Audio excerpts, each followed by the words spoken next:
to see if, you know, Parks Venture gets too greedy. Dude, Parks is being greedy right now, though. He's holding he has the Overlords with no army supply. He's even going in to see it. He's gonna see these roaches popping out, and that is enough. That is enough to start making roaches. He's gonna just power out roaches. See, there's 5 roaches on the way. Okay, here it goes. Oh, he's gonna see it in the middle. And the roach speed's faster. The +1's faster. Oh my god! Will be there in time. He's pulling all those units to the He's front gonna have to just do the last hold. This is the hold right here. On a block right now. The roach speed and +1 are going to be very critically timed. Oh, the army just officially catching up. He's going to block. He's actually going to play aggressive here, knowing that. Wow!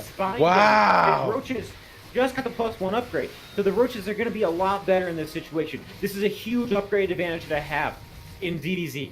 As you can see, even without the roach speed right now, he is absolutely just ruining this. Wow, the workers for Parks Venture. Dude didn't have no army supply prior to that push out. He's seen the push out. He spammed his units and he had just enough. Not only that, but more than enough. He's pushing back full heart with better upgrades. Is gonna be the punch in the throat. This epic series of. Dude, he's taking the third behind us. He's got the roach speed. He's got the upgrade. It looks like he's just gonna be able to just focus the roaches. The drones are getting pulled, and I think this might be it for Full Heart. Those roaches are just invincible. Look at them. They're just killing everything in their path. Wow, what a trade. What an absolute trade. GG from Full Heart. Parks taking the series. Losing from the little mistake from the last game, not taking any chances this game, taking all precautions, and wow. I think he pushed out just a little bit too late. Looking at this graph, very you see that he had a huge advantage for about a minute, and if he pushes out a little bit sooner, he upgrades his confidence for Parks Venture, and he has a shot. Okay, let's see how's the bracket look. Back to business, baby. DVZ is so crazy, man. It honestly is. Okay, we're getting closer. Matches might be harder to find, but we're gonna get better matches when we do find them. Huck versus Starkiller? Neuro versus Neeb? Oh my! Gonna get these. Let's see what we can do.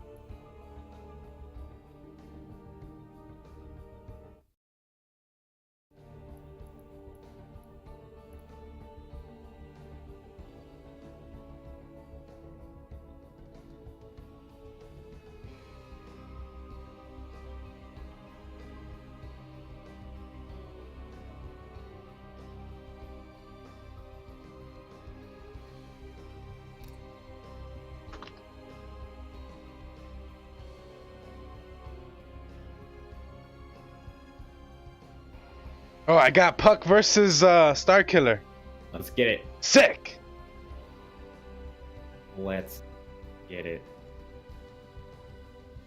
I mean, can't really be looking much more for that than that. You know what I'm saying? I mean, we've already. Oh man, we've been getting hella games, boy. Yeah, dude. We're getting games non-stop. This never replied to me, so I try to get a game from Disc. Word out to JC.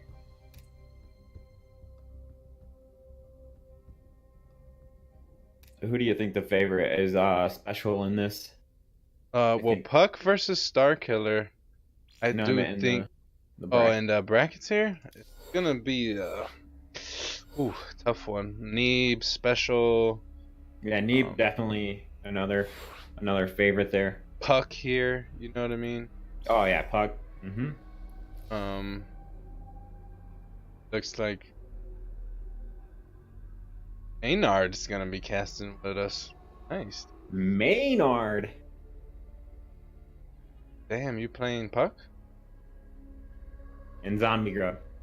Eee, the Zombie Grub, Maynard. We're both up in here. I'm not playing this, dude. Don't get me the fuck out of here. I'm the guy. I'm not the lead. Move me out. I don't want this. Is it the triple rock combo? versus the Zombie Grub Maynard combo. Dude, we got big shoes to fill here, dude.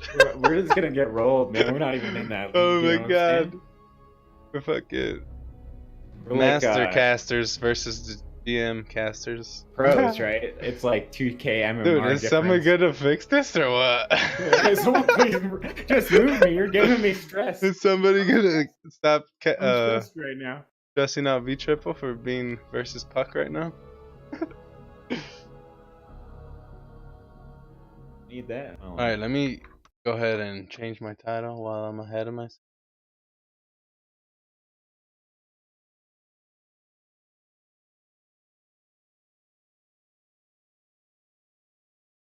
I mean, this goes for a while, doesn't it? Yeah. Oh yeah, we got a lot of casting here, boys, and getting some of these exciting games. Please get me out of this spot. Boys and girls, it looks like we got a good game on our way. I'm not sure who's Star Killer is really good. Star Killer. This is gonna be the sickest macro games we've ever seen in our life, probably. Exaggeration, but yeah, you know, this is. I have a feeling I've seen these people play on their streams versus each other, and I'll tell you what, they have a knack for each other's game style, and you know, it's a mind gaming type of matchup for them specifically. You know, it's crazy. Puck feels like he's playing a better game time when he plays Star Killer. Like these are his words. You know, he doesn't enjoy it, to say the least. It's a stressful match. he doesn't enjoy it. I'll tell you that much. It's not enjoyable at all. He's like, Star Killer is really good micro. I mean, we just saw it on display earlier. Really got those. I mean, we kind of already got to see a little bit of ZVP on him, right? So. Hell yeah. But I mean, that was a little bit. Thank God. I'm not the thing. Yeah, we're not saying anything. We're just sitting in our place. You're fucking it up, Rob. Look at, he hasn't even fixed his race yet, and you're telling him to go. I'm sorry. You say casters ready, and you just sit in your place, bitch. Let the professionals deal with this shit. You know what I'm saying? I did type to him. While he was custom, I think, but it might have been too late. But it's okay. We got a game here. We're ready to go whenever they hit that Q button, baby. All right. Well, Zombie Grub gonna know who I am. Maynard gonna know who I am. DG, you better know. Oral Rock, what's up? Both of them are not even ranked on their accounts. They don't have no passion for this 1v1 game. But they still shit on us as cast. Go. Look, let's go. We got that. Okay. We're in it. Passion is real. Puck versus what do you think Star is Killer? The spectator, Zombie Grub or Maynard?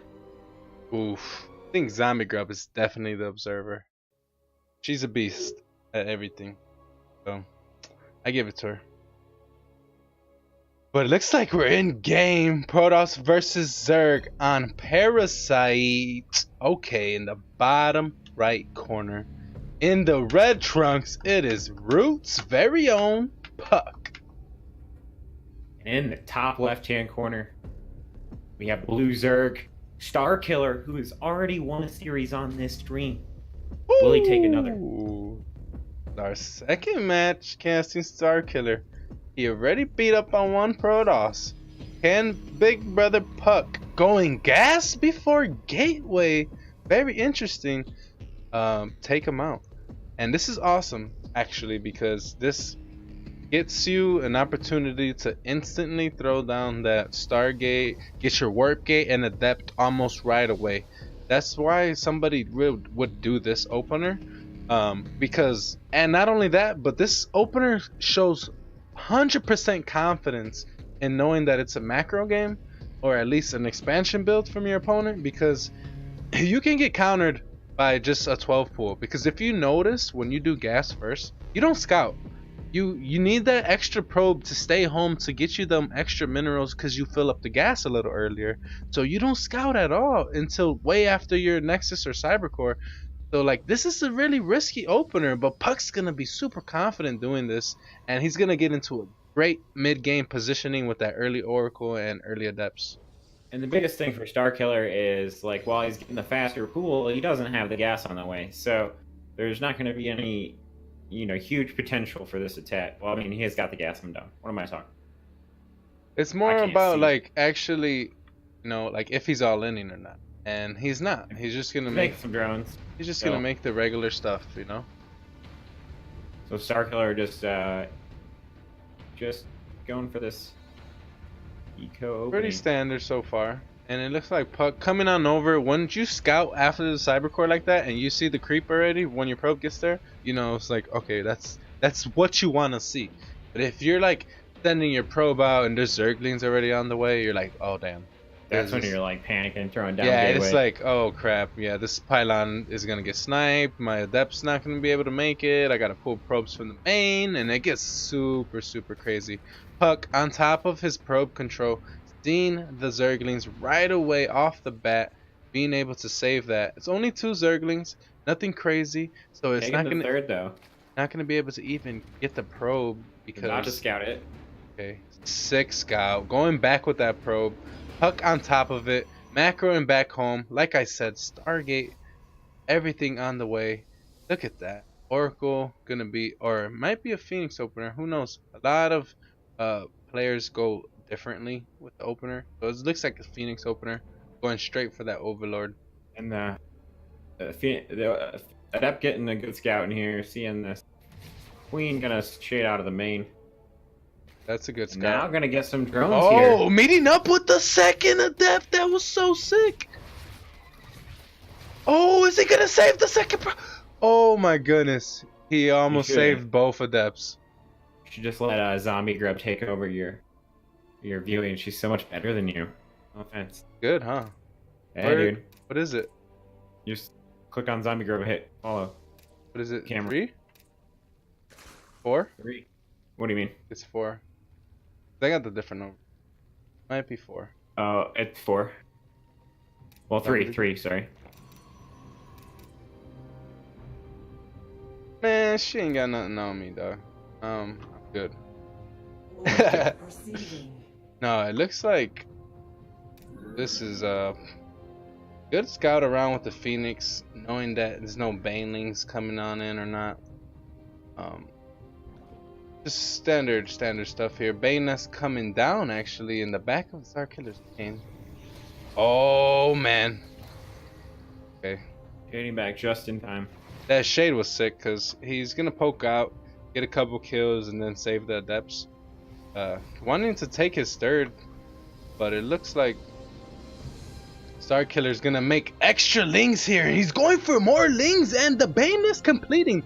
And having that +1 Carapace finish, Starkiller might be getting aggressive here. Making 11 Banelings, he's going all in, boys. Puck might not see a third base here, or he's gonna see it, but I don't know how long this is gonna be able to stay up.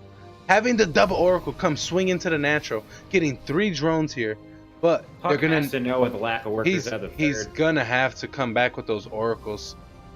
He's What? staying over there. He doesn't know what's going on. This might just Oh my lord! Oh my lord! He's gonna Bailey bust this Zealot, and it's That's gonna actually kill him.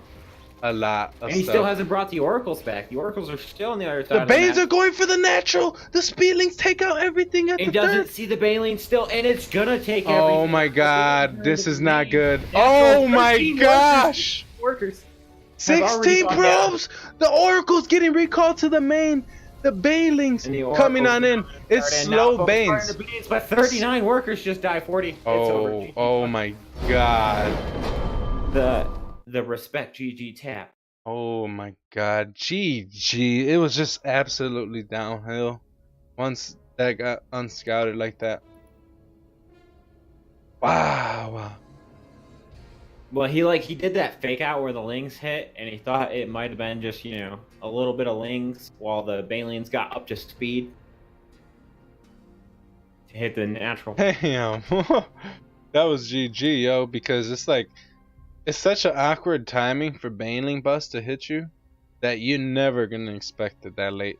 And Yeah, then when you just hit that late, it's not necessarily late as a Zerg, but it's late, but it's like more of like just having more of it. You know what I mean? And Yeah.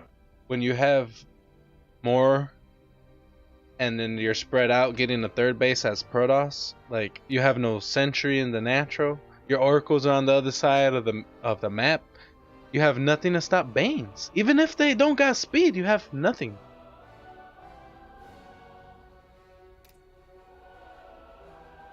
Yeah, so we're just gonna wait on our invite here. That was GG. No re. Huh.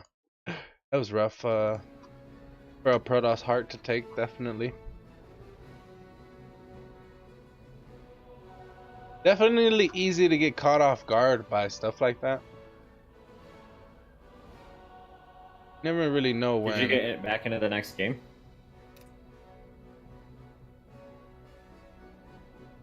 I don't know if they're in it or not. It says they're in game. I hope they're not in game. I think they are. I think we missed Oh, her. no, we're good, we're good. Whew. I was kinda like, oh shit, because I'm sure they're just That was dark close. Then I made the invite.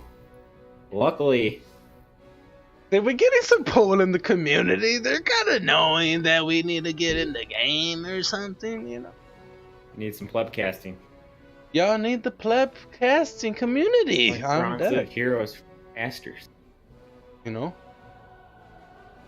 it's pretty much on them now. And then we'll be back on it. I have full confidence in Puck to do his due diligence this time around, to double, triple check things if he has to, and not back to something like that again. Lazy there. Nah. It's just like sometimes I could feel for him because it's not really being lazy. It's kind of like the opposite. Like you want to be proactive with your oracles. You don't want to leave them at home building energy to have perfect defense. You want to go kill drones. You want to revelation stuff. So it's like when you don't have them at home to defend versus Ling Floods and Bane Bust, it's like it just hurts. He could have put things in place to scout for that better, right? He just didn't have He probably could have had his Phoenix in patrol in different areas and kind of like been a little bit kind of seen it coming, but it's tough, You're taking a third at that time, you having all your units in certain positions as it is. Might have been looking for overlords. But yeah, on to the next game. I'll go ahead and introduce our player at the bottom right. Winning his last game, and winning his first series, it's Starkiller. And in the top left-hand corner, the blue Protoss. As you all know, it's Puck. The BO3 again? Yeah. Alright, awesome.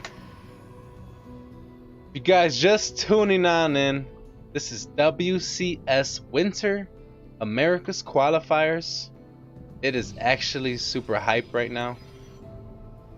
And it looks like Puck going for that gas first again, but scouting after gate this time, so it's a little bit shorter of a map. He doesn't want to wait until after Cybercore to go and get the scout, but he does want to get that gas faster.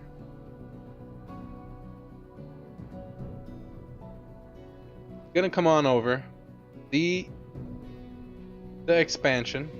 It was a pull first though, so it is a little bit more interesting. It wasn't like a super early on threatening pull first, but it is more of like an awkward timing pull first before your expo.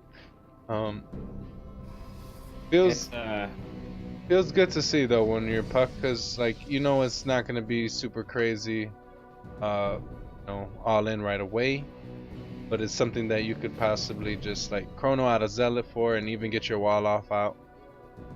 You won't delay your nexus for this like you would like a 12 pull with gas.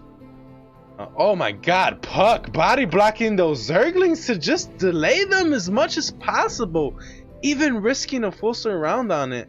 But it's just like Wow, such a high level micro trick. Puck knows exactly what was happening. He's not overreacting. Like, yes, I know Zerglings are coming, but guess what? It's absolutely okay. I'm gonna this little micro battle with the Zealot and the Lings, and Starkiller's gonna look for this, you know, possible mistake out of Puck. Oh, see exactly what. Even with the full surround, the Zerglings couldn't really kill the probe right away because it's mineral walking through. So, yes, he has to chrono out one Zealot to deal with this, but that's about it. Having that being sent out, making sure he gets a follow-up scout because that's more important. Are you gassing up? Are you taking a third? Are you droning super hard? What are you doing behind this super, like, you know, aggressive scouting build that you're doing? Adept gonna shade into the main here. Puck gonna get full vision. Getting that 150 gas here. Looks like an Oracle will be produced right away. And the Adept going on in to dive in for a drone. Oh, sick transfer. Starkiller with the good micro. Transfers into the main. Oh, but he does get a drone finally. Oh, almost getting two drones. But forcing Starkiller to make those spores. He's not even gonna have to cancel them, knowing that Stargate is probably on the way, having the OV in position. You don't even need to cancel those, so yeah, you know, it just did it anyways. Oh, Roach Warren before third base. It's about to get interesting. Starkiller is going for this huge attack. This Oracle to the natural is gonna be the sickest scout though. If Puck sees this, he's gonna know exactly how to react. Oh, what a scout! What a scout! Going for a third now. Gonna delay this. Third. Wow, Puck on top of it. He's gonna have to come in here and use some of that energy you just triggered. Thick drone pool there, saving the drones. Oracle barely gets away a little bit bruised there. That flanking queen off creep was a nice spot. So Puck adding 3 gates just to be safe here. I don't believe he's overreacting. You know, you never know when that roach attack can come, even if they decide a macro behind it. You know, they have the tech available, so why don't you have the production available? See, it's kind of like what he's thinking. So now I think he's gonna be comfortable to probably take a third pretty soon after like a third or fourth Oracle, because like if they're gonna come with a bunch of roaches and lings early on, Oracles are good against that, you know, especially if they morph a couple Ravagers. Why you do everything zoomed out? I like looking at stuff zoomed out. Yeah, but it's gonna be a lag for them. I feel like it's... Oh, no? I mean, it definitely slows down the FPS. Fine. We're all good. How major engagements are viewed. But I feel like I'm too close when I'm regular. Even I play like this all day and I'm like too close. I just have to see. Okay, this is not a joke amount of Oracles here. 5 Oracles. They're coming in to snipe. Oh, right? Focusing the queens. Kill the queens right away, and that's gonna be enough because he doesn't have any transfused. Oh, but he's using all the energy on this side. Will he be able to defend the counterattack? Yes, the counterattack. This is what I'm worried about now. So it's gonna be Oracles. Puck seen it on his minimap, but does he see it on his minimap? He's focusing this micro.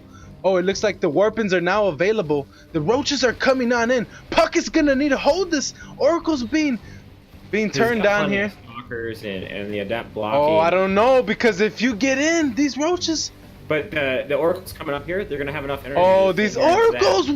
Oh my God, the Pro Pole was champion! The block, they can't micro away. Like... You gotta be kidding me, Puck. Oh my God. There's no more energy on the Oracles though. And the Zealot warp into the third though. Puck is holding this like an absolute champion. This is insane. Amazing holds. But Starkiller's droning behind us. And he's not going to give up. He's not going to GG. Supposedly he wasn't all in, but I mean, he's down 30 supply. And there's 7-8 Oracles on the map. You don't have nothing but a Spore at your natural. He's forced out 3 more Spores, 3 less drones for him at the third. Starkiller just going to stay in this game. He has every right to, I guess. And, you know, Puck's going to just do his thing now to try to poke away. He's got so many oracles though. I mean, as soon as he gets a lot of energy, he can just come in here and take out a base. Mass oracle. I mean, you definitely gotta respect 2 or 3 spores and some queens. But you do have map control, you have map presence, you have all the defensive posture you need. Wow, hold positioning, what? He's gonna go for it. Puck using the micro trick for the oracles better than absolutely. So new. Puck using the oracle trick better than anyone I've ever seen. Using it to get that extra damage and snipe that hatchery so fast. Wow. Wow, wow, wow. I think that just pretty much kills Starkiller here. I don't know how he comes back into this game. Being down a base to a Protoss player, losing a huge amount of his income, and his tech tree. Puck, I'm like, Puck. Exploiting. Nice trick there. Really utilizing his units to their maximum potential. I love it. Amazing. No anti-Protoss talk. I'm so glad. We're all so glad that they reverted that oracle back. Just for moments like this. These oracles are just like posturing right now. They're kind of like doing all the work. It's just Puck macroing up at home, Sim City, even getting Colossus and Thermal Lance with Blink. Really good style, especially when you're ahead in the game. I was gonna snipe the 4th base. Cancel this 4th Doesn't base. even cancel. What? A kill, no cancel. I mean, it was so quick. Oracles shoot so fast. That notification hits. Oh my god, Starkiller's making Hydralisk into Thermal Lance Colossus right now. I mean, he doesn't really have a choice. I mean, he's so far behind. He's gotta go for Lurkers. I think Lurkers is his only route back. But he doesn't have any layer to make roaches or fucking Lurker tech, right? Like, he's so far behind. He has what he needs to make the Lurker tech. He just doesn't have them. He doesn't have layer, dude. He has. Oh yeah, he has Hydras. Yes. Yeah. No, his first layer was snipe. Yeah, the second one is in the middle there. Yeah. Natural layer. Oh yeah, now getting rid of those rocks. It looks like the 4th base. These oracles keeping an eye on the army here. Puck going for the 4th. Almost the same time as Zerg getting the 4th. Kind of a dream. Puck here, sitting here, macroing. Gonna probably do a push out here. His Warp Prism will meet up with the army. He just knows he's ahead. He knows he has force fields and stasis wards available to him. It looks like he's just gonna push into this 3rd base of the Zerg. And here it goes. Blink's about to finish. Oh, force fields. Perfect force fields. Wow, there's just nothing 3. the Zerg can do right here. Whole positioning out of forcing an engagement here. This is absolutely amazing. Yes, the Oracle's finally coming on in, but they're not going to use Pulsar Beam.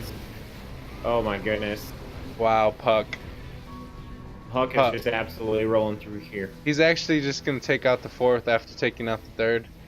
And just not overcommit. Knows he's got Stasis Wars to fall back on. Starkiller smartly sending an Armored Roach on in to trigger that Stasis. Will it be enough?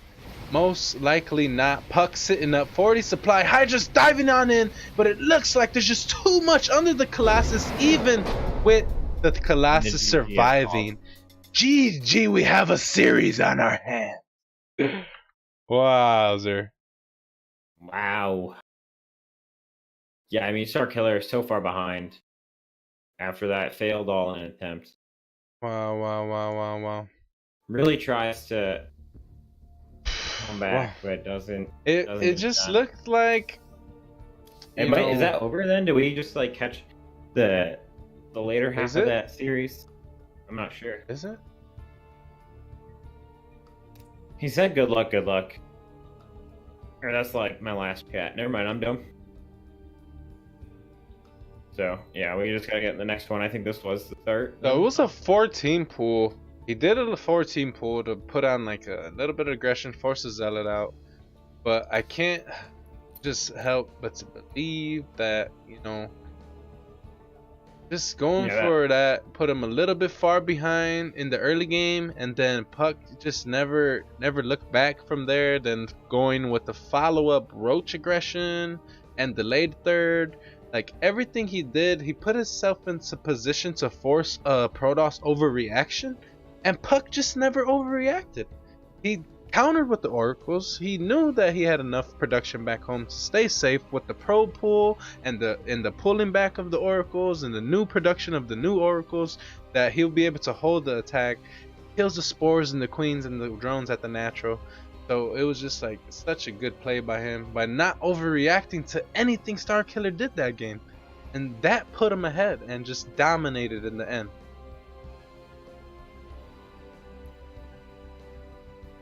We've got a Villa so far. I seriously don't know. The fact my opponent got a win he didn't deserve from having 29 Swarm hosts first game. That's a little taste of a Villa chat in the admin. Oh my god. We got the invite. Let's go. You did invite me. Yeah, I'll invite you. If you don't get it by the time I'm in there. Fast Puck, but yeah, I got you. So just. All right. You accept? You got it? yeah, I'm loading in. Good. We're good to go.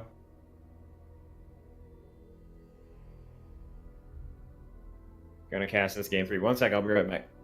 Go ahead. You know, Oral Rock got it all under control.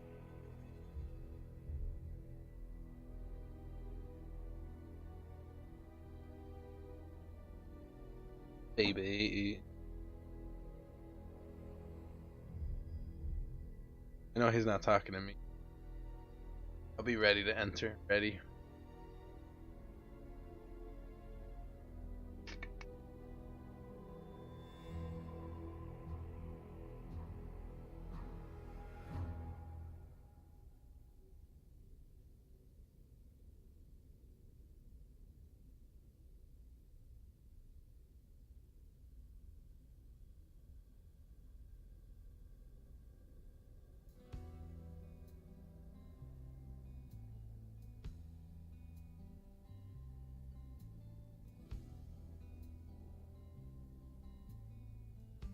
Looks like we're getting the readies and the go-go's.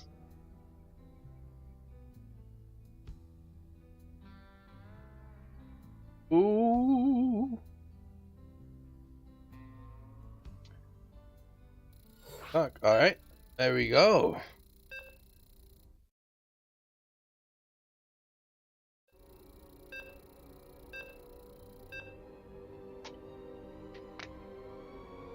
Thank you guys all for tuning in here to the WCS Winter America's Open Qualifiers. Are you ready for this shit? Oh, Rock? yeah. The game 3. Game 3. Actually, it's tied 1-1, right? Yeah, game 3. Tied 1-1. All right. In the top right corner in the blue, representing Root, it's Puck. Over on the left-hand side of the map, the red Zerg, Star Killer. Let's go. Looks like we're on Automaton. Pylon going down on the natural. What kind of game will we have here? It's best of 3. Series is tied. What is the mindset of a player at this point?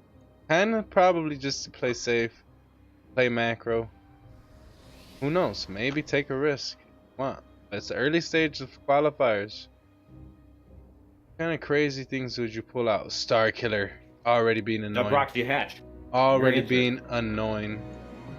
Blocking Puck's expansion. Gonna force a reaction of some sort. So but this is what we're gonna. What reaction? If we're dealing with this on ladder, if you've ever seen this before, how does a 6-point whatever K Protoss, professional Protoss, deal with this? He pulls about 5 probes to attack right away, makes his second pylon, and gets his zealot out. then gets his cyber core. Oh my god, you're gonna tell he's done this so many times. It's so perfect. Duly no. Okay, keeping that I mean, just probe the alive. timing of all that. Keeping that probe alive. Trying Until to it comes out. trying to see what's going on. Where's the next expansion gonna come down? And he didn't even block the hatchery at the natural. Wow, Star Killer going for that forward expansion. This got to point to aggression. No, I puck blocked it. No, but like he could have took the other one though, on the bottom third. You know Right, what I mean? right. So it's like it's well, just you got the rocks there, right? You can knock them down. No, there's no rocks. No rocks there that messes with anything. It's just maybe he doesn't want to be. Like I said, I think it points to aggression, a quicker rally point towards the natural of your opponent. I mean, you can knock those rocks down, take that third there, but yeah. The gold base, I mean. Oh, he could do that too. He could do that too for sure. He probably won't need the gas for a long time, so won't need to. Stargate coming down in the wall for Puck. I like this situation because you're gonna need that wall off, and you can't really invest into extra buildings, and you just gotta put down what you got. And you know, he needed the Stargate, didn't have a pylon available in his main at the time. He had to put it down somewhere. You might as well put it down in the wall, and that's kind of how it goes. The 3 hatcheries coming on up for Starkiller. Everything looks like dronage right now. Adepts and Oracles for Puck. Oh, being that this is a forward expansion, that Adept coming on in, almost having the opportunity to get a drone, but the Speedlings coming on in and just surrounding the first Adept. Not ideal. Not ideal. Not ideal at all. That's how things go south.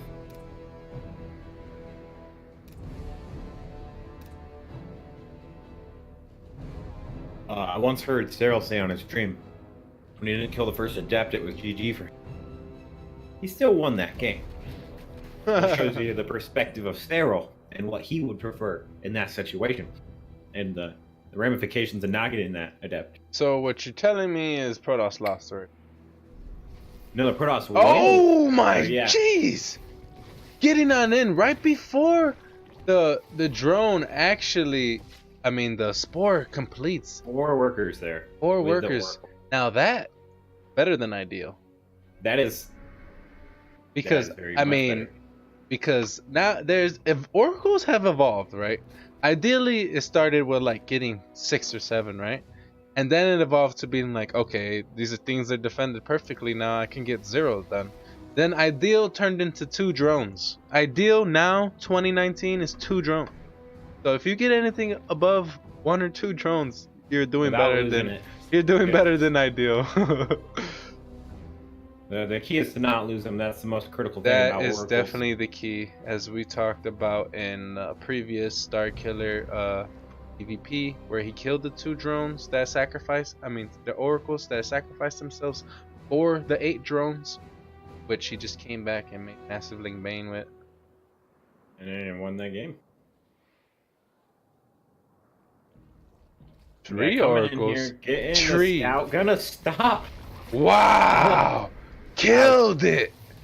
Killed it! No cancel. Stopping Bailey Nest for completion. Kills the Bane Nest with 3 oracles. Wow. Now that was beautiful.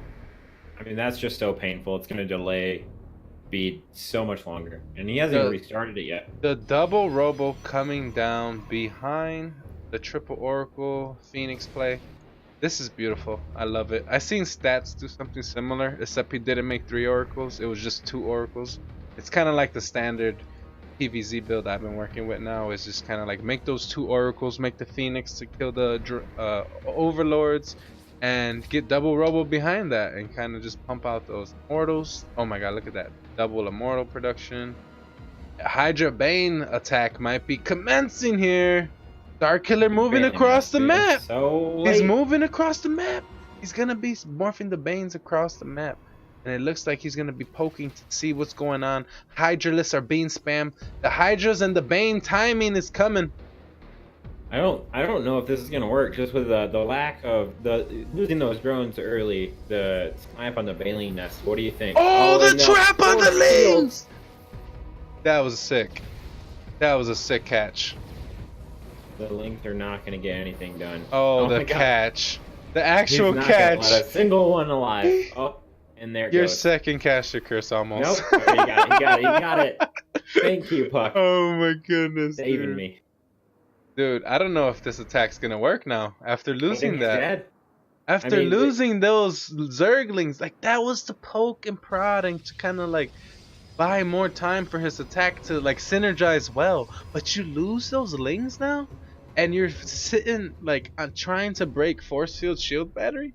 The only positive thing that he got going for him right now is that there's no storm in sight. That's and a he's got positive. 15 Hydralisk on That the way. is a His positive. Baleen speed is just getting started, but he does have his Hydra upgrade, I believe. And I don't know how to deal with something like this without perfect force fields or storms, but Puck right now has force fields available to him and stasis swords. So like Throwing two of them down right now. he is in Starkiller triggering it with a single Zergling. That is clutch. posturing up close, posturing up in front of his stasis swords so that Starkiller does not trigger this in time. It looks like the force fields and the stasis swords. Oh, and the two links. Starkiller coming on in with the slow banes. The force field's coming on in. Getting some connections. Not great on the Immortal. Oh, but Puck smartly letting in only a few banes because the Immortals were holding the front line nice and strong. Those are not what you want banelings to go off on. I mean, the lack of Baleen speed here. Oh is- my god. It's just Hydras. It's just Baleen Hydras speed off now creep done. right now.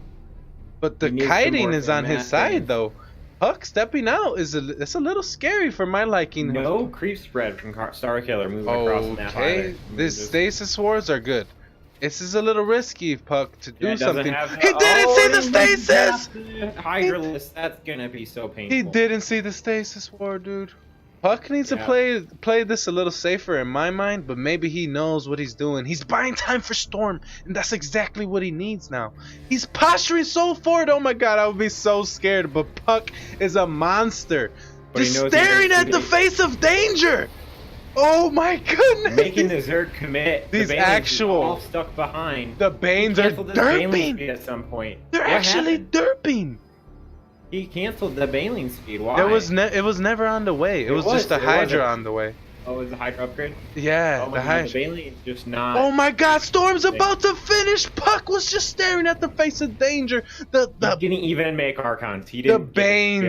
the Banes were all stuck in the back, derping.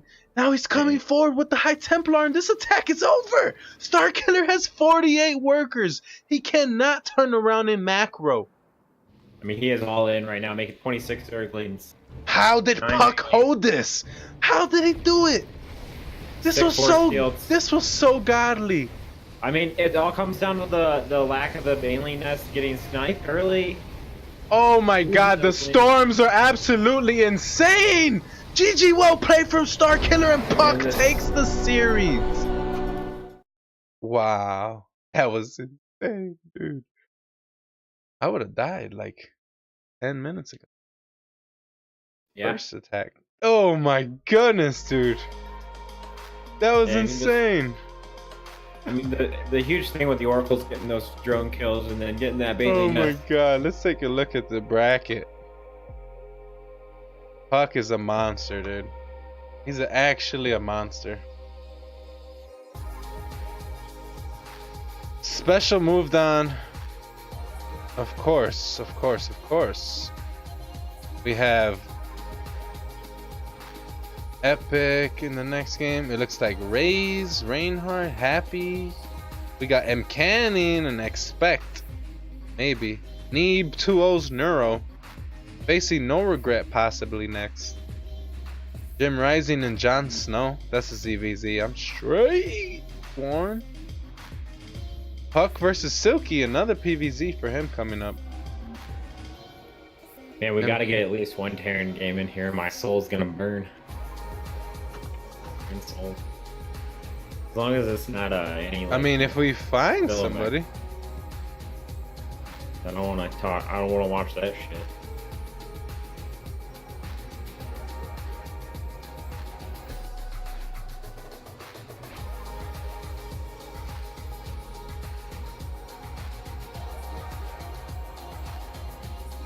I'm trying to see what's up with an M Canning game. You could message your boy Avila, try to get in one of his games. Yeah, I would never watch a villain die in a fire. Big fire. Okay, mid series. Let's see who's available. Let's see. Villa says a villain. Yo, I'm down to get an Avila game on here. I don't want to watch this shit. Dude, it's a game. Getting anything we can get. We getting everything. I mean, let's see. I'm just looking for another. Oh yeah, of course. I mean, that's what I'm hoping for. I want to see some Terran action. But I think Cuddle Bear versus Special's getting all these buys and going stuff, though. You know. Did he get a buy versus Mage? It says he got 2-0. No, he's waiting on Cuddle Bear and Art. He beat Mage though. He 2-0'd Mage. Yeah, he's past that though. Fresh, I think. That. I'm sure that was fast. Oh, I know. Don't regret. What we got?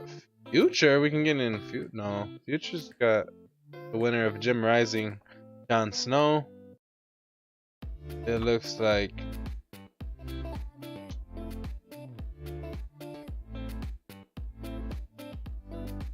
Fuck, Starkiller done.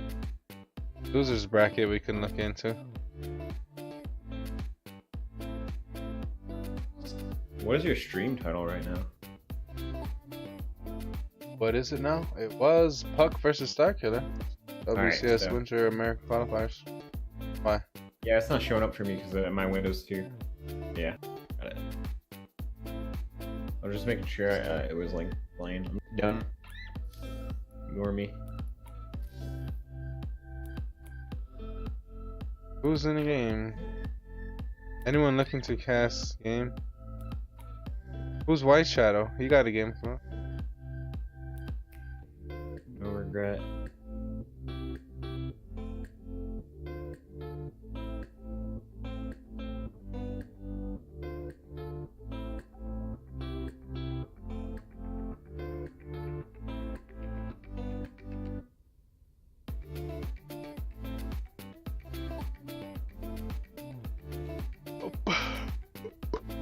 I'm trying to see who we can jump in.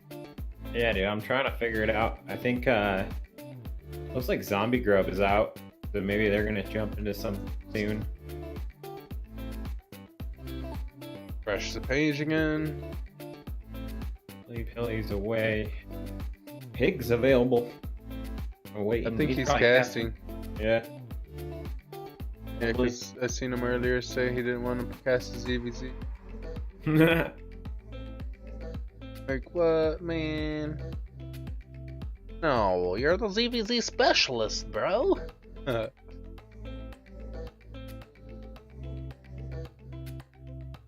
mean, I think ZVZ is the most boring matchup to cast. I think M Canning. Want to get into some Canning? Not yet. We'll see. That's the only one I see that's like started yet.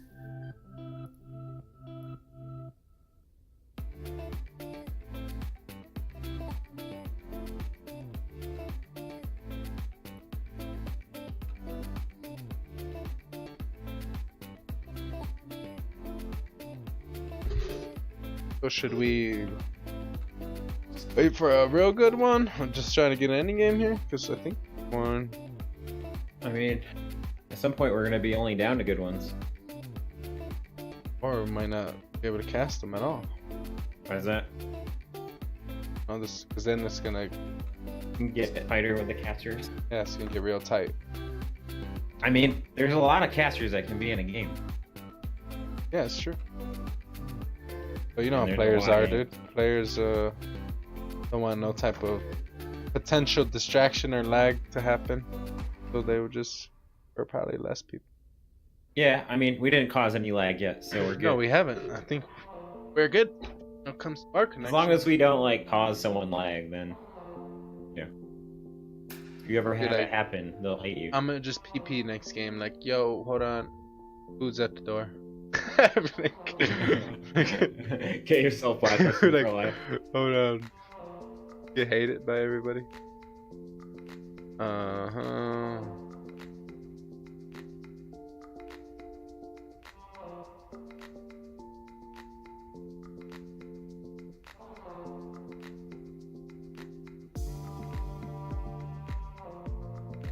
Okay. Well, we're gonna see what game we're gonna get into next year eventually. Eventually.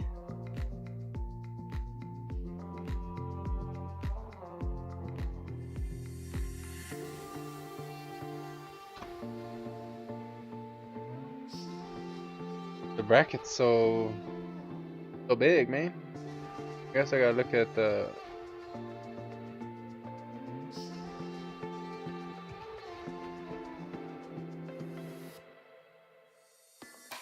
you Neeblet. Oh, I would love to cast a Neeb game.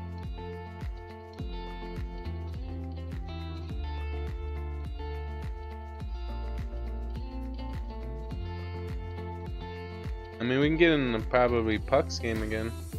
Another PVZ though. Silky's no chump.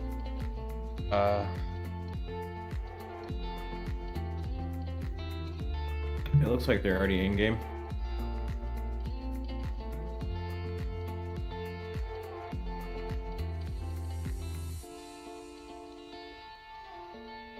Here. Take a look at this here bracket. What's going on with Cuddle Bear? I don't know. Playing like an hour-long game over there. Neeblet will probably face off against No Regret.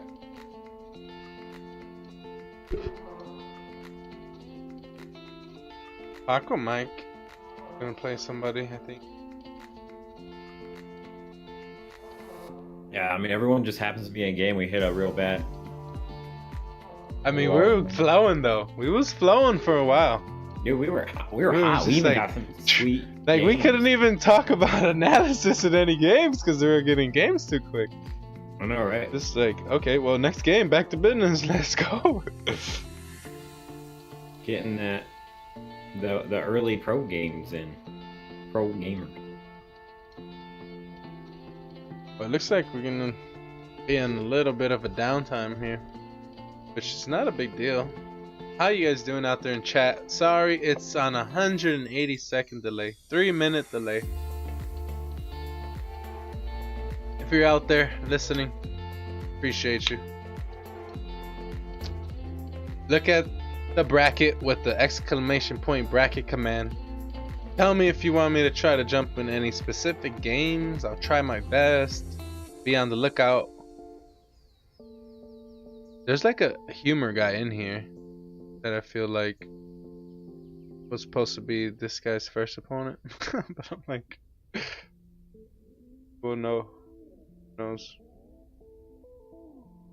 I wanna know if he's updating if it, yeah.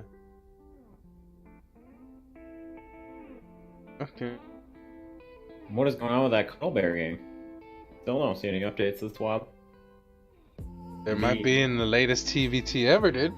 Yeah. I mean, it's probably one of those cancer TVTs. That. I don't know. Is he even playing the turn? I don't know. We can Who's get Art? in. Oh my god, so many people in that party. What party? Gretzky. I mean, if they'll let us in, we get in. I'm sure they're in game already. Rip. Alright. Looks like he's playing Foxer, which is a good turn.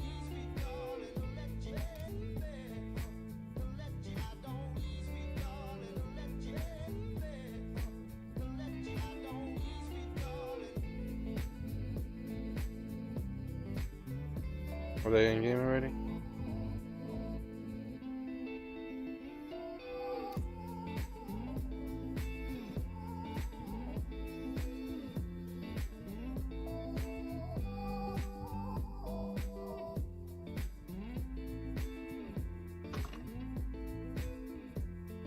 barcode says I'm ready. Well, that's Oh, I got him. No regret in Foxer. Let's go. Get it. I'm gonna get you in here. Oh shit. But they don't let me. Yes, let's go. We got no regret versus Foxer ZVT. All right, get your expertise out. Oh, they're out.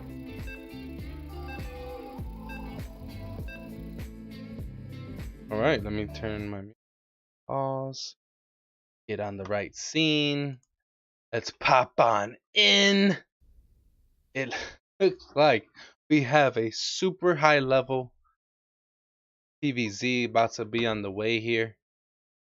Another root representative.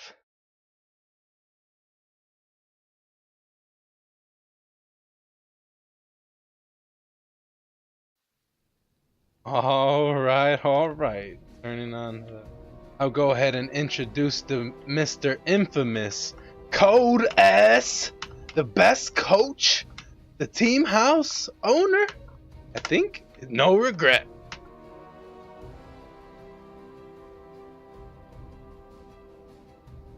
All right, V triple. Go ahead and announce the. And up in the right, top right hand corner, we have the Darren Boxer. Foxer in the yellow trunks, I see. I said that once and I was muted, and I was like, I figured because I'm like, I was waiting like. All right. drinking some stuff. No trying not to regret. make noises. It's going hatchery first. So Foxer right here, the first thing I'm gonna note is he went racks first, not gas first. So we're gonna see a more economic, probably a Reaper Marine would be the most standard opening out of this, as opposed to the Reaper and then right into the reactor. Or he could do a 2-1 out of this as well. So the Zerg's doing the most standard opening, no regret. Surprisingly, not cooling before. I mean, he's not fooling me yet, because that might be the only other hatchery he makes this. I know, that's what I'm saying. He likes to keep that pool time. I know he likes like Ling drop builds. I'm already looking at this Overlord queue up. Okay, he's scouting for proxy racks possibly. I think first game he wants to probably play it safe, not knowing who his opponent is probably. I think he feels safe enough to win this game. Like, does he know who Foxer is? Probably not. This is some high level GM and a Terran. And I'm not sure if No Regret's familiar with those types of Terrans. Not sure if he's even familiar with the NA server. So, okay, SCV scouting, Foxer doing a very nice job getting in up there, seeing the creep, turning around, knowing exactly what he knows. So when you SCV scout and you send it out to the natural, when you see the creep and turn around, what does that tell you? It tells you that he didn't go pool first, so there's nothing weird like a 19 pool coming or anything like that.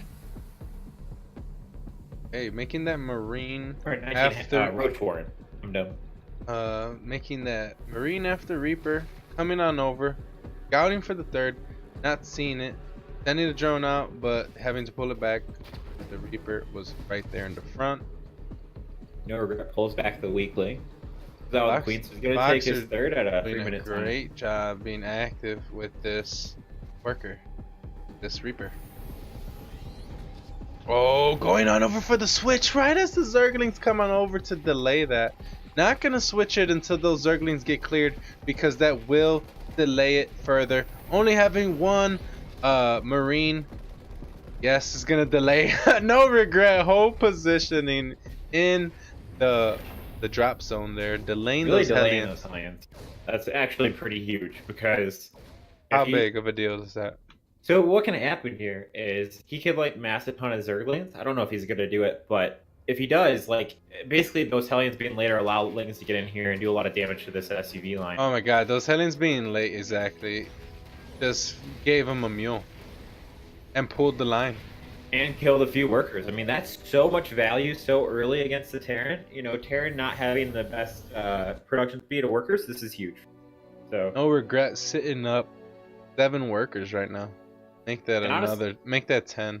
a bit of a rookie mistake. As soon as you delay your Hellions like that, you drop your mules in your main. I know you don't want to mine out of your main fast, but I feel like it's a lot to drop both mules. I think it's a lazy thing to do when you just get delayed like that, but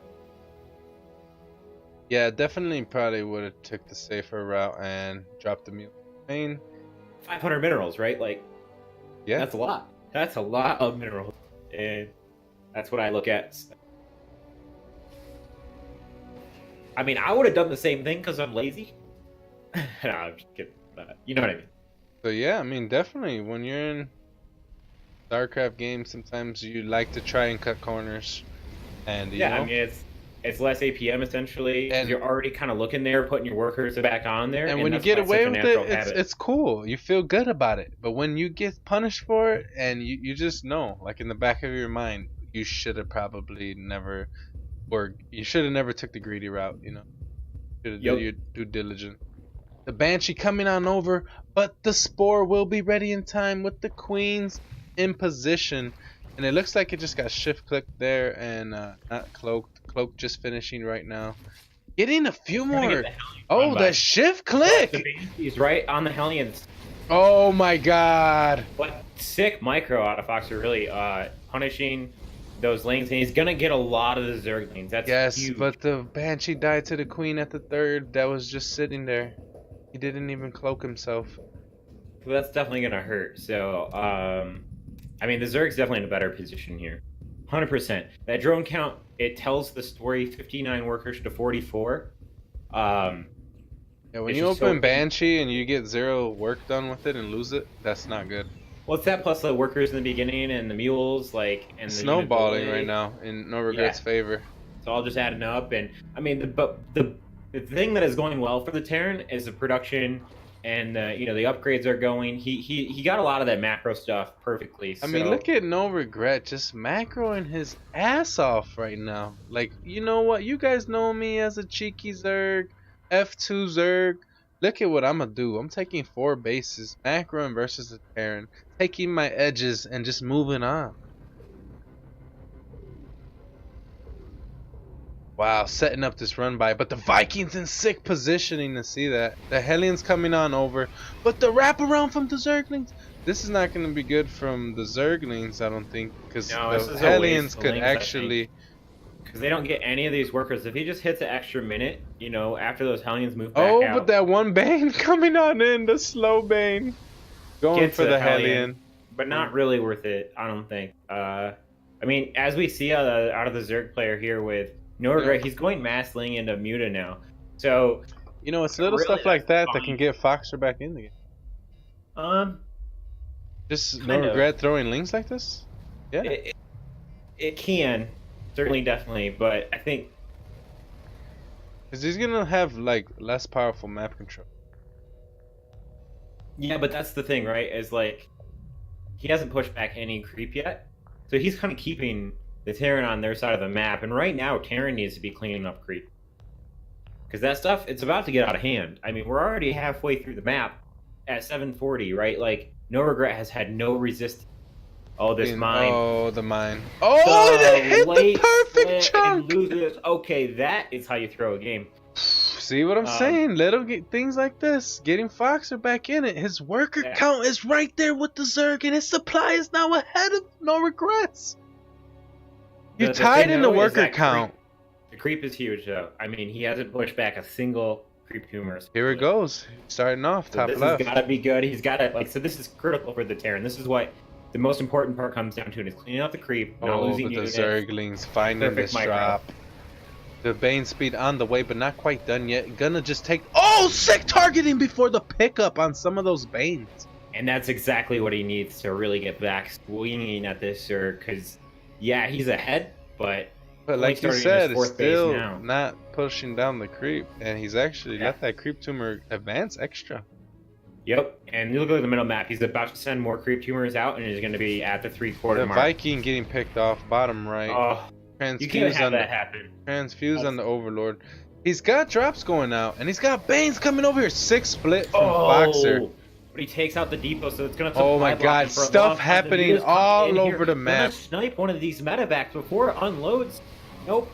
but gonna be able to delay this drop, and this drop might not get out of here. Another drop over, clearing creep towards the east side, it looks like. Dick. Foxer with the hot pickups, and he got out of there with that. The multi-prong distracted No Regret long enough to get his drop out of main. That's actually exceptional. And he's even gonna The fake medevac bait! Oh my goodness. To save the rest of the units! The I thought medevac those were dead for taking sure. one for the Pre-called team. it. He's got the Widow Mine upgrade on the way. This is huge. So, what this is going to do is really force this into a later game. I don't think either one of them will be able to kill each other once that Burrow upgrade is done with Widow Mines. Those Marines being on the east side, coming down, no creep on this area, might actually just miss each other here. Yep. And No Regret still hasn't taken the 3/4 part of the creep across the map. He's like inches from it. Another creep teamer, and he will be, but, you know. Okay, Bane speed done. We have an army split here. This is a lot of Zerglings here. It looks like he's not going to jump on that. Push coming down in, clearing some more creep, falling back to the Widow Mine. Can he get a big shot here? Oh, not a good shot at all. Better micro out of No Regret. He's not playing around this time, boys. He's brought the real paying attention. He's now not that macroing. is a crap load of Zerglings. Oh my god. This Oh, that that last one. The last bailing hit right there was just sick. Not splitting the Marines! Against the Bailings. I don't know if he saw the Bailings or what, Oh, but Widow Mine he upgrade being done, must. He just wipes. He can't break this. You gotta stop No Regret. This is how you lose. Wow, He dude. pushed into too many Widow Mines. It really. Oh my goodness! The Muta's taking another big shot. Oh my goodness. Okay, No Regret knows that this guy's no chump. He must know that by now.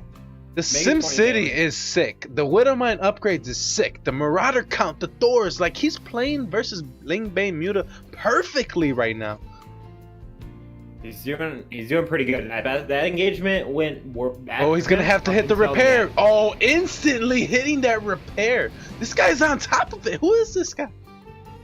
I think it might be. It's not Panda Bear Me, right? No, it's Foxer. I just need to know, Foxer? like, this guy's on the come up or what? Because he's playing well. New? Like, I don't understand. No, he's just a good player. I guess I've never casted like and looked at these matches, so. Okay, sick. Marauder Marine split there. The Baneling's getting wasted there. That is so painful for No Foxer. Regret. He has not nearly enough gas to replace that amount. It's just Ling Bane Muta. It's just Ling Bane Muta. I can't help but think Foxer that this in the head. 2-2 upgrade push is gonna be deadly coming up. I mean, he's got +3 on the way. 3 attacks on the way, yeah. I mean, this is where Terran wants to be, right? Like, yeah, Zerg's taking this 5th base, but watch, he's gonna come kill it. It's cleaning up the creep. Slow creep pushbacks. He's doing what he has to do. Oh my god, Marauder's tanking like champions. Okay, everything coming from everywhere, but it doesn't look like there's enough Banes here or enough anything. The Terran is just gonna tear this.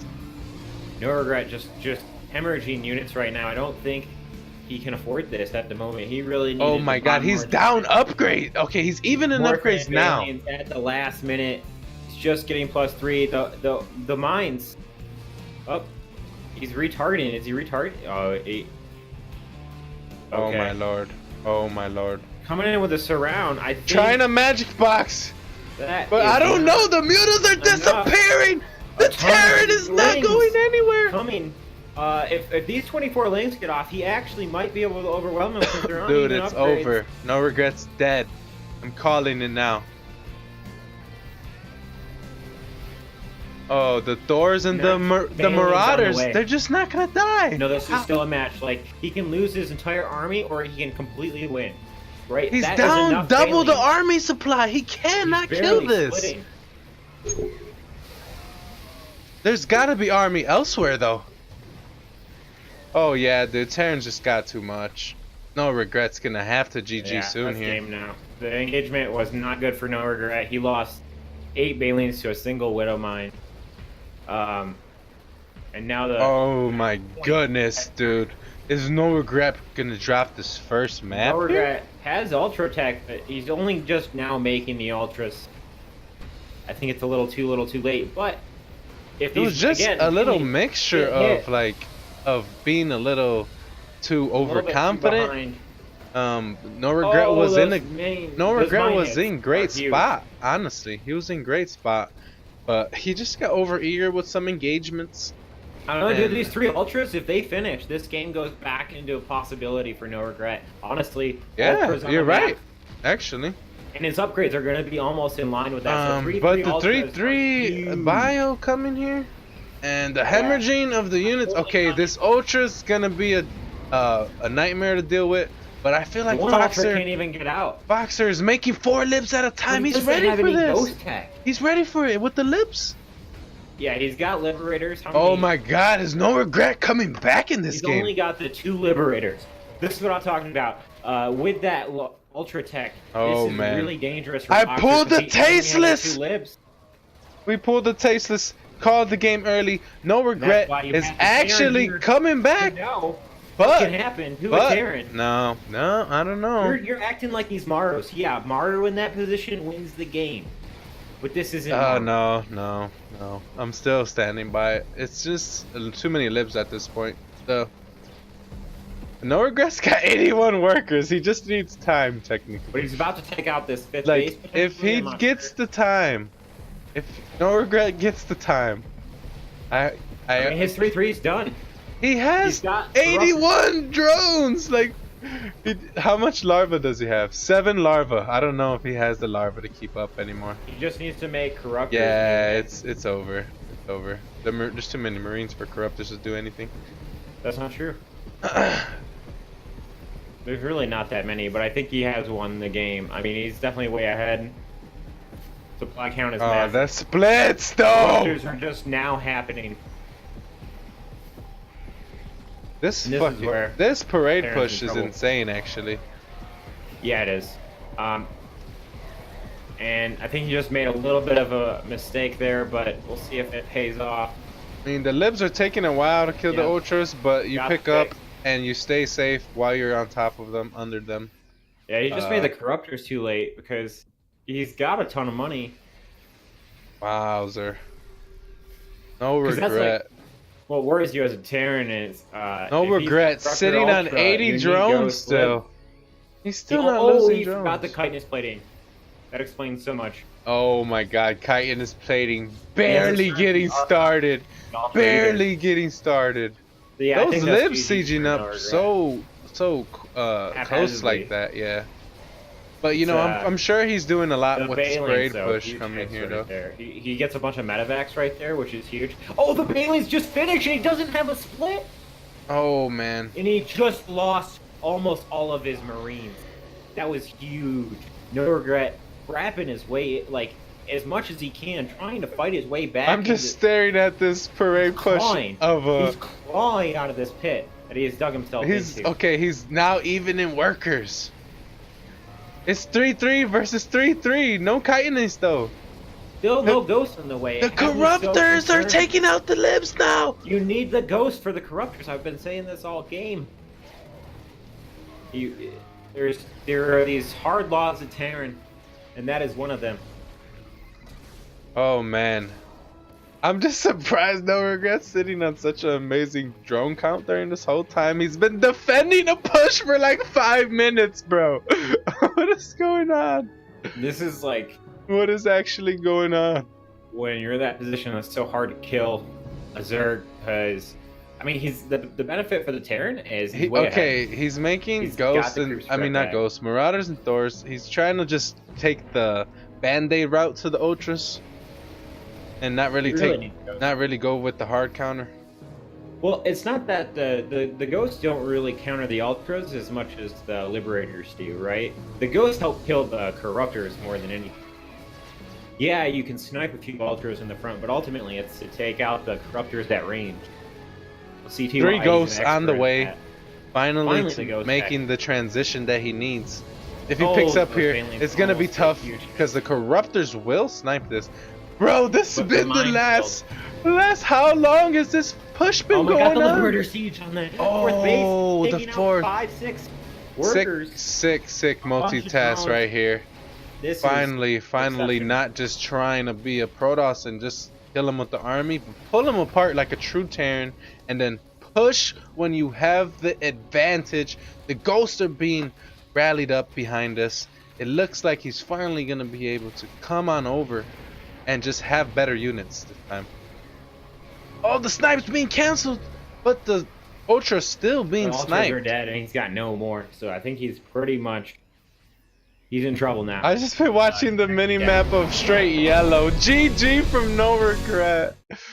Wow. What kind of game was that? Wow.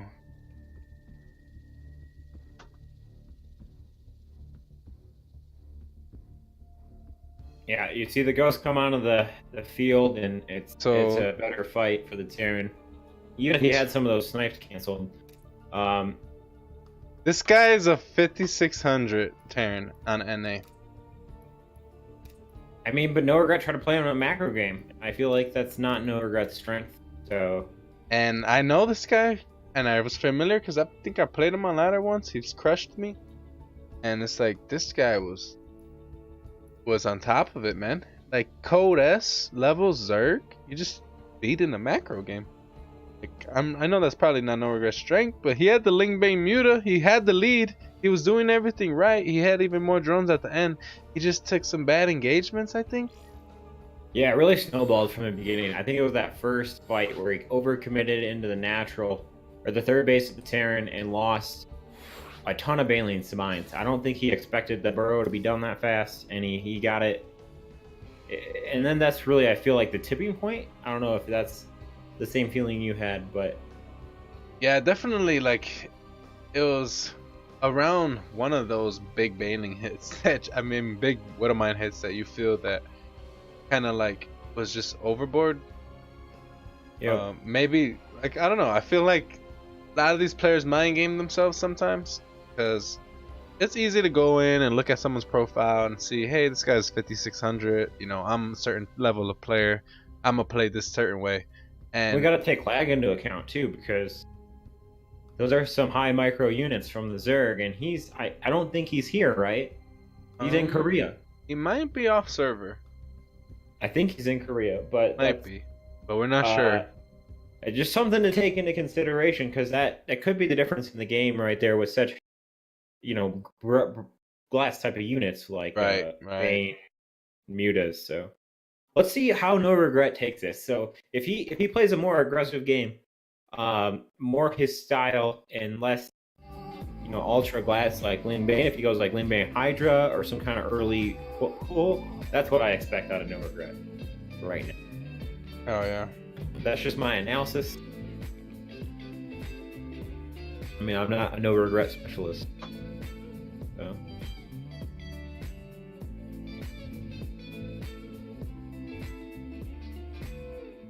That was a sick game, though. It was totally... that Terran play was something to just, like, stare at and just, like, be in awe with, like... I mean, he had no qualms going against a, you know, Kodas level Zerg, not even frightened in the least. And he goes for a hard macro game. He went for, you know, like I said, he was perfect with that opening he had, other than getting his Hellions delayed a little bit. He did that 3-base double eBay open perfectly. That's the build that I do with the double Banshee. And it's like his start wasn't great at all. He was behind for a while in that, because he like lost the Banshee for nothing. You know, like the Hellions were getting surrounded. He just came back. It was a sick comeback. It was a sick comeback. The Hellions got a little bit more value than they should have later on. Oh, wrong server. Wrong server. No Regret. Instant leaving.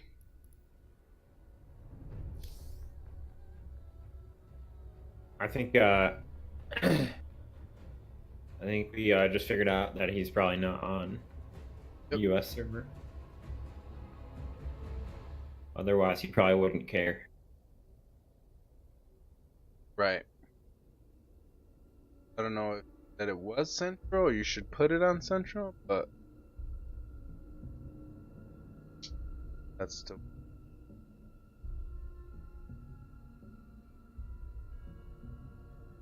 on the run. And Oh, wow, wow, wow, wow. Gonna make sure I get in. yeah, you gotta get in. I don't so want to can be get in. annoying, so.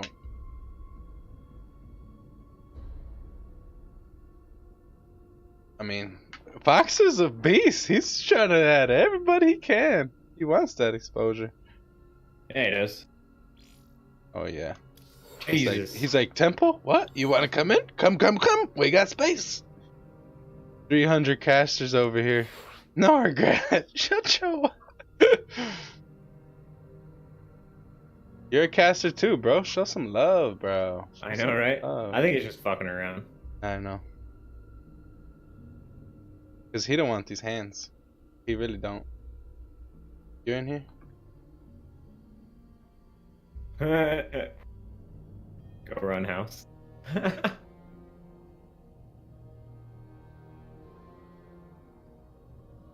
I mean, we are up in here with some high-end casting.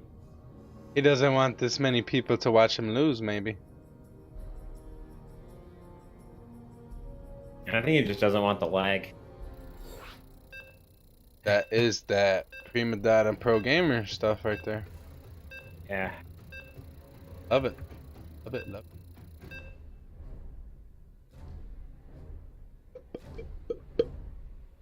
I mean, they're playing for their livelihood. Hopefully we got the right server this time. I know, right? I blame you right here, no regret. Whoever made the game, I think. Yeah. Right? Yeah, I mean, Foxer, he's ahead. He's in the Bear Me clan. That's why I thought it might have been Panda Bear. Oh yeah, you probably just got tweaked out there. That was just a bad misinterpretation. All right. Let's get going. Alrighty. Taking game 1. In the top left, it is Boxer. And down in the bottom right-hand corner, you all know him. It's the Zerg. No regret.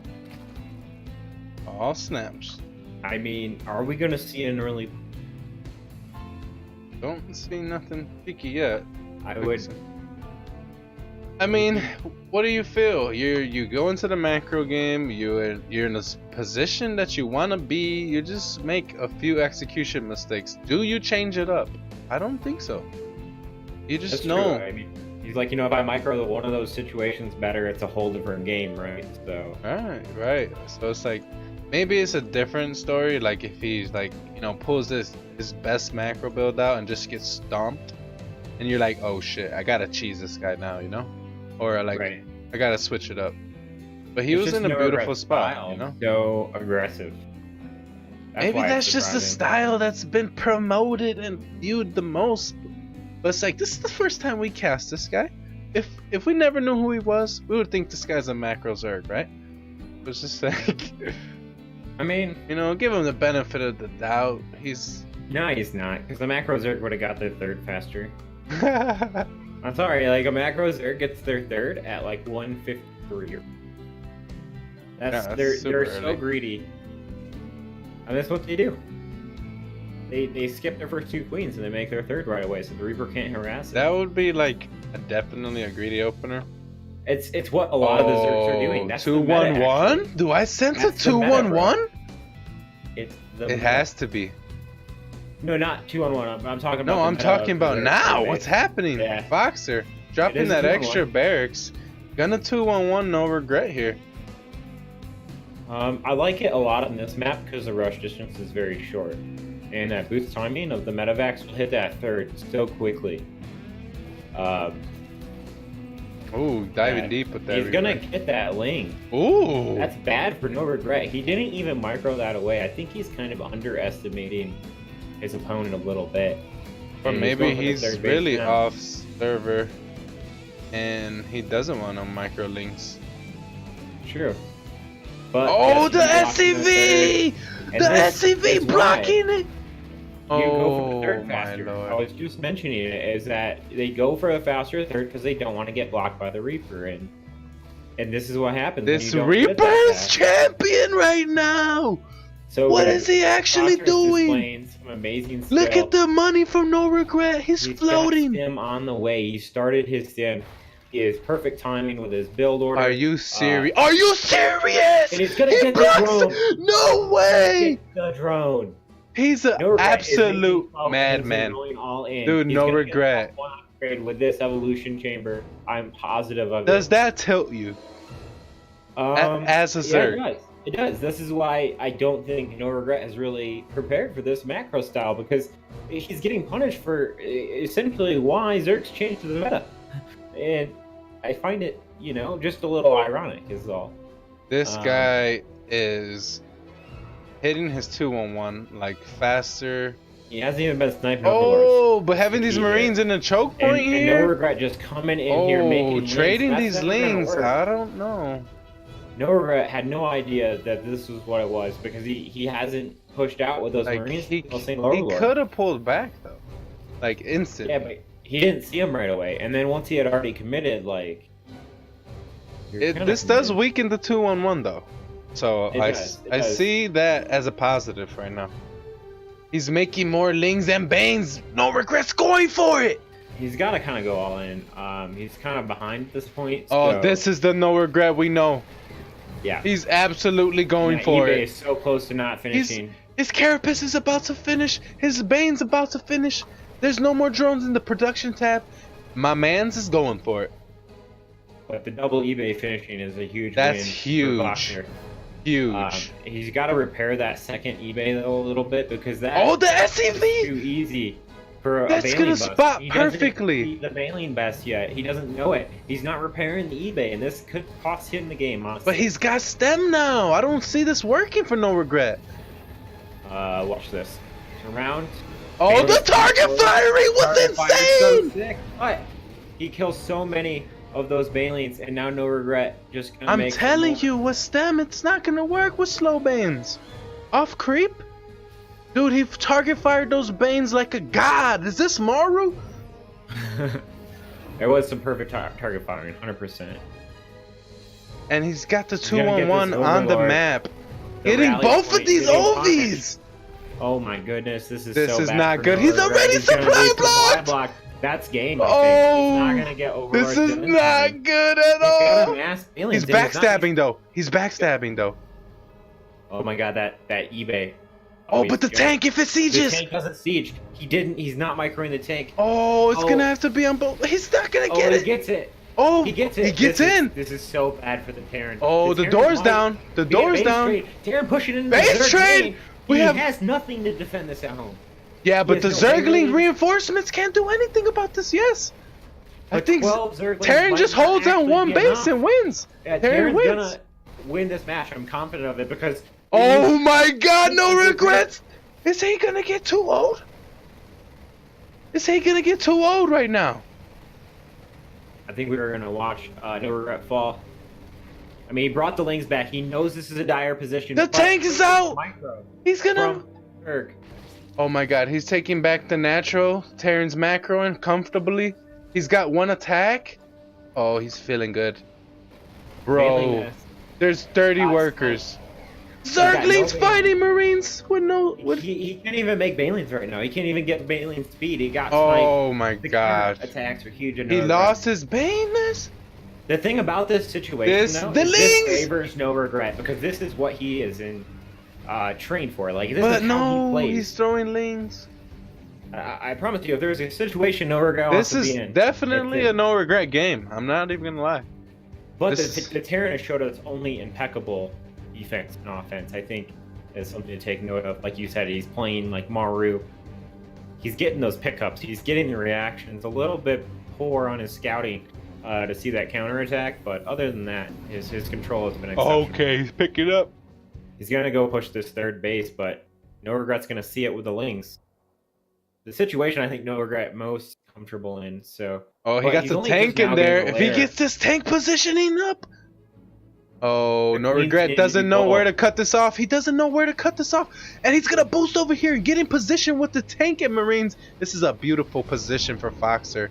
Gonna lift up the other Marines. Slowly come on the other side. He's covered by the tank now, so he can do this.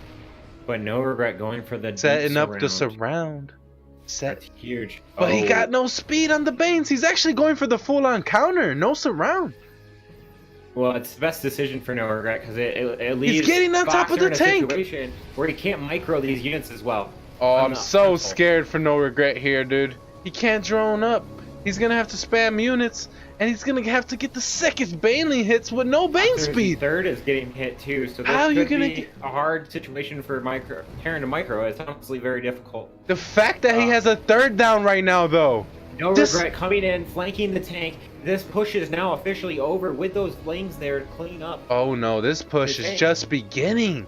But He's there's gonna. no more reinforcement of Splash. You can't push Baneling. He's Bane's got no down the Bane lane. speed though. That's the thing I've been He's got saying. Lings. Okay, the Lings are there.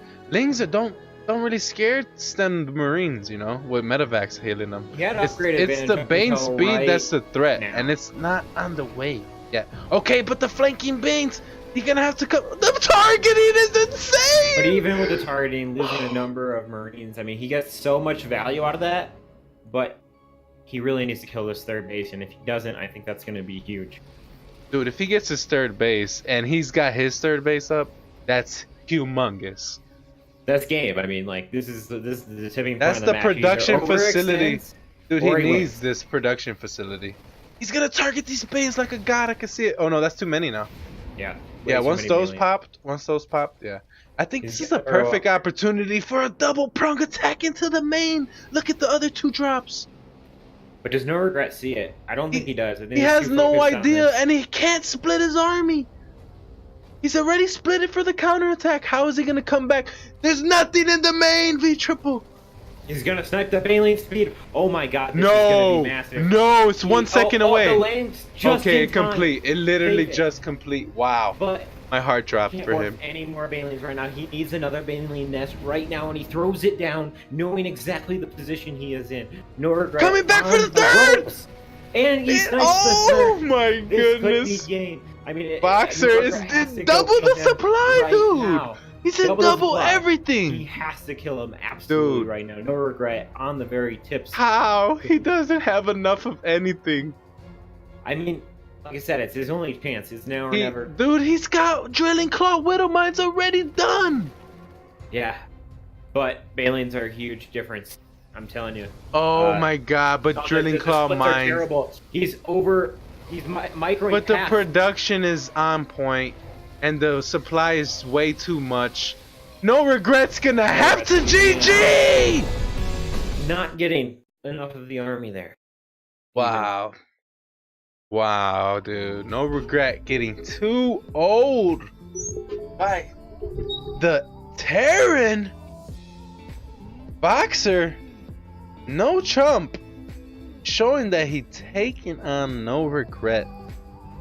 Can't help but to think no regret a little bit tilted. Little bit tilted. I think we sensed a little bit of that when he I said mean, no more casters. He's wasn't like being a the lobby full- full of casters, that- the remake cause of server. No regret was playing with his emotions there a little bit too much maybe, and Yeah, definitely. it kind of probably hurt him. The 2-on-1 is so good. No, dude, when done perfectly. forget the 2-on-1. That Reaper and SCV, dude. It was huge. Tell me that wasn't basically game right was there. The huge moment for no regret. Trying to play a macro game against a 2-on-1, you can't have mistakes like that. Because that's less clean production that he could have had in production, and not getting your third as quickly is so damaging. Yeah, that's absolutely insane there. And let's look at the brackets. PVT, Cradle Bear loses 2-0 to Special, and a Vistork. Like, I think that's Zerg. Epic in available maybe. Expect looks like he beat M Canning. Rip. Neeblet still waiting on the Neeblet's gonna play Foxer next. Oh my god. I'm about to message you gotta Foxer. message Neeb. No, forget that. I'm messaging Foxer.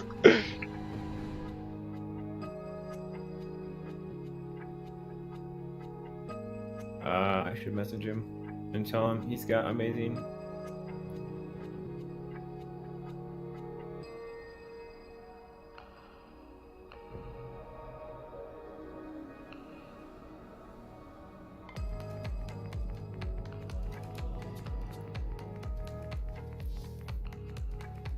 What a game.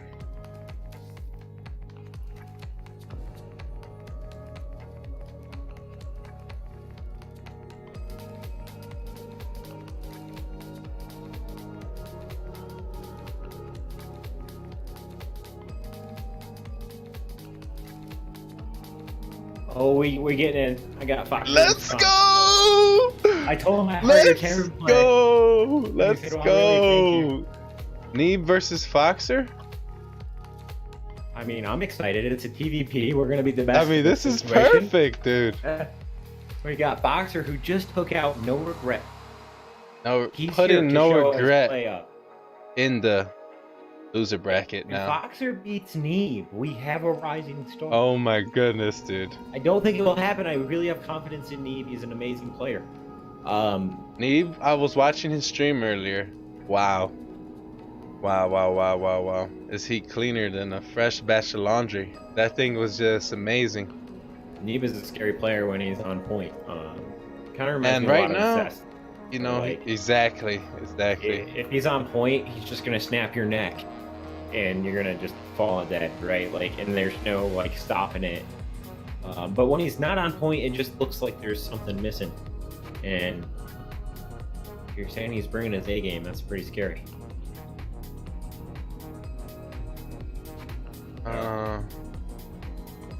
I'm gonna have some of the sickest replays. That's all I'm saying. I mean, SC2 replays, that's gonna have some sick replays. I know they're uploading. Like anyone could download these replays like as the games finish. How amazing it is right now. Let's look at. I'm gonna start stocking. So This is the only game I Current want to care season. about right now.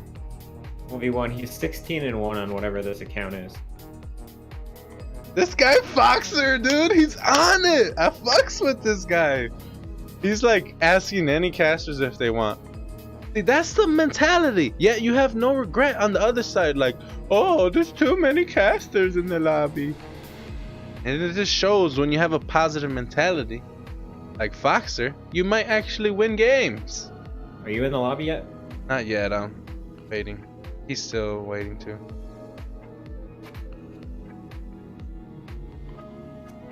I mean, I would love to cast his TVP. It looks like it's his weakest Oh, matchup. we're getting it, man. Says he's, I can't. Oh yes, let's go! Neeb versus Foxer. We're casting a Neeb game. I'm just absolutely so stoked about that alone. And Pig asking for the invite. Oh damn. It's full though, dude. This shit's full. Oh my god. Another full lobby. Just fill it up with everybody that we can. This is How did fun. we get in here? We don't even deserve to This be in here, is let's be fun, honest. dude. This all Neeb says. Look at that. That is some sportsmanship. Wow. Neeb is a god! Neeb is an actual god! Getting Pig in here. Oh shit. Wow! Oh shit. Pig He's gonna with his see me own tremble. border. He's like, damn. Pig. Oh my god. Oh my god, I Foxer can't saying believe ready it. whenever. I am here and down to. That's, Oh my jeez Louise. Neeb versus Foxer. with the two best Foxer! casters for this- Foxer! Making it this far to play Neeb. That's gotta be hats off to him already. Beating No Regret. We just casted this guy. He's no chump. Let's see how Neeb handles him. I mean, if Neeb doesn't take him seriously, that's gonna be an Achilles heel for him. Because you gotta take him seriously. You just I took mean- out No Regret. The way that I see Neeb lose when he does lose is because he's being greedy and getting caught off guard. That's the only reason I ever see him lose. If you give Neeb information, there's nobody on the planet better with using that information. I know this. But going into the introductions on the bottom right in the blue, it's USA's, NA's very own Neeb. And recently taking out No Regret, the yellow parent in the top left. It's Foxer. Boxer. and I'm really curious to see what he does here in TVP. See what his confidence level is. We see he doesn't have SUV on the map. It looks like he's going for a very macro opener. He's going to get the gas after the racks, which it shows very high level of confidence with this opening. Because I go for a gas first. It allows you to get a little bit of attack quicker in case anything cheeky happens. But I guess knowing Neeb, that makes perfect sense. Wow, very nice. And Neeb sending out that probe scout, but after setting up this Wraith wall, this pylon positioning and gateway and soon to be cybercore positioning will block one of the Reaper's main pathways. So it's gonna have to dive into the natural to get any information. So this is a beautiful setup already for Neeb. Neeb with the perfect building placement. Absolutely perfect. I think Neeb is one of the prime examples of a very meticulous player when it comes to his play and refines it down to the exact same T. Going for that Nexus before Cybercore, so getting that information with the probe, seeing the racks in the base, seeing that he's safe to do this, and no aggressive proxy on the map. So this is going to be like a good old-fashioned PBT. So Fox, are reading this correctly too, because Marine first. Gas. I like that. Would have pushed that probe away if it came back. It's really nice for the Marine first in the opening that he goes with, because it's not gas first, so he can get his factory pretty close at the same time. It'll still be about 10 seconds later than I would get mine, but it's godly. It's godly. He SCV scouts and opens Marine. Like he kind of like did the Reaper's job already. I've seen TY do this, so scouting for proxies, proxy gates and stuff with the Marine. Very nice. And this shows really good, consistent play, right? Because even though he's playing against someone like Neeb, he's still perfectly scouting, which I love to see from a Terran. Not taking any shortcuts like that, right? Like Neeb doing his due diligence too, checking the back of his natural for anything weird like a bunker, keeping the adept home, not seeing a Reaper yet, maybe just kind of waiting for it because you think like, okay, Reaper might be looking for my probe on the map, so it's going to be a little delayed, so let me keep my adept back. He definitely wants to stop that scout at the starport, right? Hopefully the adept comes out on the right side. Okay. Ooh, that scared me. Sometimes having that rally onto your adept like that with this kind of gateway, it could get trapped on the other side. So luckily that popped out on the right side. So I like this Marine opener that we have. It's nice setup for like a Marine tank opener. That's not aggressive. So the problem with this build is the Protoss is extra aggressive. Cybercore first, it doesn't do as well. So. But that's kind of why he SCV scouted then, right? To kind of know like how he would have to prepare. He chose too soon. The gas first happens before the scout, so this is just like how he prepared to play against Neeb, I think. Or it's just how he plays. I haven't seen enough Protoss games from him, right? So I can only going assume. For that Oracle popping on out. We'll see what he does next game and kind of compare the differences. There is a Widowmine out on that ramp. Might catch the Oracle's tart. Ooh, the Oracle's playing with fire if it retreats. The perfect Marine splits. It's cornered this Oracle into kind of going a certain way. Oh, nice.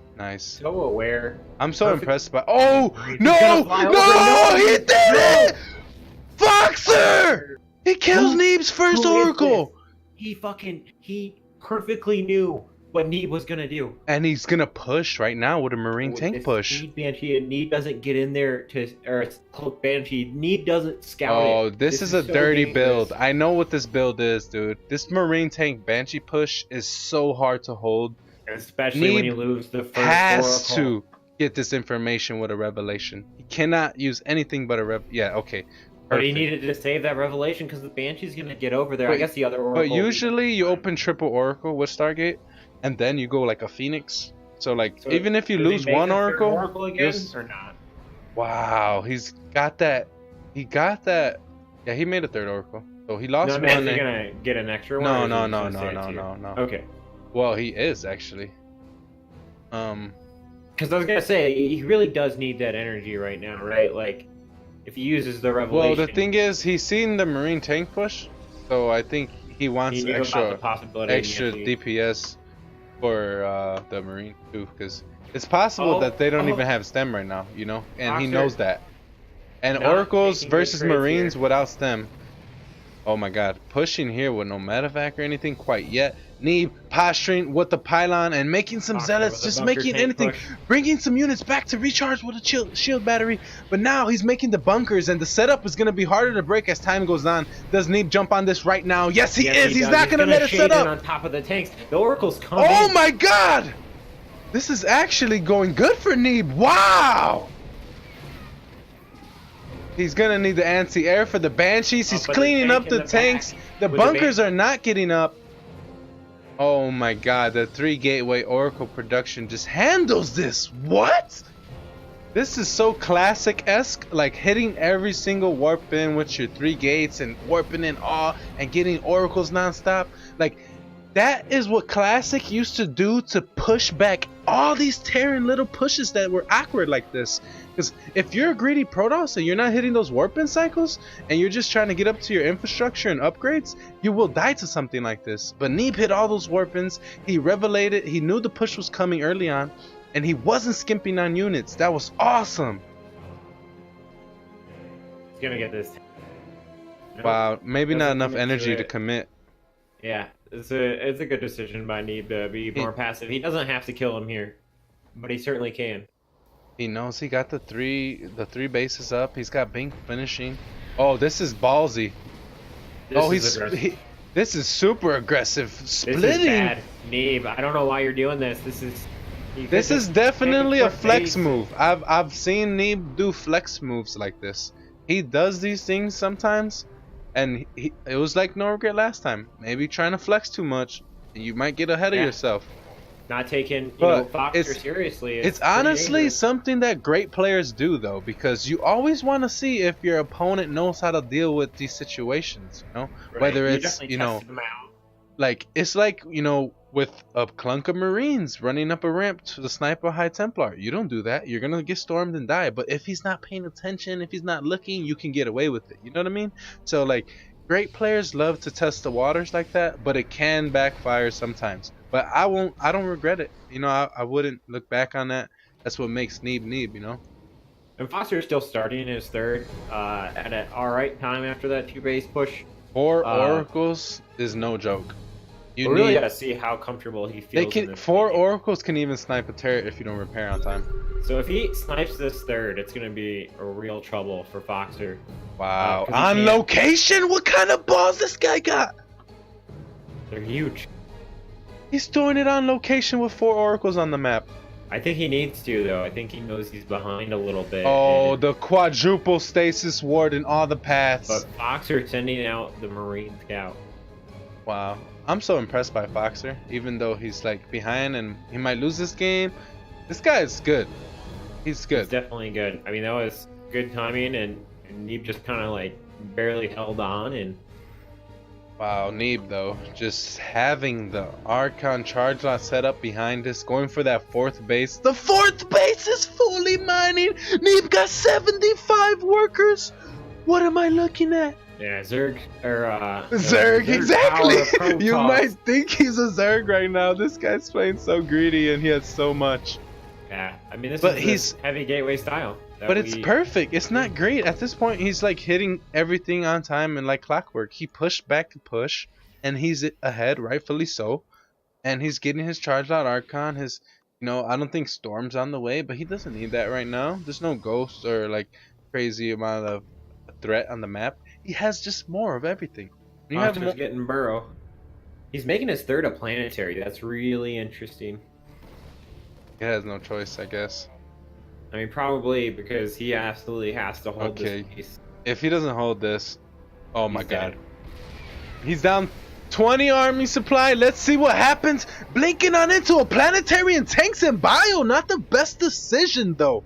That can be a way to turn the tides on this army supply. I was hoping Foxer would push back into those stasis wards, but Foxer smartly backing off. Let's see if he gets baited now. Maybe Neeb even. He might get caught. He might get caught. He's not looking Oh, at the stasis Neeb out positioning him. So sick right wards. now. The army is caught in the stasis wards. You're not even Oh seeing my it. god. The 9. So bad for Foxer. Oh my god, the 9 zealot warping though. Oh my god! The army's just stuck in the stasis wards. The army's stuck, dude. Wow. Neeb. GG, well played. Neeb actually on a whole nother level with the stasis wards pushing back. Okay, now I know. Duly noted. You have to make extra oracles to deal with the little push. Don't go right ahead, you know.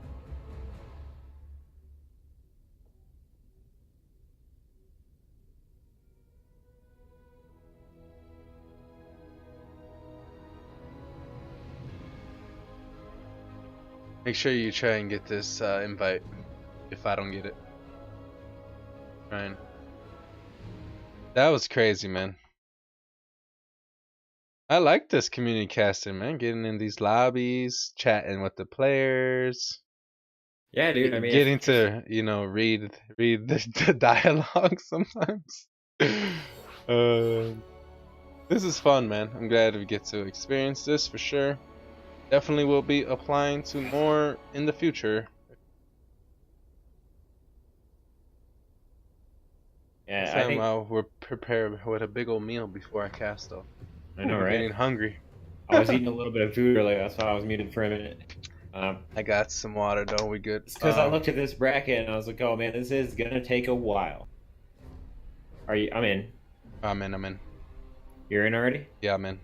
Nice. We both got invites. Foxer, the boss. Fox is a goon. He's an actual goon, bro. We'll be having people watch the VODs, I'm sure. Definitely going to be studying this replay because I always have trouble holding those bio tank pushes when I go Oracle Opener. But now I could, you know, realize like the little things you can do, like just warping in anything, like zealots even, slow zealots, like they tank, you know, and making even a 4th Oracle, a 5th Oracle, a 6th Oracle, you know, like it happens. Yeah.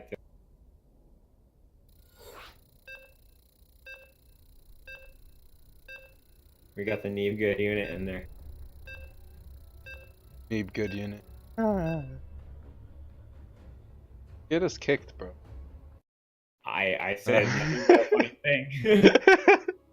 And I only said it after Foxer threw some You never funny know shit what out these there. pro gamers' sense of humor might be. I mean, but Foxer joked about it first. He said, "Don't bully me" with a winky face. So Yeah, I felt true. like it was okay. You know, it wasn't like a Billow raging. Yeah, that's true. That's true. All right. Well, it's only right that I ain't gonna introduce the man with the plan, USA's very own, representing Ting in the blue, Neeb.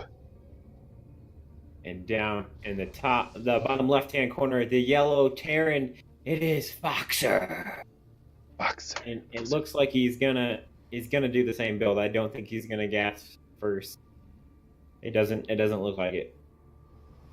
So I'm assuming we're gonna see a very similar build out of Foxer. Neeb going with the, you know, the main base SimCity instead of the Wraith Wall, which is perfectly fine still because, you know, a lot of the times you could bait the Reaper in your base and just trap it instead of like actually keeping it out completely. So it's definitely a different way to go about handling a Reaper, but there's always a way that you have to take into account no matter what. Yeah, definitely. Scouts gonna run into each other. Little pro bump. I like the SCV scout from Foxer, definitely. Normal probe scout from Neeb, going with the Nexus before Cybercore, seeing barracks main, everything all good.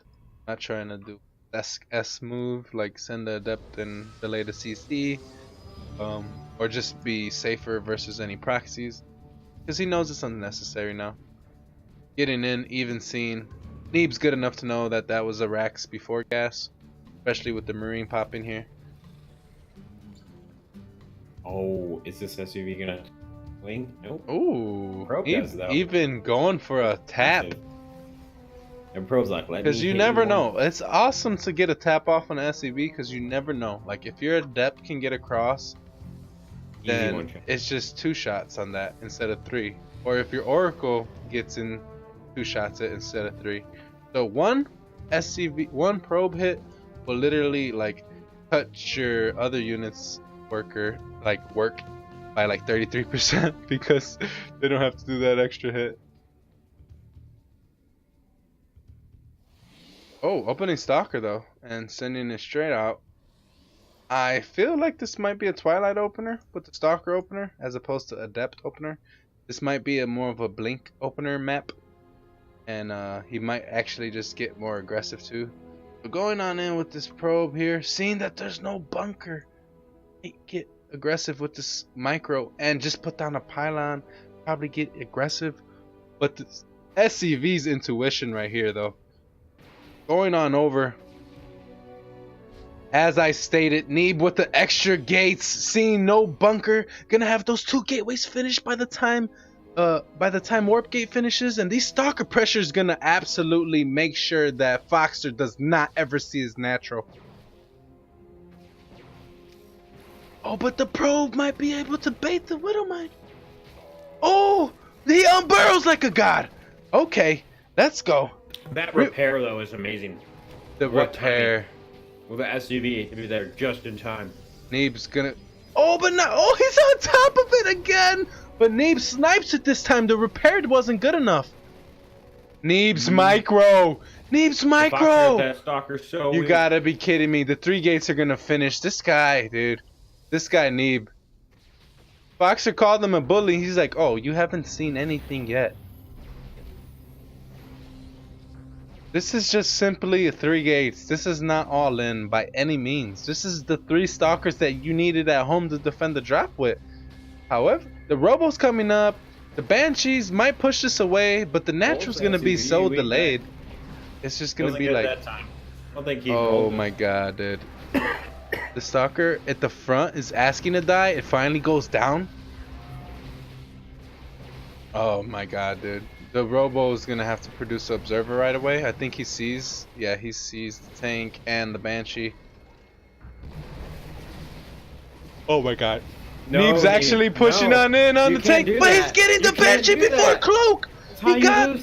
No, he's fine. He's fine. He got the Banshee before Cloak, and he actually has a whole natural saturated. He's perfectly fine right now. That trade was risky, but he got the Banshee. Super value. For Neeb, for sure. Like I said, just holding Foxer off this natural so hard, it's just really, really tough. And like you were saying, like not going for that earlier gas first. You can be pushed back by aggressive stuff, but mainly just not going for that bunker. Like, Neeb's push is totally different. What am I imagining? 10 seconds faster. It doesn't even get to push into the natural. Wow, wow, wow. I mean, like, I catch so many Protoss off guard with that Widow Mine and lose their first unit. Neeb's going for his 3rd base while the natural of Terran is burning. Only 4 SCVs, 5 SCVs on the map, saturating it. There's a ton of SCVs. Oh, running out of energy. The Banshee almost. Okay, Neeb's going for it right here with the shade. I can only tell that he's just gonna go for it. But the tank on the high ground might be a little bit risky for him. He's repairing the tank on the low ground. That's really good for him. The best case scenario for him right now is to take out. Wow. He's Stalkers. just getting value. I think he's gonna lose this natural, and that would be the final nail in the coffin. The Observer's gonna give him vision, but the Scan's gonna take out the Observer eventually. He's focused it. Oh, Banshee, reign supreme. He's gonna run out of energy and lose it though. Oh my god, it was so close. Oh my god. But the tank's here. The tank's here. But he's got a 3rd base. This thing's halfway done. Neeb's just miles ahead right now. And Neeb is in the position all Protosses want to be against Terran. Foxer, though, I still like where he's at as far as in the build and everything that's happened despite the mistakes. He's got the double upgrades. He's about to start pumping combat shield and stim. You know what though? I love this about Neeb. What Neeb's doing, like he knows he's putting on so much pressure, and he knows that he threw a couple Stalkers a little bit too many. So he's not even getting blink. He's just going straight for charge. If you push out on me, I'm gonna swallow you up. I'm not gonna try to blink and pick off units and possibly die to Marines and tanks. I'm just gonna get hella charge lots and swallow you up. Like, that's what he's saying right now. Pretty much. Pretty much. Oh, sick observer scout, seeing the double banshee push away. He's gonna be in position, even meet it out up here. Wow. But he's at the watchtower, so he's gonna see it greedily just pass over the watchtower. Gonna warp in stalkers possibly at the third base to handle this. Send the observer back. Yeah. Okay, sending an observer back. Gonna warp in 3 stalkers. Yep. And then just the frontal push here. And then dropping on the tank! Dropping the charge lots on the tanks. Warping in 4 zealots in the main. Going on in, targeting the other tank. Then gonna go for the bunker first, actually. Oh yeah, dude. This is... Oh my goodness. Wow. Neeb making a quick work right here. Oh wow. GG. That was BO3, right? Yeah. All these... Wow, Neeb.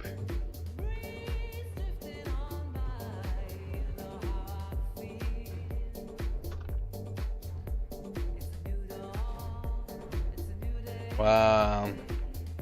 Let's look at the brackets. Specials offline. He must have did some quick work.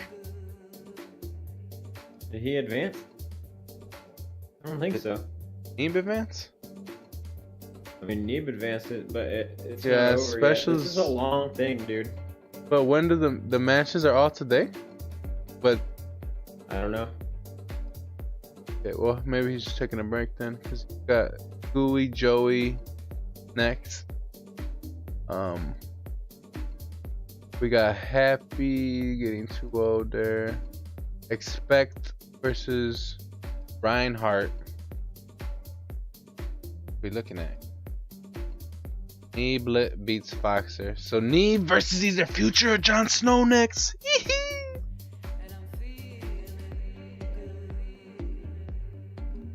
So Puck advanced over Silky.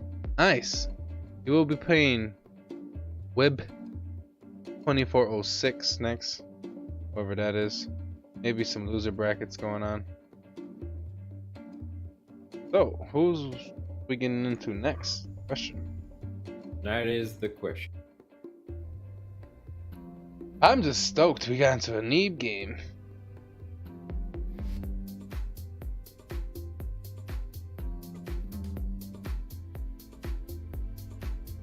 Oh baby.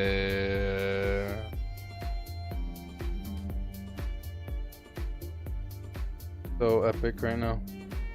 Yeah, dude, that was sick. It was very sick. We got Oh, what the? What?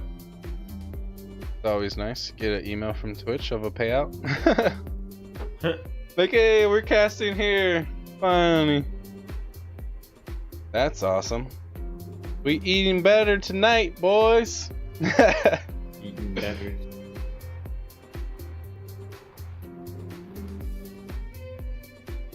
Wow. Wow, wow, wow. How amazing.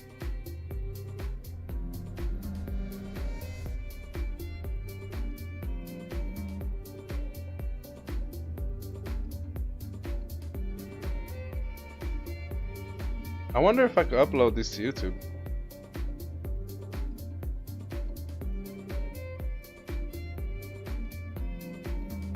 I wonder. Maybe it's...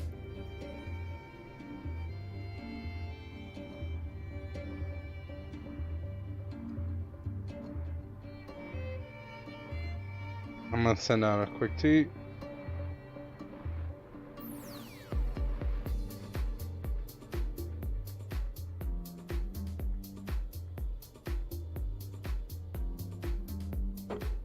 All right, let's see. You want to get into future? I mean, get into whatever we can, you know? I think it started already.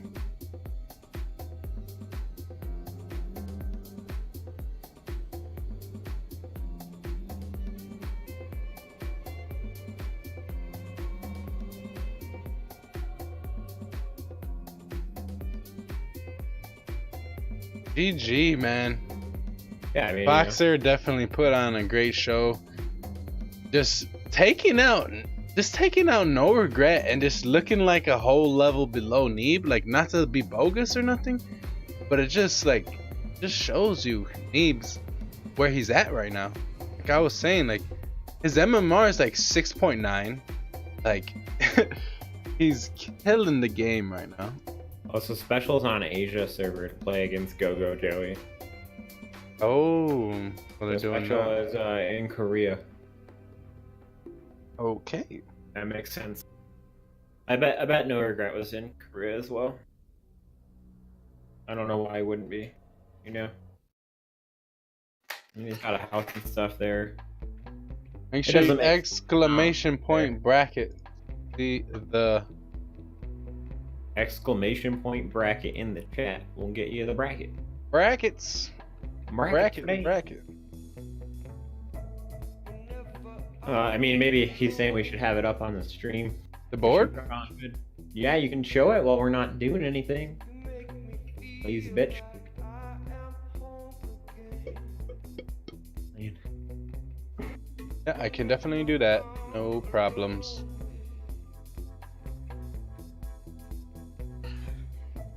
No actual problems at all. Alright. Hello from the future. So hype, man. Just playing. And it's gonna be Neve versus who next? Eve versus Future or Jon Snow. It's tied 1-1. I would love to see Neve versus Future. I think that's gonna be the closest match. Puck versus Web. Jon Snow's a beast, don't get me wrong, but I think Neve Future will be the best match coming next. I mean, Future took out Puck in the finals of Cheeseadelphia, took out Special in the semis. Future's no chump. He did that at a LAN. It wasn't no online tournament.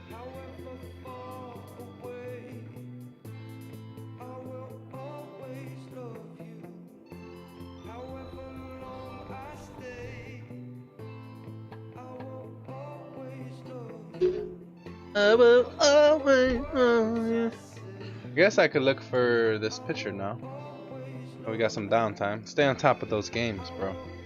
I'm gonna try to fix this screen. Wait, games. That's what my job is. While you do some other stuff, you know, showing off the. Let me go ahead and.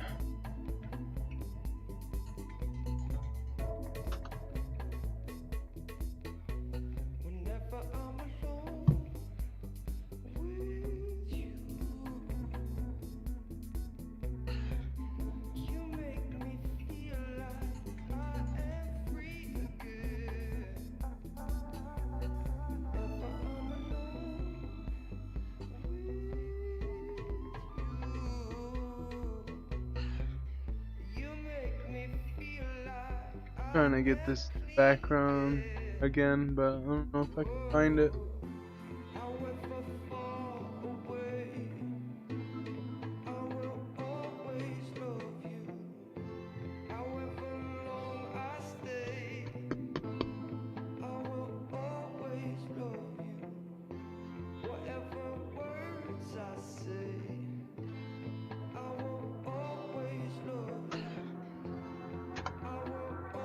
Oh, does it say anywhere?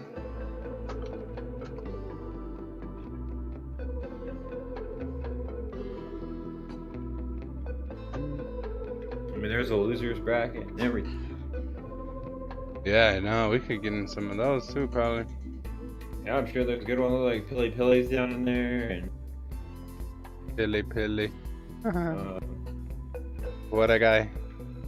What a guy. So it says January 15th and 20th will be in Rhizer, blah blah. I wonder where this picture is at.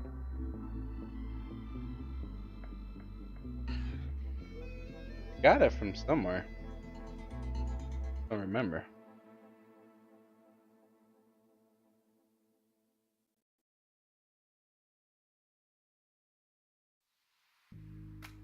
whispering still with all of my years at sanity's dawn. I howl to myself, just another day. Hopefully we get Neeb Future next. Neeb and Future would be sick. Neeb Future, man. Or who knows, Jon Snow might win it. Not trying to hate on him.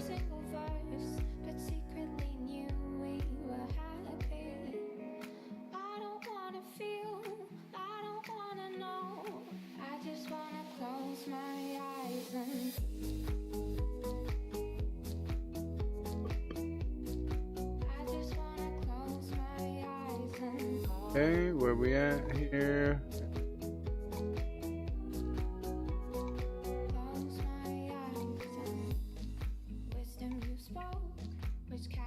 There we go. I think not here. Oh yeah, there it is. That's what I've been looking for. Finally get a game. No, I'm on my picture again. The picture that I've been looking for. The one that I deleted.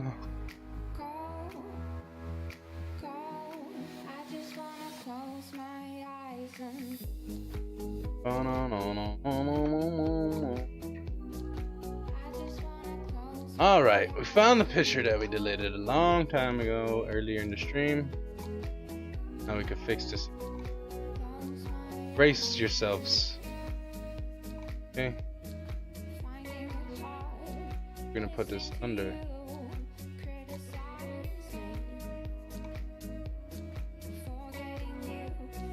Okay, nice.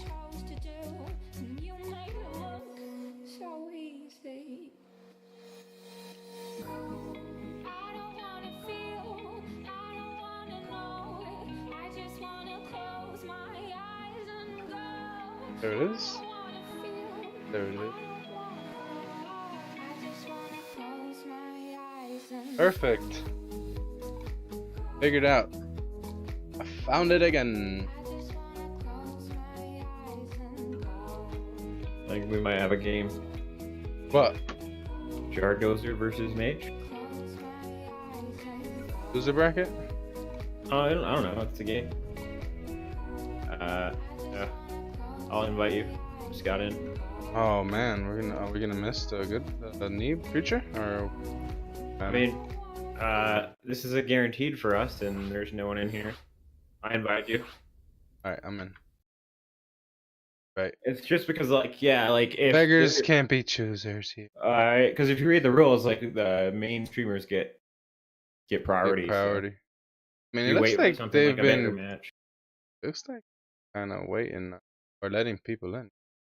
Well, I mean, like it just depends if there's like a bigger caster that just Mage get is. priority. I know Mage. He's a Protoss. Definitely. This is more of a high level NA game as opposed to professional.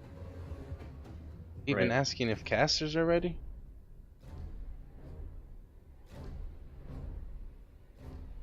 All right, we got a game. Mage versus Jardozer. Let me state my title.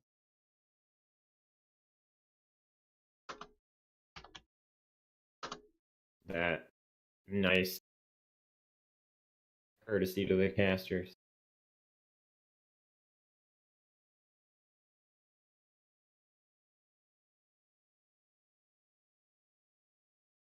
All right. Zerg versus Protoss. Oh, snaps. Mage represent Infinity. Yep. All right, About to getting get on it. into a game. Cerulean Fall, Protoss versus Zerg, Zerg versus Protoss. All right, and in the top right, spawning in the blue color, it's Mage. And in the bottom left-hand corner, the red Zerg. Dozer or Jardozer? I don't know how you say that.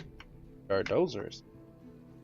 Jardozer. Dust versus Infinity Gaming. Definitely not some new teams on the scene. established organizations. Let's go ahead and see which player comes out on top here. Right. We'll find out. Okay, it looks like we're just gonna go 17 hatchery.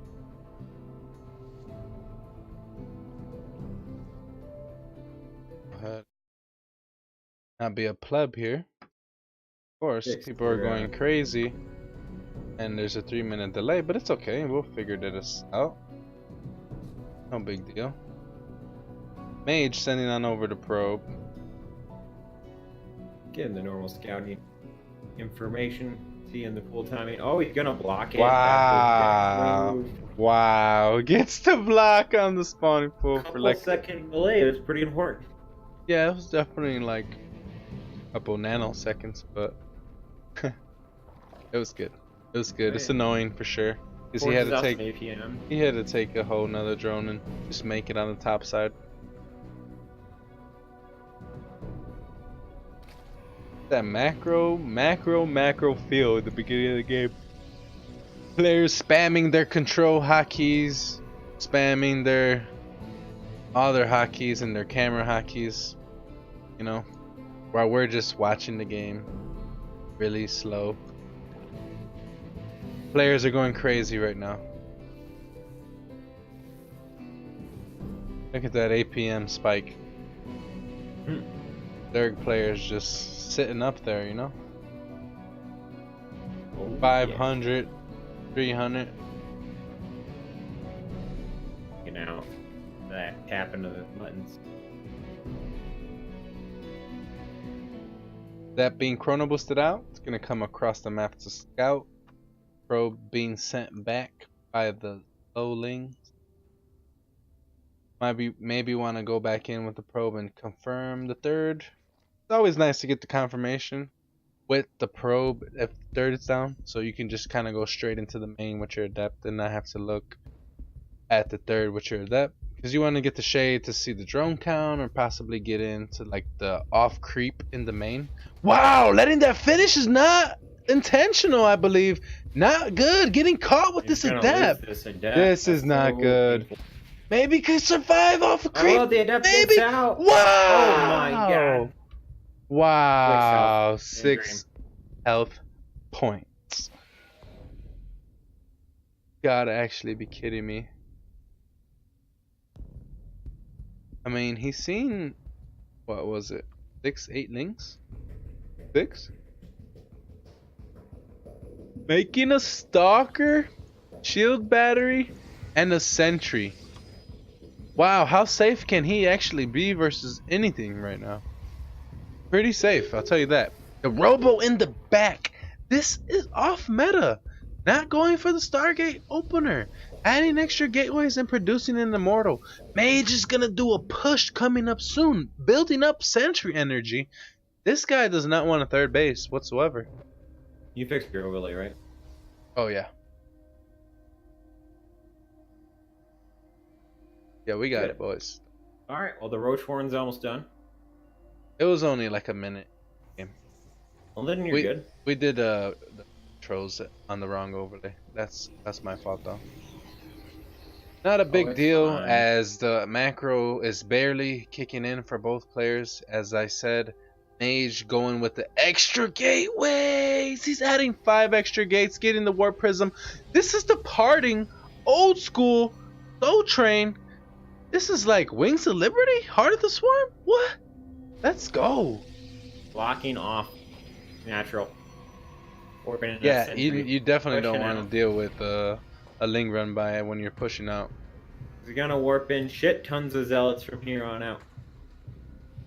But he doesn't have charge, so I think he might actually go with adepts or stalkers.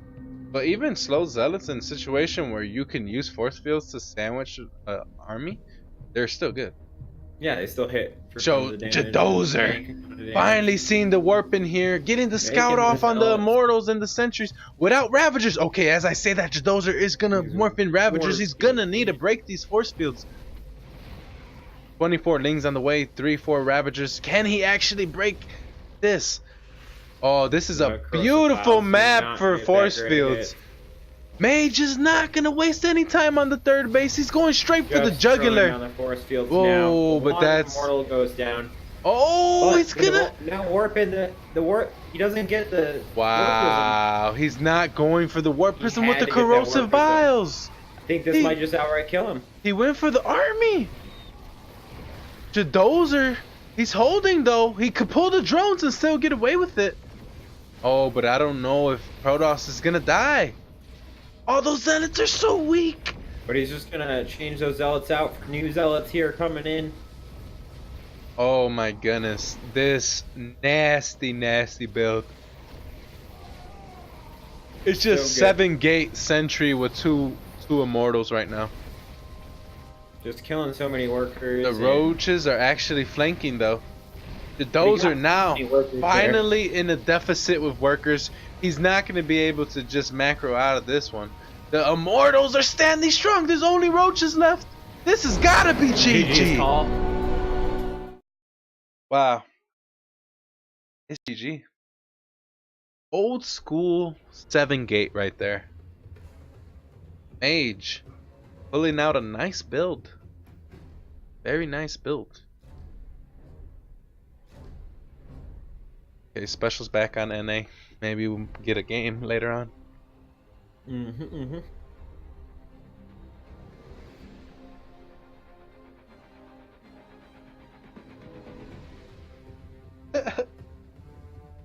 The 180-second chat delay though. Pretty Well, big. Well, I don't know if Pretty big. it's the chat delay 80 seconds, but No, it's just Shall AC hear me. 30 seconds late, so.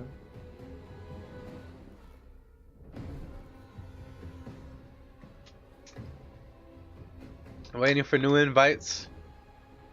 Waiting for new invites.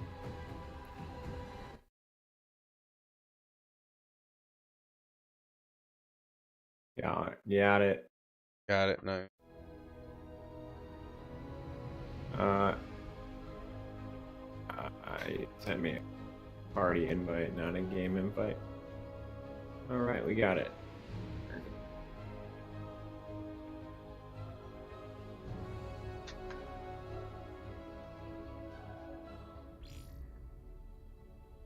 Vincent. Bam, bam. A bunch of diamonds and one master caster.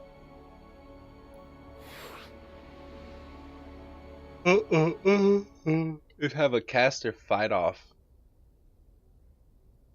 You would like that, wouldn't you? I used to watch a lot of Falcon Paladins videos on YouTube actually, back in like Wings of Liberty. So I was like, used to look up to that guy.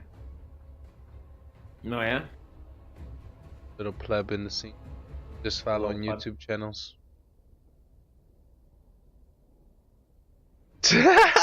Jim Rising.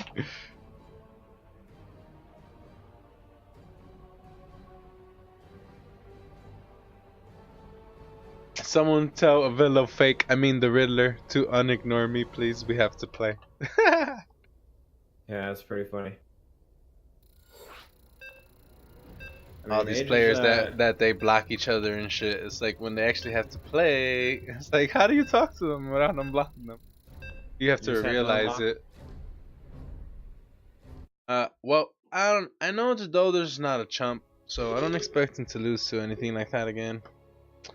I It don't is- think Mage should do it again, no. Yeah, It'd be exactly. I very think it's surprising. just a one-off type of build. But Trying to winning, get that first easy win. let me set up the map score here. Alright. Dozer is actually not up again. Yep. Okay, Mage is up the game. That's a 3. Awesome. In the bottom, winning the first game, representing Infinity Gaming, Mage. And up in the top left-hand corner, we have the Zerg, Jadozer, and Dusky. Oh yeah, that Dust Gaming representative.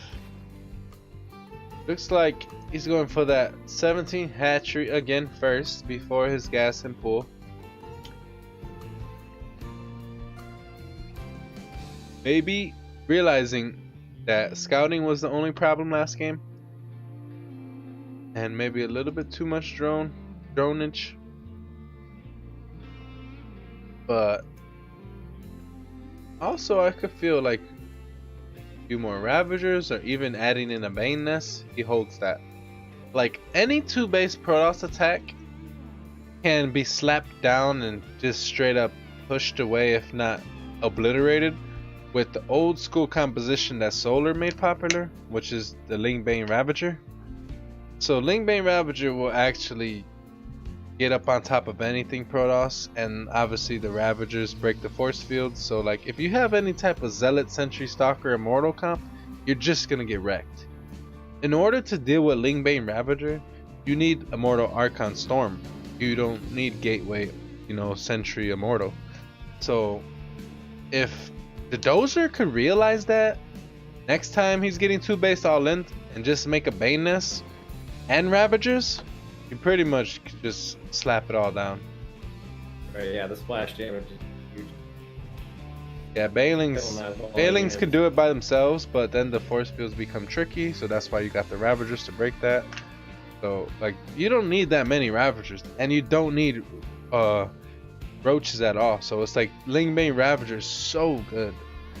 It used to be like the meta for the longest time, actually.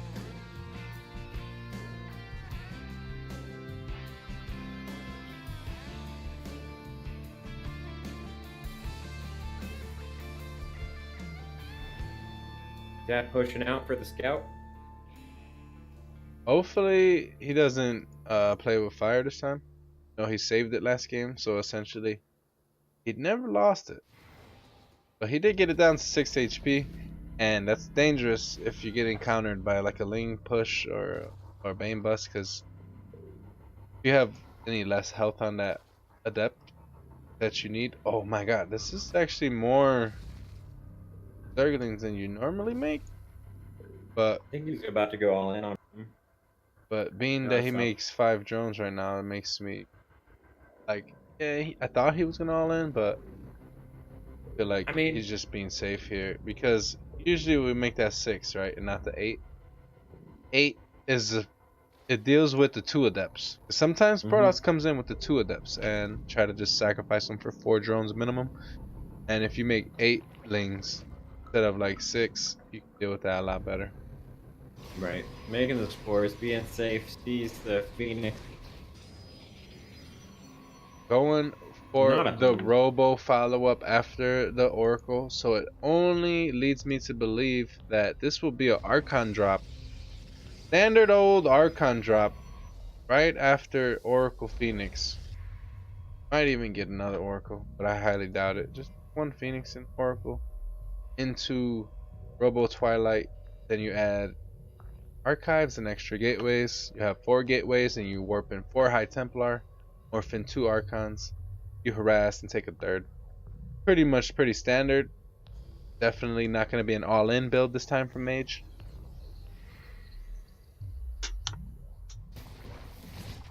Oh, Oracle going on in, sacrificing himself for a queen, but loses its life. I don't like plays like that.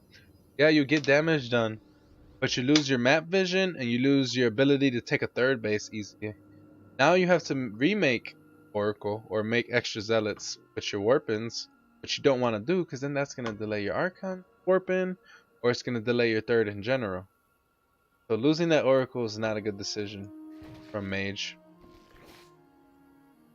Yeah, I definitely got a little over-eager there, and pays the price. But it does look like there's no Lings in position, so he does take this 3rd base nice and easily. No Lings or no cancel squad in route. Making a safety amount of Roaches. Those are then droning back up. But as I say that, he's making Roaches too. I think it's just defense for the Archon drop. You realize what build it is. You need a nice little chunk to deal with the Archon drop. It has to be respected. But what a lot of good players, good Zergs have been doing, has been just straight up spamming Roaches and all-inning the Archon drop. Because if you have 2 Archons on my side of the map, and I could deal with that with my reinforcing Roaches and Queens, then all this other supply of Roaches on the other side would just kill them. but going for the Hydra Den, making just a safety amount of roaches, going straight for the Hydras. I like it. Definitely the better composition. Archon drop coming in here, gonna snipe this queen, and let's see how many drones he gets. Gets the Overlord. Already Not gonna good supply block damage. him just yet, Already good damage. but excellent damage for sure. Gets out of here and Wow, the micro.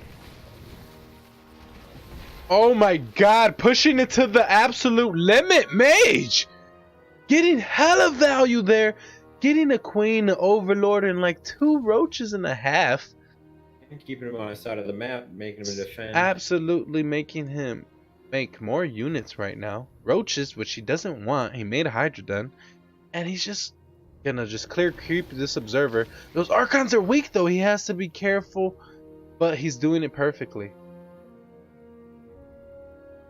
Okay, Jadozer seeing the observer, making this overseer so that he can possibly shoo away that observer with some queens. Could have took out that creep tumor there. I don't know why he's sending the observer all the way back. Third base. Not sure. Oh! That's a big mistake! Big for Dozer. Getting the Warp Prism, how bad is that as Protoss? Getting the Warp Prism, it's big. Getting the Warp Prism with 2 Archons in it is damn near game ending. Because now he has nothing to worry about. Exactly. You have nothing to worry about as Zerg. You can push the issue. There's no weapons of charge lots in your main. There's no Archons to deal with, to like harass you whatsoever. So what do? You just go poke, you trade, you expand, you drone up, you get lurkers, you siege up the Protoss, you make sure he doesn't get this 4th base. Like, he's going for a 4th base right now. And this Zerg's gonna have to do something about it. Yeah, I don't know what Dozer's doing, but he is wasting time. Oh, I know what he's doing. He's waiting for these lurkers. That is 8 lurkers in production. Perfect timing. Because the immortal count is low. Yeah, without immortals or icons dealing with lurkers, no bueno. You can have storms.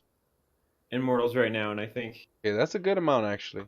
Can't but lie. You know, those 2 off, you could have 8 in just a minute here. But so he could easily get this observer sniped. He doesn't see it. He's not responding, and there it is. Wow, that's so risky. I do not like that siege up there from our Zerg.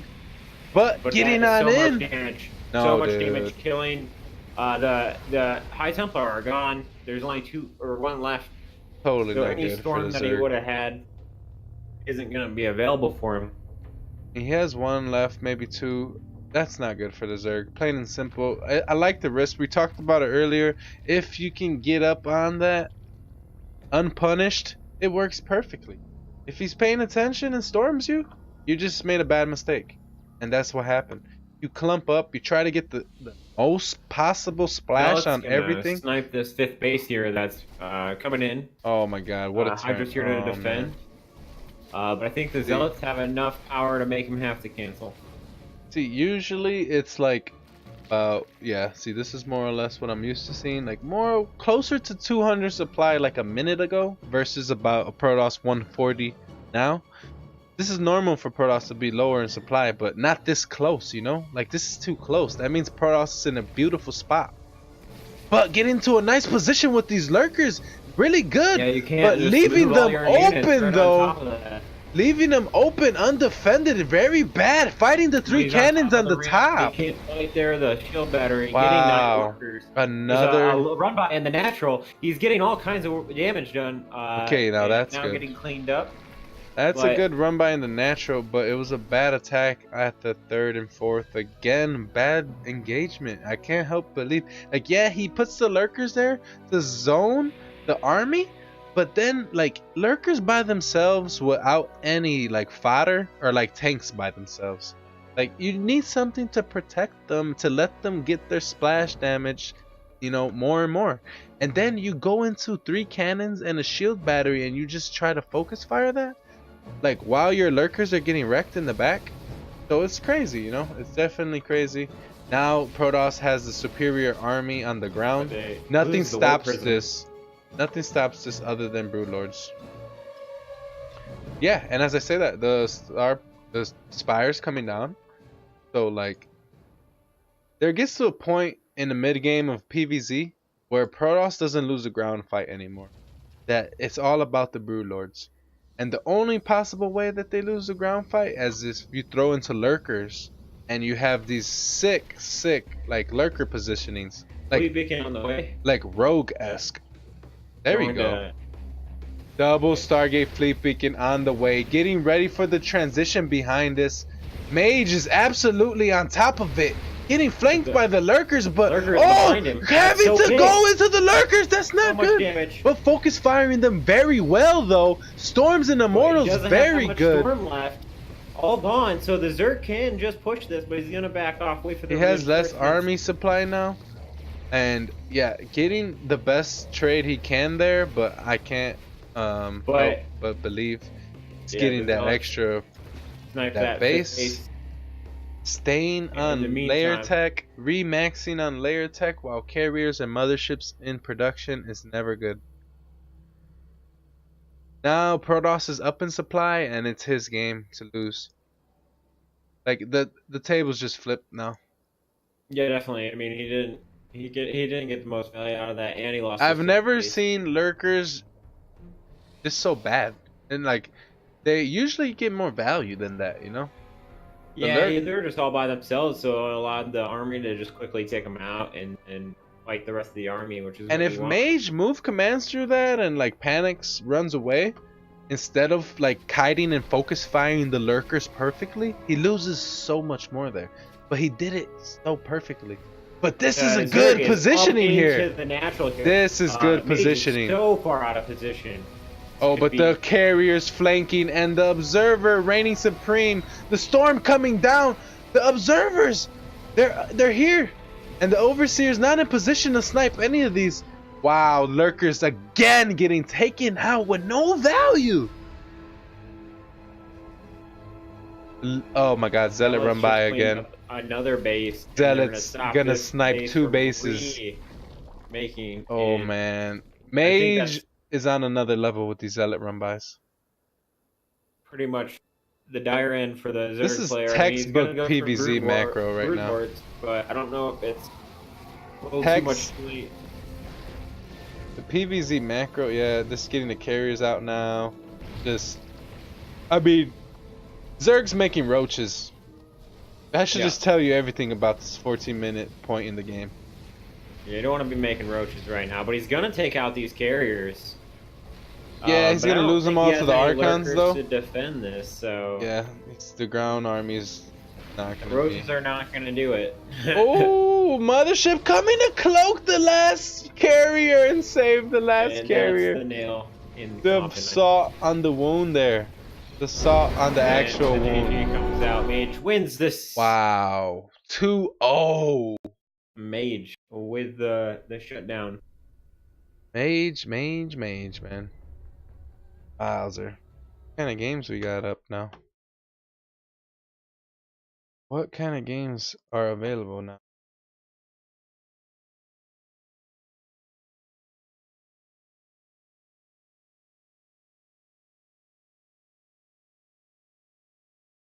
Oh, special versus expect.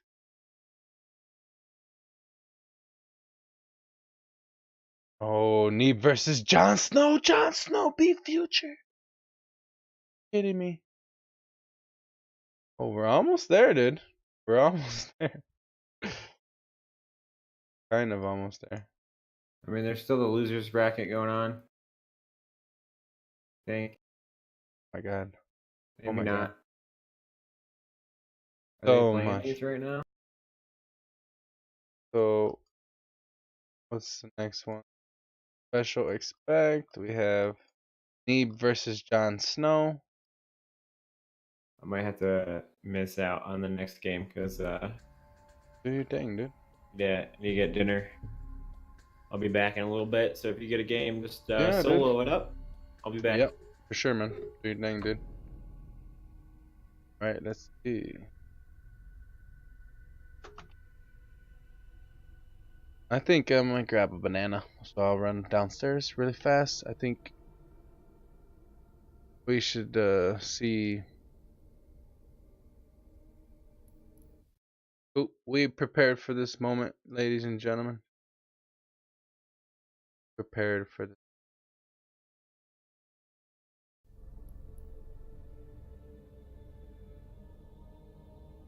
Right. I don't wanna know, I just wanna close my eyes.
All right. Let's see what we got going on. Looks like I'm gonna cast disc. I do disc. Wow, there's so many people actually in this qualifiers. Who did disc actually play?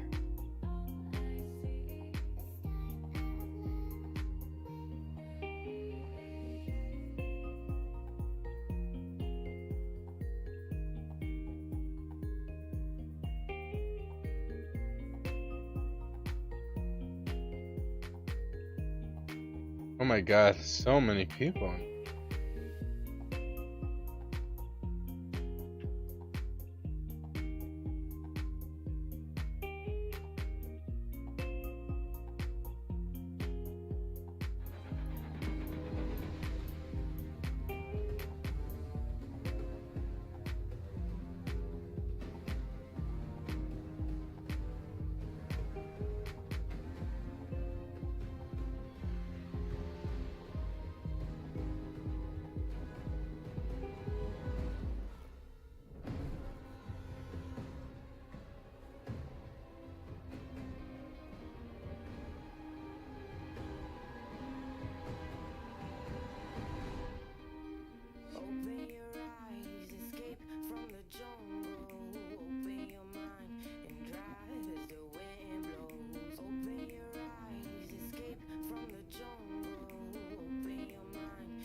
This Stork, where you at, bro? We looking for you, dog.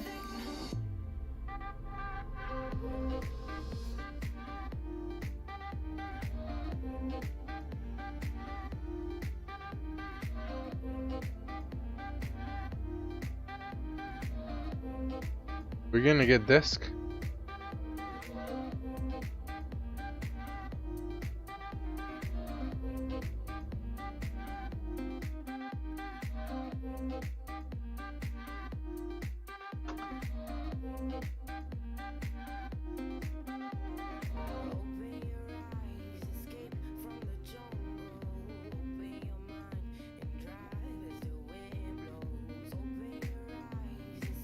Or Neeb versus Jon Snow.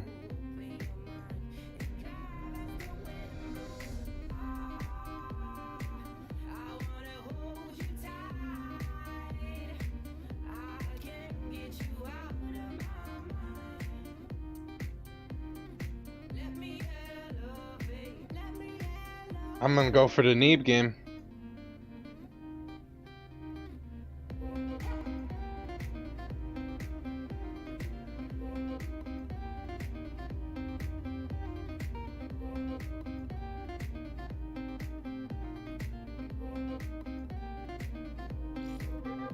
Neeb just invited me to a game!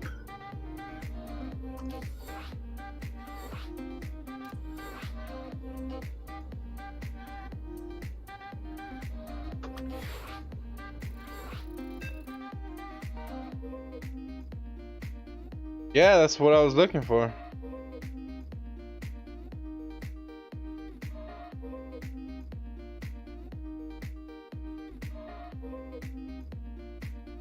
Let's go! All right, ladies and gentlemen, this one will be a solo cast. It looks like we have a Protoss versus Thurg. Some of NA's top players here. Looks like we're gonna have Cerulean Falls. And with no further ado, Ting's very own USA, the New York native Neeb.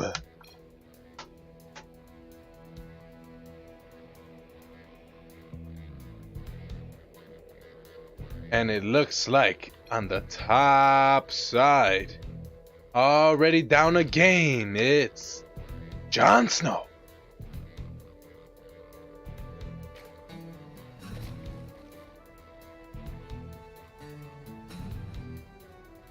Alright, I'm sorry. I'm sorry to my boy Disc. Hope he gets that game and I get in the next one. But I had to get in a Neeb replay.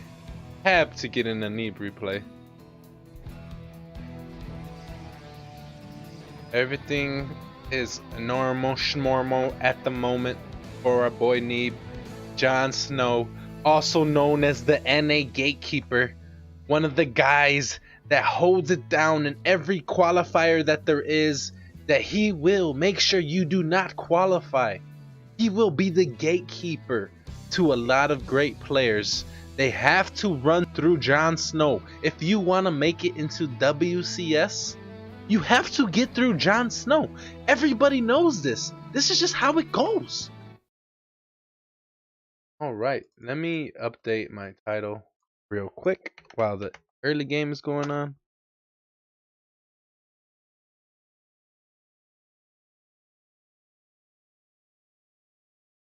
Okay, just done deal, just like that. Probe coming on in, getting that harassment done.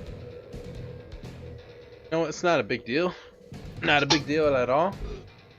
The Overlord gonna come back, put itself in the position to look at what Protoss got going. Right now, I'm just chilling.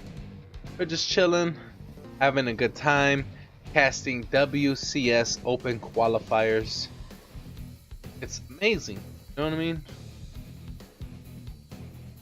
Bro, this is a best of 3 from Neeb. He's up a game already. He's literally up a game.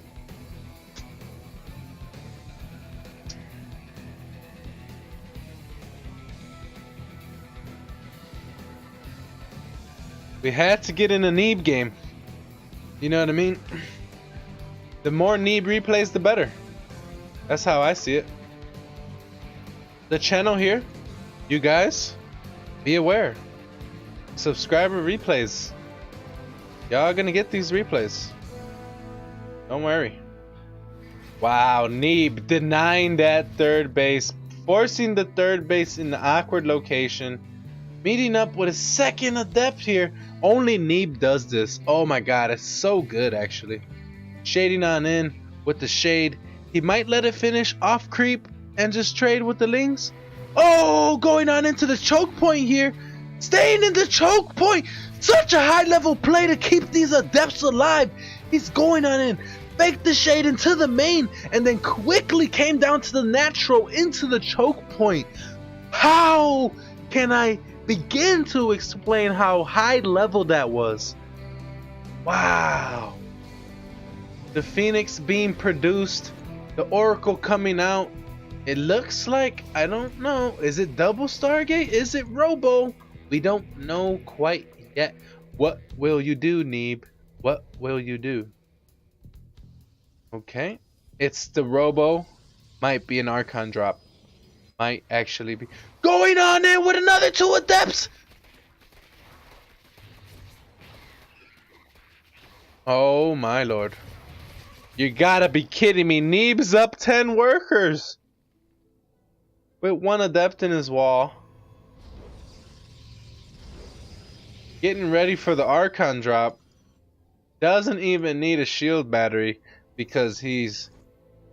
Oh my god, what? Coming on in, getting 3 kills with the Oracle. I totally missed it. And he has an Overlord kill with the Phoenix. Neeb. Neeb. He's sitting here. 11 workers up on his opponent. 5 minutes in the game. Jon Snow might poke. Okay, going on in. Might have been able to get a drone there, but knows better.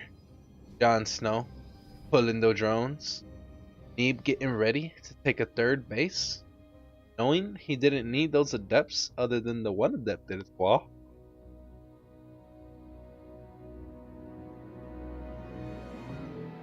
Wow, what a long day of casting so far. It's awesome. I didn't realize it was going to go so late. But guess... Oh... This is 8 gates, boys and girls. This is 8 gates. Neeb's going to put on the pressure. He's faking a third base. He's going for the Archons and the charge lot warping. He's not playing around. But Jon Snow with the queens here.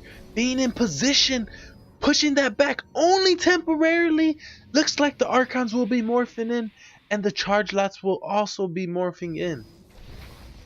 Oh my god. Jon Snow making 8 roaches. He knows how dire of a situation this is right now. Neeb. Oh, the queens! You gotta be careful, Neeb. You cannot get your warp prism sniped. The charge lots going on in on the queens. Looks like they're pushing them back. Roaches barely popping. 6 zealots. 2 more. 8 zealots being warped in. Archons being microed backwards. The charge lots finally able to get on top of these roaches. The roaches are dying slowly. Oh my god, zealots, one of the strongest melee units in the game. The spore giving damage to the warp prism. Another 8 gateways and a third base behind it and everything. Neeb is just taking over. 3-0. 2-0. 2-0.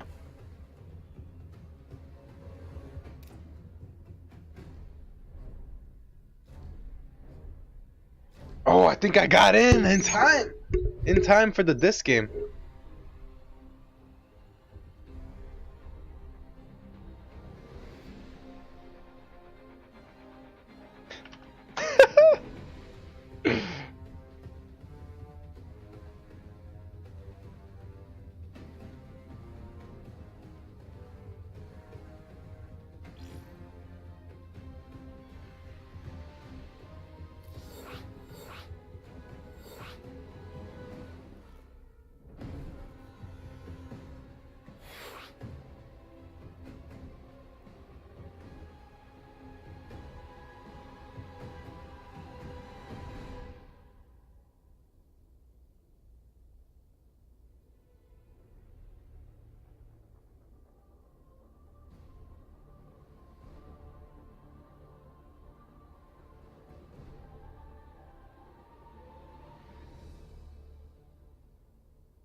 Let me update my title.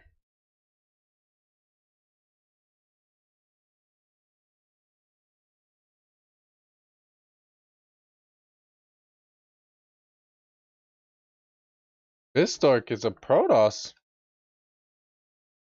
I'm the only one casting this one, boys. I'm exclusive caster for this match.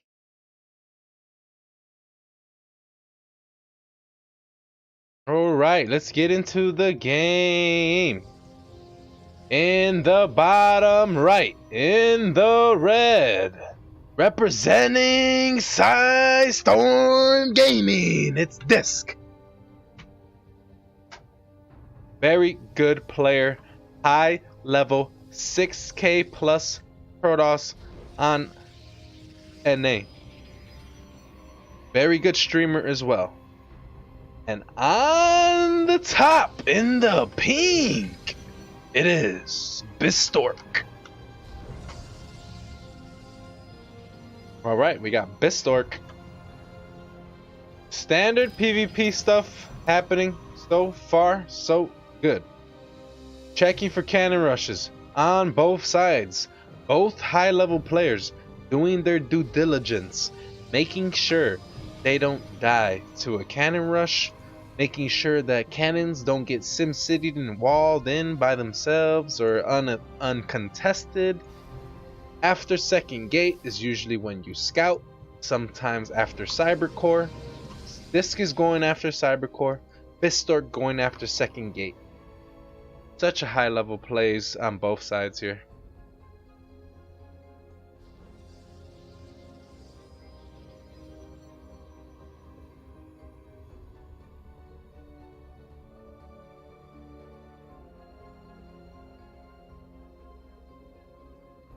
Filling up gases. What will happen? Bistork is continuing the pro production.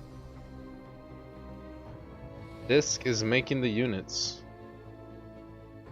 Cutting at full saturation here. Opening double stalker. So this is where we see the deviation. Everything in PvP is usually the same. Until it comes down to the first two units. Will it be the same? Bistork going for the Sentry Stalker. Wanting to get the hallucination. Wanting to scout the mid game. Disc maybe possibly wanting to put the pressure on. Going for the double stalker. Quadruple stalker push. Oh, finishing the pylon. Disc, this is so high level. This has to be so high level. You gotta be kidding me right now. He's hiding the stalker. He's hiding the stalker. He's hiding the stalker and making it seem like it's a Sentry Stalker opening by just killing the pylon with one stalker. That gotta be such a high level play right there. But he lost his probe. On the other side, maybe? So 6 stalkers. We got the 3-gate Robo setting up for Disc. In the meantime, it's a Twilight opener for Bistork with an expansion. This is not how you want to defend this build. You want either a Mortal or Chrono Boost out a Void Ray, get double Oracle across the map, get shield batteries up. This is not good for Bistork. This might just be pushing on in with the advantage, with the micro advantage, with the Stalker count, getting the Sentry right away, getting the Stalker next, having the reinforcements come across the map here. Alright, and here it comes. Warp Prism is on the way finally. The shield battery is going up though. Bistork losing units right now. This can snowball in the negative direction. You don't want... Canceling the Nexus, this is huge. Oh man, this is going on up the ramp. That was very risky right there. But I like the decision. I like the decision very much so. He's coming on in. 4 stalkers to 4 here. It's all about micro, but 6 now for Disc. Going for the weak stalker. Gonna get 1. Okay, Bistork gets 1, but loses a stalker again. The Warp Prism now warping in more stalkers. This is a sick pressure from Disc right now, and he might just be able to contain Bistork and actually expand behind this. But here he goes. He's coming down the ramp with 2 shield batteries there. Even with 2 shield batteries there. The concave still beats the convex. He needs to hold it down here. Alright, getting that pylon with the high ground positioning. 2 shield batteries now. This pushing on up the ramp. This is risky, but he's going for the focus fires, and he's gonna warp in straight in the face of him. And oh my god, the probes are being pulled right now. Disc is in a commanding army advantage, and he also has the worker advantage. This might just be all she wrote. Focusing the warp prism though, this is the only chance for Bistork, but no, the warp prism actually finishes the warping, and the units and the probes are just not enough anymore. He's gonna have to GG and just go to the next game. I mean, you can get me in. I'm back. Yeah. Apparently, I'm missing some exciting things. Oh yeah, PvP, and you missed I got into the last game of Jon Snow and Neeb. Anyways, GG from Disc. Going up 101 Bistork. Let's go! On the bright side, I'll be fresh and ready to go.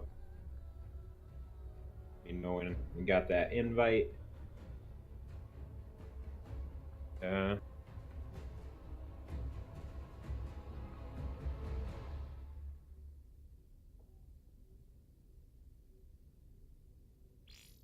He said imagine without ping. Imagination. He has 100 ping. Oh, that's not that bad. No, round 6 doesn't play it. Okay. Cool, invite. Cool.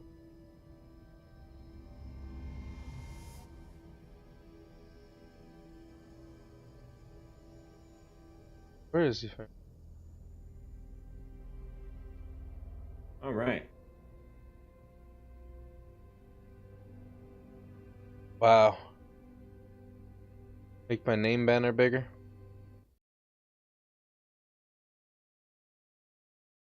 Let me know when they start it. Getting in now, I think.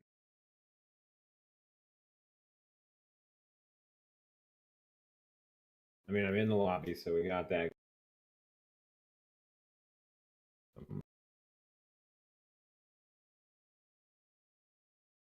See how that looks.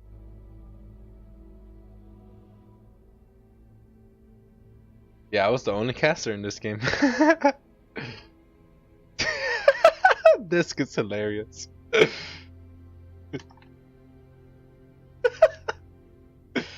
awesome, though. It's like really awesome to bring some, you know, exposure to these like non Pros. premier matches. You know what I'm saying? Yeah. To where, like, you know, obviously you get the better casters and the bigger players, but a lot of these little players, you know, they're grinding just as hard and putting their heart and passion into it, and to get them some kind of exposure, it's definitely a good thing. Well, you know, you also get more exposure as well. Hell yeah, So- dude. Helps everybody, definitely. makes Rising the scene tide better. lifts all boats. Hey, right? Alright, here we go. In the bottom, up again, with the 3-gate Robo, representing Sidestorm Gaming, it's Disc. And in the top right hand corner in the pink, it is this. Bistork. Yeah, this wasn't opting for no macro game, that's for sure. He said he had ping, so imagine with no ping how much more he would have won that game, he said.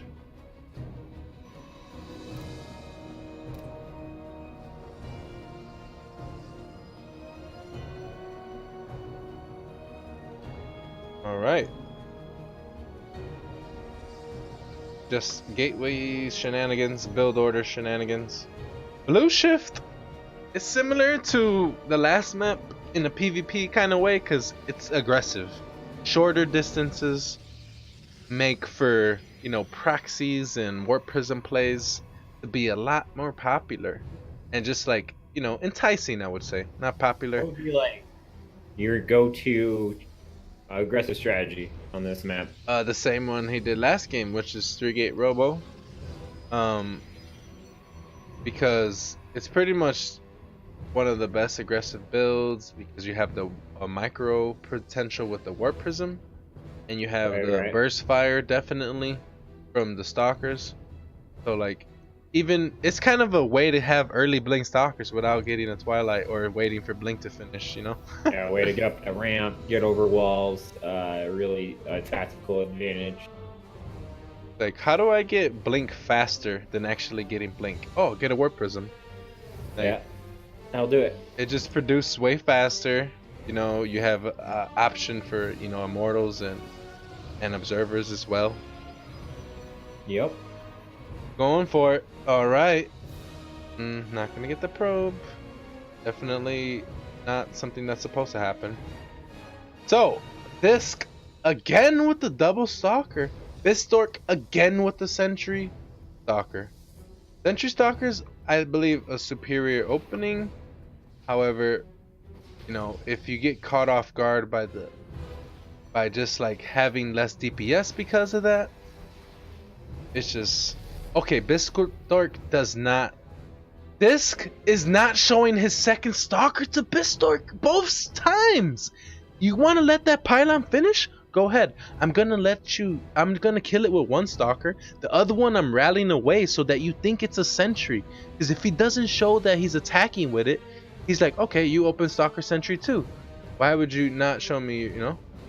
So again, Disc is doing the same exact build. He's just gonna focus on his micro and just Right? focus on like, can you defend me? But Bistork, having a better read on it this time, might actually go for, you know, the defense on the low ground.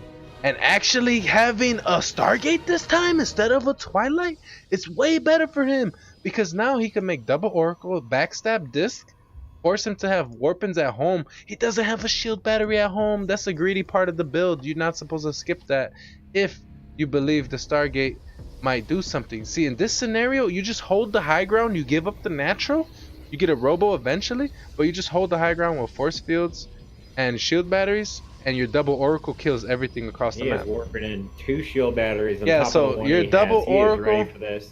double oracle will kill all the probes on the other side of the map, and your robo eventually with the shield batteries and force Just gotta fields cancel this natural. will and- keep you safe. As soon as that gets cancelled, I would imagine him putting up a robo or just warping in more stalkers. Losing this production is bad though, so he's got to buy time for this.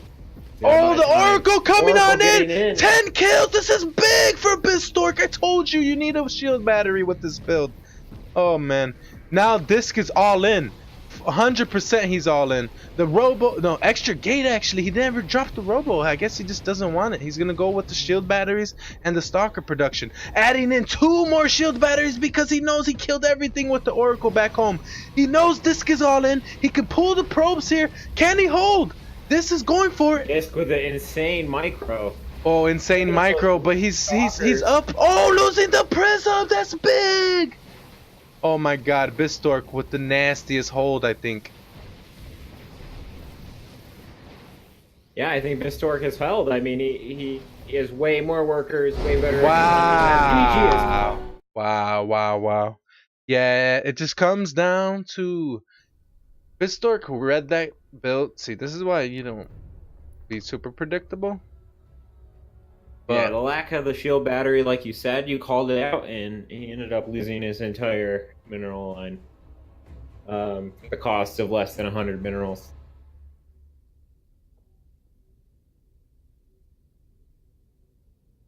Because, yeah, if he had a shield battery there, right, like, doesn't lose nearly as many probes. Disc is not happy with the 5 server, kind of like sampler. 5 server sampler. The 5 server sampler. It is. Is he playing from non? Where is he playing from? You know. I'm not sure, honestly. Well, if you get into the next game, be sure to invite me.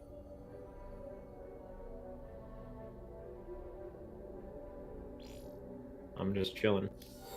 Got you, I got you. MLam91, how you doing? I'm on 3-minute delay. Sorry if I reply 180 seconds too late. That's alright, Emlan. You can ignore that toss and listen to this Terran / random player. Wow, you watch a PvP. I know, right? It's alright, we can make fun of it together.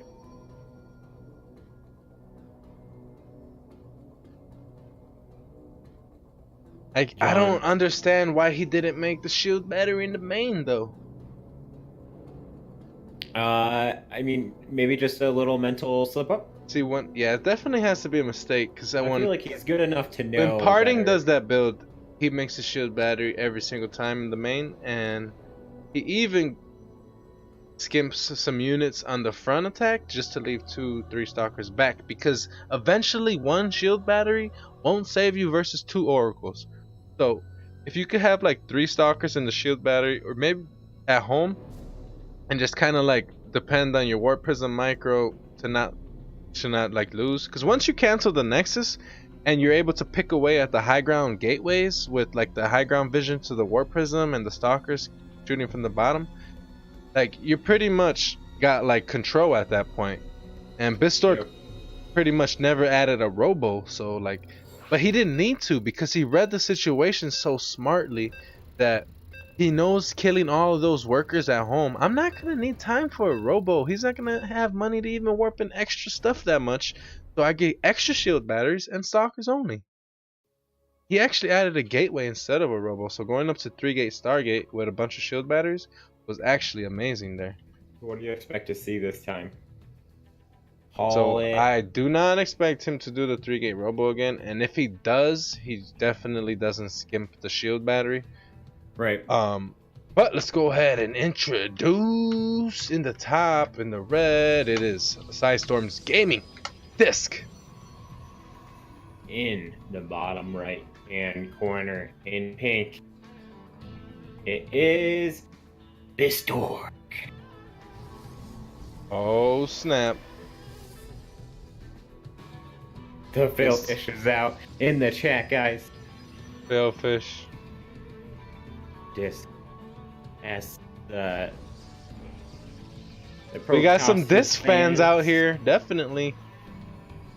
We got some disc fans out here for sure. I'm definitely a disc fan. Fun fact, I was coached by Disc, and he helped me a lot. He helped me break that peak that I hit, which is about 5200 MMR. I got coaching when I was about 4700 MMR, and not too long after that I hit 5200. I'm not gonna go wild and say it was because of the disc coaching, but maybe it was because of the disc coaching, you know? Maybe you don't say, mate. We're gonna. Alrighty. Oh, sending out sending out that probe. Oh wait, we're gonna see this proxy Stargate. Robot? Proxy Stargate. Proxy Stargate? Why do you say Proxy Stargate? Because he's sending out the probe to put down the second pylon, or second and a half, third.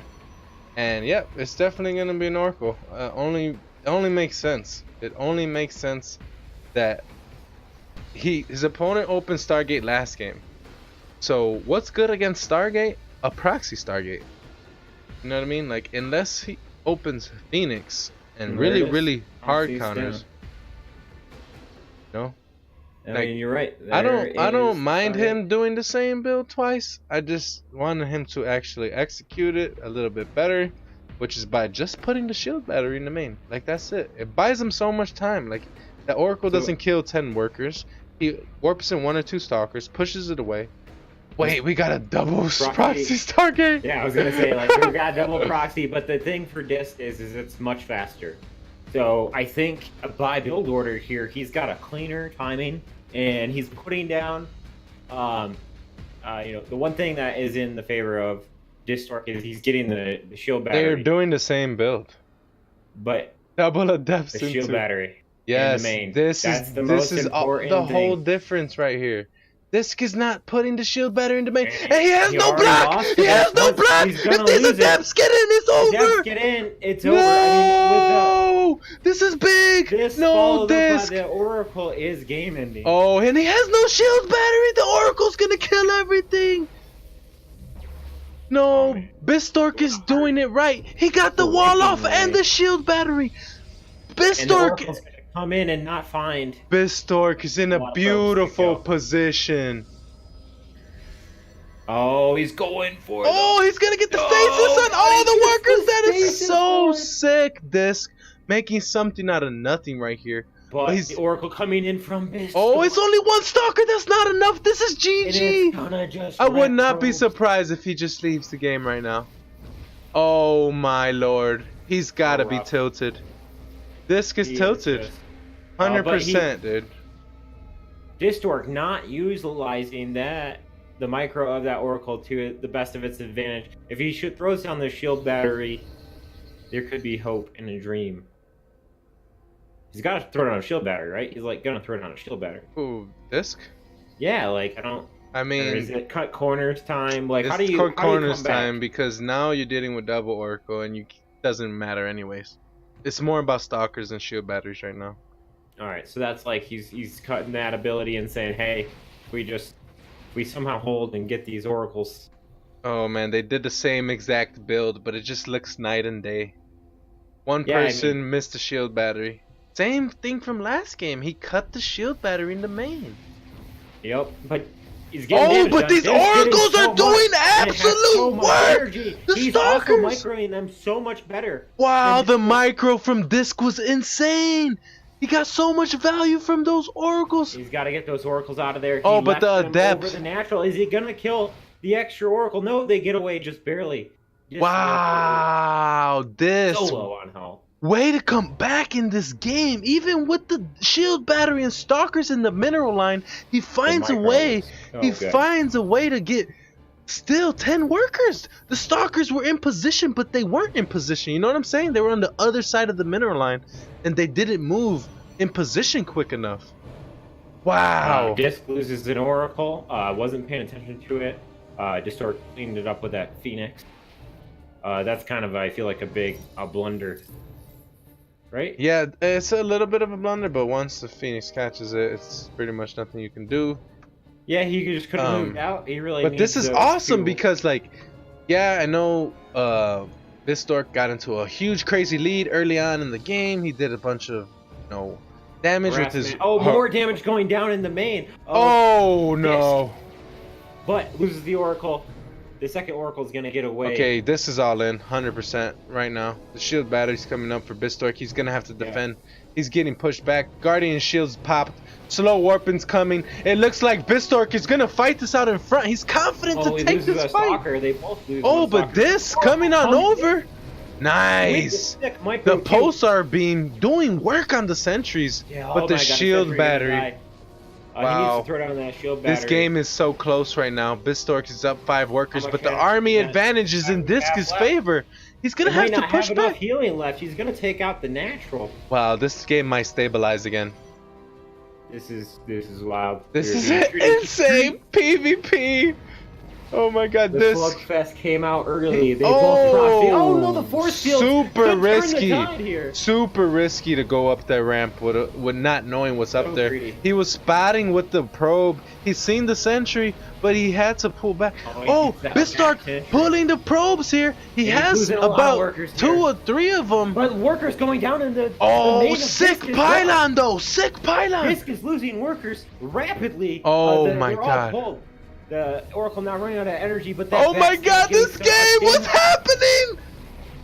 Will the last Stalker fall? The shield battery's almost out of energy. Disc no has longer more. healing The Stalker. There's He no doesn't have mining for any- Bistork. He's losing all of his probes. They're both losing all of their workers. Just 9 workers. Oh my god, Bistork got more Bistork- army now, Bistork and is he's at got the a shield larger batteries. economy. He's got the But army and the shield batteries. He's He about might. to lose the Phoenix. It goes down. Is the Stalker sentry The shield enough? battery though. The shield batteries. Shield batteries. The second shield battery. What is coming out of actually the clutch time. happening? There's no energy Oh left. my god. Bistork's doubled the supply. And I think No. that's gonna be all. GG. Yes, smells it. That was a sick Bistork game. with the reverse 2-0. You're kidding me. You're absolutely kidding me. I mean, that was just savage, all the way around.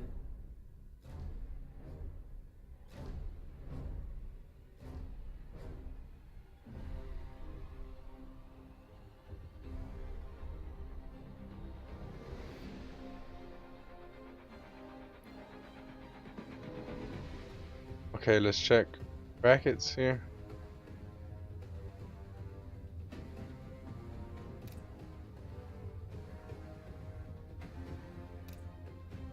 Neeb invited me into a party, bro. I feel so special.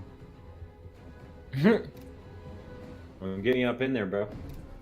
No, it was the last time when you were. I gotcha. He's like, I'm Recognize you, actually, I'm actually happy I lost. I can go to bed. Is that what he said? He said, loser's bracket is worst invention ever. This definitely not one to hold his thoughts in.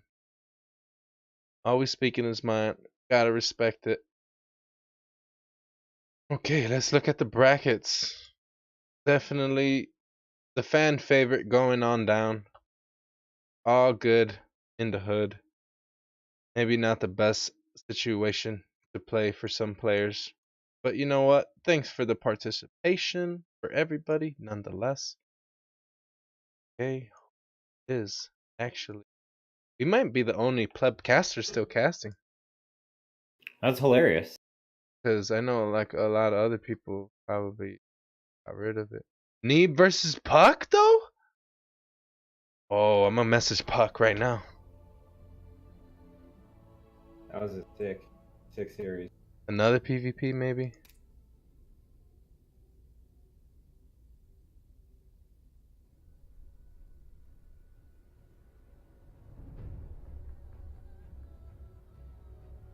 Oh, I got the invite.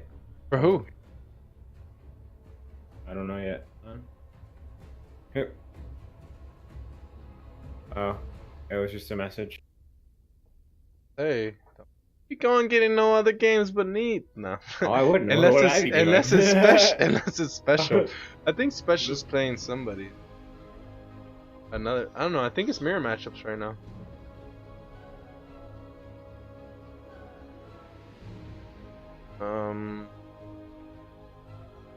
We'll see. Who's up? Who's up, man? Who's the barcode? Question. Good, actually.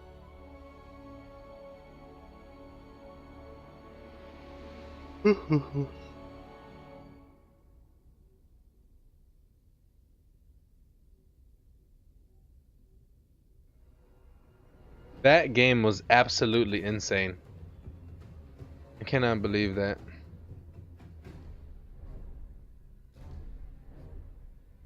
Just forgetting the shield batteries, man.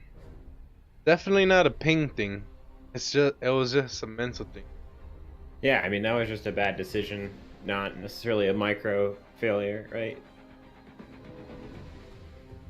Nonetheless, man, you know, once you play Tilted, things can go wrong like that, you know? Yeah, definitely. I mean, a mindset is so huge in this game.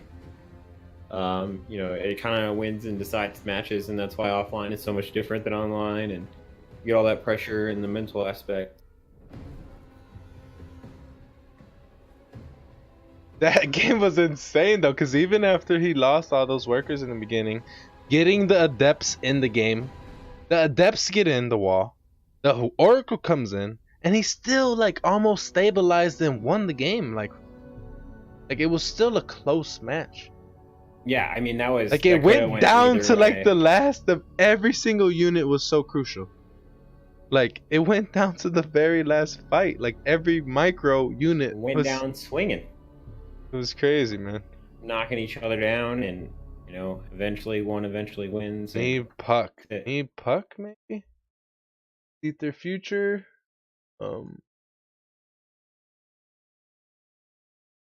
Not sure how these brackets are looking right now. Looks Exclamation. like Future's in a game. On Snow's not doing anything. Special and expect. I don't know who expected. He's 2-0ing everybody he's playing right now. Who is expect? I don't know. Like, but he's winning all. What He's- race is he? I don't know. That's what I'm saying. Like, Don't. we don't know, man. Well, you should know, motherfucker. Should find out. Back. What has their little server? Get my bobbers. So we're looking for this bracket. Looking at it now, seeing the updates. They said something about 6 not being played today. So special versus expect isn't until tomorrow or the next day, right? I think. Which means Neve versus Puck isn't until the next two. Oh, I just got an invite. Alright. Looks like we got a Protoss. Rob. Nice. Invite me when you get it. And,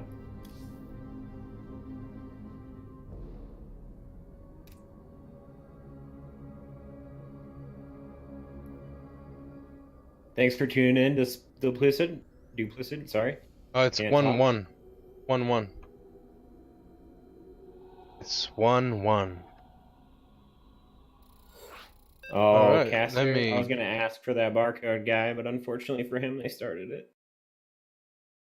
So it's Obviously, what was it? The names that were... so Rob versus, Usana? Okay, another Asana? PvP here. ASUNA. PvP, guys. Let's see Let me if this can live up to the hype. Let me update the name here. I mean the title. ASUNA Rob is the name. versus ASUNA. Asuna. Like Asuna. How you're supposed to up, say that if up. you're not bad at English. Updated. All right. Let's go ahead and get in the game. And in the bottom left corner in the red, it is Rob. Rob. I think we know who O'Rock is cheering. I'm cheering for the guy that And in the named top Rob. right, Asana. The purple Protoss. A little bit faster on his gateway time. By a hair of a second. The hair of a second. And his gas too. Another Protoss versus Protoss. We seen a very fast series previously. 3-gate robos. We've seen, you know, Praxi Stargate, 1 base Talk to me about pressures. these gas opening differences. Because I don't quite know PvP that well. So what's the difference in the gas timings there? So no big difference in the gas timings really. The biggest difference is going to be how you actually saturate those gases. So do you put 2 in them or 3 in them right away? So it looks like both players are going with the 2 out of 3 or the rally method. So instead of filling them up right away, they kind of just let it get filled as you make workers. If you fill them up right away, you most likely want to go heavier gas units. So instead of opening double adept, you open more of a sentry stalker or double stalker into Stargate if you want to fill it right away. But if you just don't fill it right away, you probably go like adepts and then get a later stalker or get an earlier nexus. So just like little small micro differences definitely. But I could venture to say probably that somebody's gonna open adepts, and it might be They're Rob. both gonna open adepts. Okay. It looks like no stalker sentry. You're right. So the more gas on the top head Protoss, he had started his gas a little bit faster. So Rob calling it exactly, telling us how it's gonna go. There we Rob. go. Look at them reads.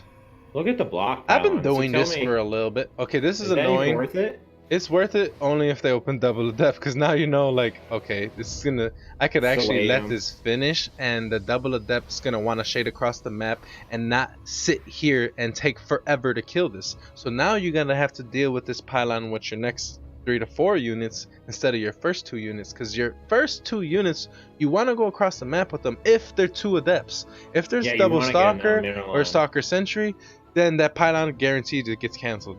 But if it's double adept, you let the pylon finish and you just be annoying. Because now you don't have a probe to get rallied out at the base. Can't, you know, just cheeky stuff like that. But it looks like Rob's going with the 6 adept Stargate opener. He's not going to have a hallucination, so he won't be able to react with a Phoenix off the bat. The Phoenix getting some good damage. Asuna might actually be able to react with the Phoenix right away because of the hallucination, but he uses the force field and he has no scouting and the now. depths are in. The depths are in. This is gonna be so huge. He's gonna lose all these probes. Oh my god, it's 6 adepts with no wall. It's 4 depths now. Count. Rob doing 5, work 6. and getting the scout that he needed. These adepts And are kind of 6, discombobulated though. 7 workers. Still 8, doing work. almost workers. Could have 8, there it is. actually been worse, I think. If you ask me. Oh, and the 9th worker goes down. I don't know. 9 workers in a PvP before 5 minutes is pretty huge, is it not? It's huge, but Rob doesn't have a Nexus, and as soon as Nexus is complete, so it's not as big as it should But be. more adepts getting in. He Yeah, doesn't but he have can the lift probe now, there. and he has DPS, so this is not that bad for Asuna actually. Being a whole but the Nexus adepts are up, gonna kill more probes, right? I mean, that's true. But he opened Oracle, and this is a Phoenix out, so it's like you gotta pull the Oracles, you gotta wait. The backstab of the Oracles is gonna tell you right now how I feel about this. Because if he gets damage done with these 2 Oracles, it's almost game ending. But Right. he has So a he's just gotta whole keep the double Phoenix at Nexus home. up right now. Like he's still So as a in a better Protoss, position. are you afraid? Like, because you don't have vision, right? Like, 100%. Asuna doesn't know what's going on. So he 100%. has to be very defensive. 100%. His hallucination's so late. He used the force field instead of his first hallucination. He's keeping his Phoenix back here, which is so good. But he's gonna lose so much. He's gonna One lose Phoenix. so many to the double. One Oracle Phoenix is doesn't not know it's enough. hitting. He needed those stalkers there or a shield. Oh battery my in place. God, you're And now kidding me. This could be the game. He Oh moved out my just goodness. a second before they hit. You're kidding me now. Another. Rob with 24 workers workers died. killed. Adepts and Oracles is the name of the game in PvP. If you want to Oh my kill God, workers, that's if you want to kill probes as a Protoss, you make Adepts and Oracles. That is exactly what you're doing. Asuna, knowing in the position he's in, he's building the Asuna. counter proxy gateway. Asuna. Oh going yeah. for the all-in. He knows where he's at. He Oh knows my what he has God, to this do, double but shield the Phoenix battery. Corps is winning. But the army supplies in Asuna's favor, and the Yeah, he's got Phoenix the stalker might count. not be actually lifting this enough. They might not have enough energy to lift this. He's gonna have to pull probes for sure, warping stalkers, and just Oh. depend on the Phoenix lifts. The But I don't War know if Stalker the barely DPS alive is with there. very little health. He's killing Phoenixes, but I don't know if this is I what mean, he needs right now. The Phoenixes, as soon as they run out of energy, they don't matter as much, right? Yeah, that's true, but it's always nice to get them down because if you pop out a new Phoenix, then there's still Phoenixes doing DPS when you lift a unit, you know? So it's Right. definitely good to get rid of the Phoenix, but it's GG. Asuna's gonna GG, knowing that he's super far behind economically and he wasn't making probes. He doubled down on the army supply and just could not break Rob with the Phoenix shield battery. I mean, Wow. I like the decisiveness, right? He knew where And- he was at. He made the decision. He didn't hesitate, even if he did. end All up right, losing bros, in the that end. was 1-1 already, so Rob takes the series 2-1. Sick series. We didn't get to see the other. I don't think we watched the other two, right? No, we No, the other watched the one. We missed the first one. Thankcraft, broken. isn't that Florencio? Thankcraft, or whose clan is? I know that's Florencio's clan. I don't know. It could be it could be different.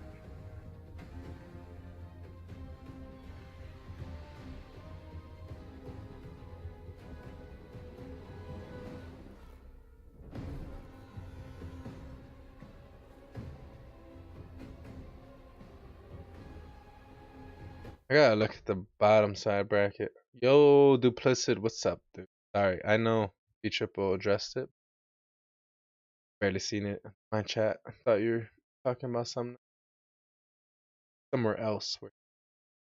Yeah, dude, super sick that we get to cast this. Super sick. I'm glad I So applied. good for the community. Super glad I applied. I knew I had to help out as soon as you said, like, "Hey, I'm doing this," and I mean, I was gonna rock it out solo, no problem. But why not? Why not? Yeah, just try to give them a better. I know better it's production something quality. super casual, you know.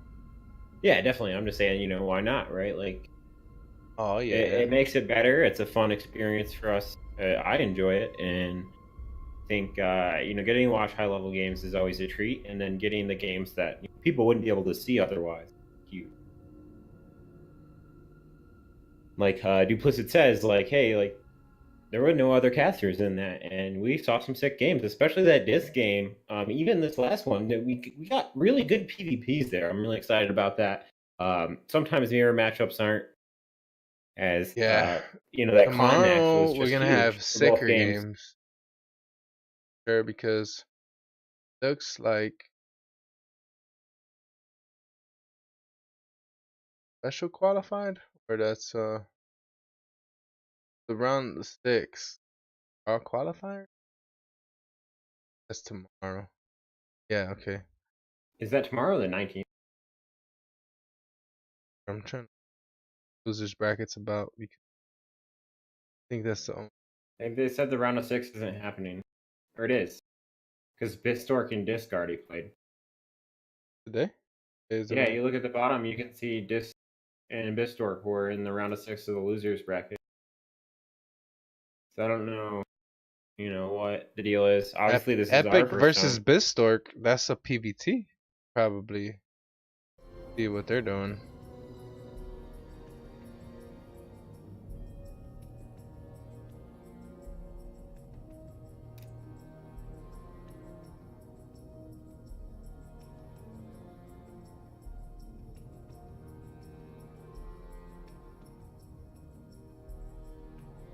Yeah, I mean it's a privilege to be able to cast games too. It's cool that they have this organization system to allow this to happen. Hell yeah, dude. It's really, I think, what the driving factors of StarCraft is a lot of that. I mean, it's a very strong community. You hear it from Twitch streamers. They talk about how Twitch is surprised that they have so many subs for the average viewer count they maintain, and it's actually unique to StarCraft in Twitch world. If you're not aware of that, so I think that's awesome, and I think it speaks loads for the community and the support that it gives players, right? Where Yeah, they, for sure. I mean, you look at Winner, right? Like he's got 5,500 subs almost, and you almost never see that count in his stream. Right? Yeah, it's a lot of support, man. I mean, for sure. I'm got a not lot of even people on that watching level, stream. but I have definitely a lot more subs than the average viewer count. And it just goes to show that when people do come around and they love StarCraft and they support it, and they don't have to be around it every day to love it. Yeah, definitely. And you can tell the people are passionate about it, and it's just awesome. Passion I'm not creates sure product. if playing yet. Distork. Gotta be playing. Unless that next round is Maybe next. maybe they're AFK or I'm something. looking into this. The overview here. He's like and the only read. one available to text. January 15th and 20th will be played on the American server. Blah blah blah. Rules. Oh, Takers, Foxer Tesla, hell yeah. Hell yeah. Let's get it.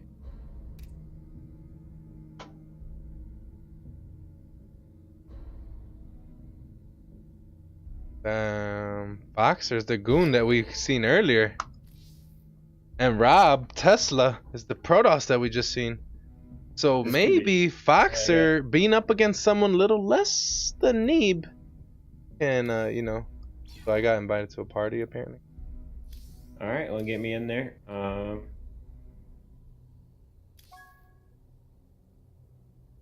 We're doing the beat. So, Boxer being up, like I said, against someone that's not the caliber of Neeb. Let's see how he does. Being able, I mean, we casted him. He lost to Neeb earlier. He's But he playing. beat no regret. He's playing. He's playing now. He must have continued into the loser bracket a little further. This guy's good. He took no regret. He took no beat regret. him 2-0. Out 2-0, dude. And it wasn't even really ever looking like no regret was supposed to win those games. I mean, he might have looked slightly ahead at times. But I think the never... first one was. Sure. Yeah. Where he kind of threw more than. But I mean, think about it. The players that has stressed or has expressed their frustrations or tilt, they've been losing. This is just tells you that StarCraft's a big mental game, and you have to, in the midst of a series, keep your composure. I think Foxer didn't seem tilted when he lost to Neeb. No, he definitely didn't. He didn't. he was I was more winking, or less giving some talking happy about no faces. regrets comments and a little bit of Yeah. what Disc's frustrations. Like it Yeah, showed it was- in their play the next games because like they were tilted. No? Yeah, you could tell no regret. He was trying to headbutt his way through stuff, not being patient. Um, I'm just totally in agreement with you. I'm just kind of like the other side of the coin of like Foster was the calm, collected, Yeah, and he was even joking with Neeb in the lobby, like yeah, not taking even when he it, was losing. not even taking it too hard. Like he Yeah. knows he's up against a god. You know what I mean? Like It's why like, are you "Your gonna? boy." You're not gonna. I mean, Neeb, Foxer, all of them. Like get as many people in here as you want. Like come on, cast. No complaints. You know what I mean? Like yes, there's not just you playing on off ping off server. Everybody in this is playing off ping off server. So you Right. definitely have to keep in count. Like yes, even though it sucks for you, it probably sucks for other people too. You just gotta champions adjust mentality. Like you just gotta know that mindset is big. So I thought Foxinator was the one he was playing. I'm like, what? Is it Foxer or I know, right? Foxinator? We got a hella casters in. Yeah, dude. I mean, it's a full party. They didn't do the Uh, bands yet. You know, we got Draft and Cosmos and No matter what type of tournament you've ever put together, what format of things, people will always have something. It's all good. GV2. What? Oh my god. No. It's just how the map's up weird. So let's see if Foxer goes with that, later gas timing. I fear for him. If anyone's seen I'm those giving y'all games- behind the scenes chat right now, okay? Most casters hide this stuff. I'm giving you behind the scenes chat details, all of the above. Y'all best believe this is impeccable. The Messiah. I missed the follow, but thank you, sir. Not sure if you're even here still. Yeah, I know that 3-minute Can you delay. guys make on Game Heart, please? I'm ready to cast a match. I think having a barcode as a caster is unadvised. Just saying. I might not know what I'm talking about, but I think you're more likely to get an invite if people can recognize you.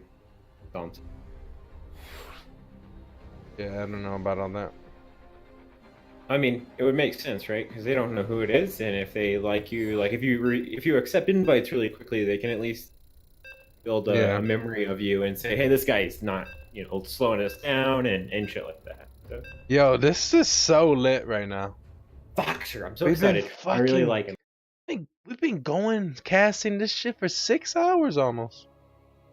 Yeah, dude, and we got our best matchup for casting. If there were better two casters on Twitch right now for this matchup, and you think that, you're wrong. Wrong. V triple Absolutely versus wrong. Olrock is a staple in StarCraft custom games. With thousands of games. All right. Port Alexander, Protoss versus Terran. Spawning in the top left. It is Rob. Look at that portrait he got floating up there. Is that And even out his for face? his third viewing on the stream, it is the blue Terran in the bottom right-hand corner, Foxer. Representing Bear Me. I wonder what clan that Bear is. Gaming. I mean, Cuddle Bear is also in this clan. Team Patty Pub. Okay. Thanks, Tesla. Team Patty's Pub. We can now Come on correctly down to cast- Patty's Pub. So this gateway place totally Oh looks yeah, like a Cybercore. this is Cybercore Cybercore, first. right? Yeah. Maybe I know it 'cause even I do it. maybe even Chronoing a Zealot. I love doing this against Terran. It's so good, and this is gonna punish what would have been Foxer's opening, but he goes for the gas first this time. I really like that adjustment. Nice. It is nice. so much better Mr. Patty Pubs. adjustment. I think, right? Yeah, no, definitely. He didn't go for it first. I'm wrong. Maybe. With the mind game No, he did. doing. I'm guessing. No, we're good.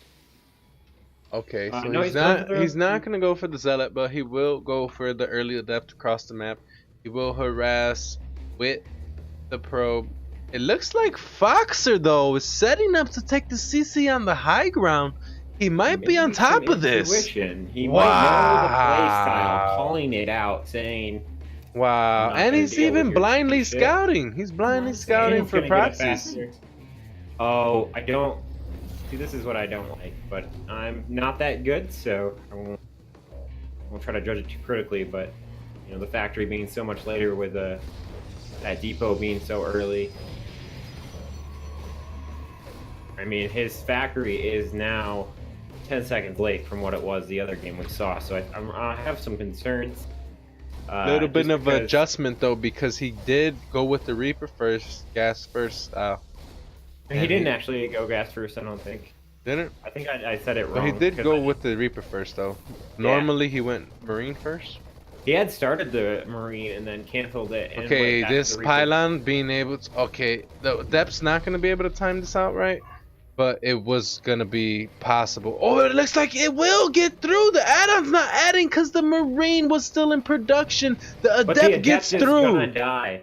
Will this factory finish in time? Oh, No, it he's will gonna not. delay the factory even more. So, this is what I don't like about the factory timing. He started at 212. The best I can do is at 154. What that means is you get that Widow Mine out before that adept hits you. So that's what I really like about it as a safer build.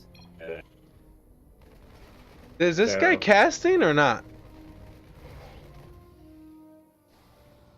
No, he's not. He's just watching. He's in the actual tournament. Well, qualifier. Why is he typing in the game right now? I don't know. It's annoying. I don't think you're supposed to, right? I don't know if a rule or not, but Well, he's not typing in all chat, so it's not that bad. So the Stargate fall. but yeah, this Talk is to us not about obs this. though. Um, Okay, so oh, he gets the adept. wait, what? Or I did could that have shade sworn I away? seen a Twilight Council. He made a Stargate actually, and so I guess he canceled it, or he just changed his mind. I wonder Definitely what Fox standard needed. Oracle positioning. I mean play. We're It's at a an pivotal point early third. This is so sick for the from- Terran. from Rob. He might get the third. He might add 2 racks. It's gonna decide whether he's doing a 2-base all-in. I feel like he's gonna lean towards the 2-base all-in. That's what he did in the first 2 games we've seen versus Protoss with the Terrans. So, but maybe he feels more confident to go for a 3rd base here. The reactor on the factory might go for the Widow Mines. It's time. an add-on action. I think he's gonna. Gonna flip it. Well, he might flip it. It's totally optional. There is no right or wrong there. It Okay, just Oracle depends coming on in, going for a good scout here. Is that SCV's hallucinated? baiting. No. No, this is real. Stargate opener. Real? Is that a skin? Yeah. I think those are banned though. No, they're not. Are they? No, they are in this tournament. They said that earlier. Remember we were in. I think the other guy was just asking. Okay. But Okay, I don't so- think these players think it's that big of a deal though. I think it's more player based. Even though the rules are set a certain way. The player can, I guess, opt to tattletale or not. Oh my God, the Oracle goes down. Oracle going down is not good for Pretty the rough. Protoss. Protoss only has 2 stalkers. And But a I Phoenix. mean, being as greedy as he is with the Going map presence into and charge. vision that he has, it's definitely a good thing because, like, he has the vision and the presence with the Phoenix and the Oracle to see when the push out comes. So he's greedy. He don't need any units. He's just getting probes and gateways right now, and he's Don't you gonna feel get, like the charge is a little bit more risky though, versus Blink? Well, the thing is, this used to be how it used to be played, where you can go Phoenix charge lot. It's kind of like an older school style. Kind of like the So Gates like, Adaptive. if you don't go with the Phoenix though, then yes, Blink opener is better. But Right. if you're gonna go Phoenix, then there's no need for Blink. Yeah, that makes perfect sense. So we're getting this push out from the Terran. But this is definitely a scary the push two-base to deal push. with. If Rob It's not doesn't gonna be buy an all-in. time or actually pick up these Widow Mines when the fight comes, he will die. And it's not necessarily an all-in. I think the Terran can still take a little bit later of a third. Not quite as like late as 8 minutes. I think I wouldn't be surprised if he Yeah. takes it around 7:30. Yeah, I think he's gonna Um, drop third on location since it's only yeah. 3 racks pressure. So I really like this out of the Terran. It's This a is good sick. aggression build, but it's still really good for macro. Oh, he's gonna So- bait. He's gonna bait with the Widow Oh, Mines. and he lifts up. Oh my, Foxer. This is dangerous moment for both players right now. Sending in It's so 2 good. zealots. The unburrows are sick. We see the control of Foxer last game and against No Regret. It was really good. The only problem he seemed to have was versus Neve. Oh, he's unburrowing, not getting the bait. Oh, he's burrowing one at a time so perfectly. Reburrowing and unburrowing and repositioning. Wow, this micro dance is insane. I'm gonna watch Fox and Airs here real quick. He is adding the extra rack with the third base on the way, halfway done, behind this 3 base pressure. This is so. Oh my god, such so amazing many timing. zealots. I'm so scared for Foxer right here, dude. If these Widow Mines get picked up and those zealots A move, he will get He's gonna lift up and go for a doom drop in the Oh, third. this is such a high level play. But it's risky because of the Phoenix. Oh, but burrowing the Widow Mines after dropping everything. Okay. Yeah, this is scary, dude. There's so many really good zealots. for Foxer though, because the benefit here is he's pulling them apart, right? He's gonna hit this third while he pressures this main base. See, the only thing I don't like here for Rob is that he's got 1 forge, but I kind of think the way his build Fight worked going down out on the is the bottom. only way that it can work out. Kiting Yeah, back. this is not good. I don't think he should pull his army apart like this. I think he needs to fight everything together. Or Foxer, he needs to be doing this multi-pronged pressure. Okay then. 100%.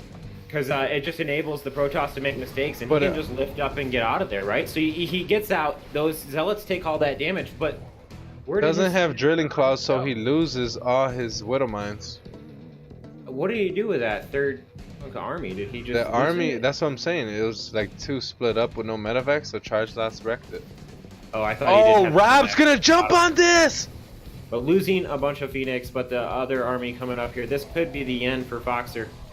Yeah, this is not good. I mean, that is a huge The blunder. zealot count is I insane. mean, he just lost a lot. You of can't bio. be out. This is back in the day. Like, you can't actually like be on the map versus Phoenix Adept or Phoenix Charge Lot. You know what I'm saying? Like, we gotta reverse time. Remember when Phoenix Adept was popular? Terrans wanted to be out on the map. They got swallowed up. When Terrans started to turtle and get up their But libs, these Widow Mine hits are and their- huge. and their The zealots 150 are supply. evaporated. He's just moved commanding into these Widow Mines. oh, these This zealots could are be a doing comeback work in the mechanic natural though, for the actually. Terran. Yeah, they are. That actually is going to be potentially just game ending Oh on my its god. own. But the Widow Mine's just about to reset, but not in time. He gets that planetary on the third, and I don't think that's really helping his economy out. Definitely makes it harder to go into the later game against Protoss. You need those mules. Yeah, it's a little unorthodox there for sure. And even like his other base is being lifted. Wow, this is a rough spot for Foxer. Yeah, I'm about to lose that upgrade to those zealots. I mean, I don't know what he can do here. Rob he- taking the 4th base.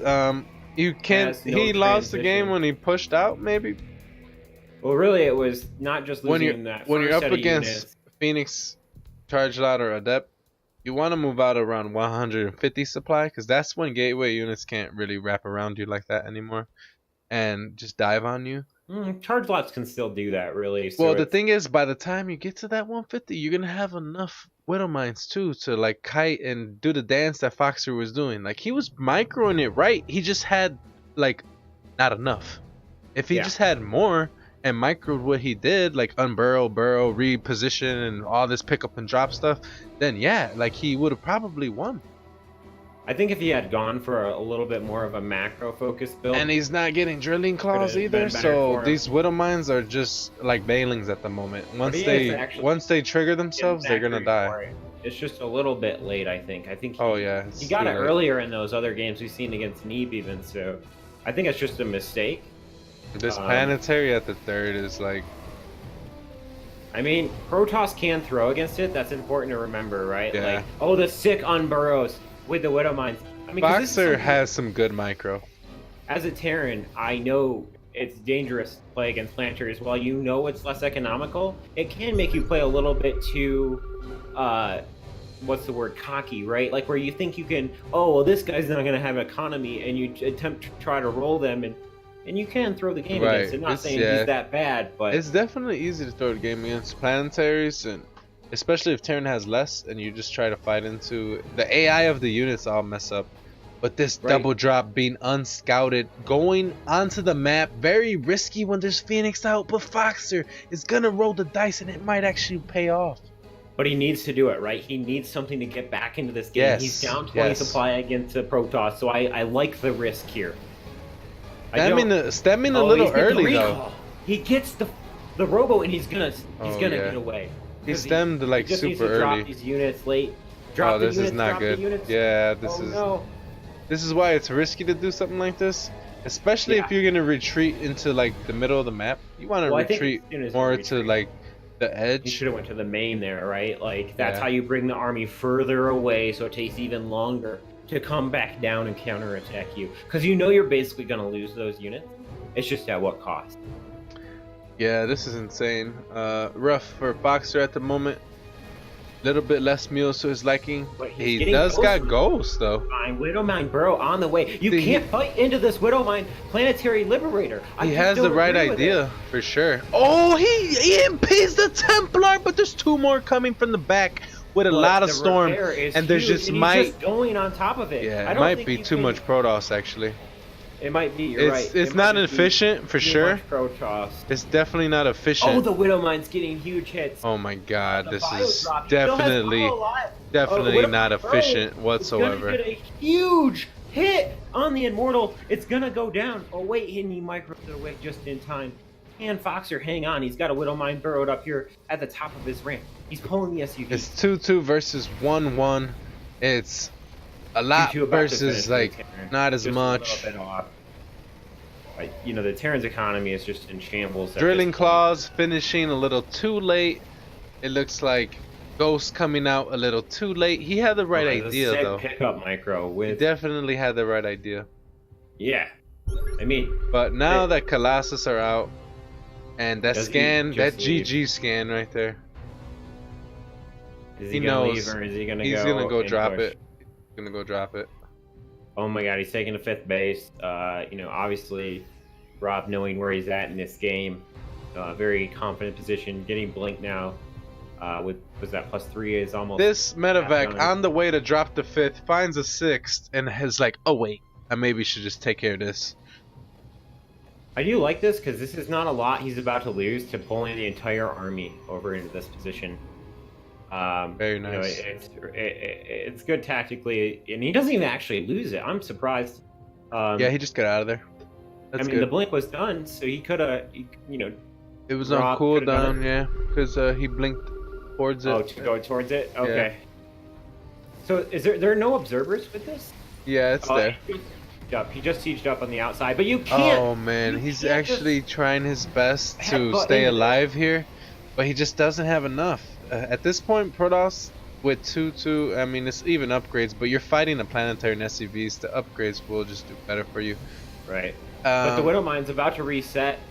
Rob's just being so inefficient. He's just trying to kill this planetary. Is huge. He's trying to throw the game, but I think it's not going to be enough of a effort from him. The Terran. When these Colossus go down, it could be bad. The Stalker's coming in from the behind. Yeah. It's big enough to end it. I think we're going to see the GG any moment now.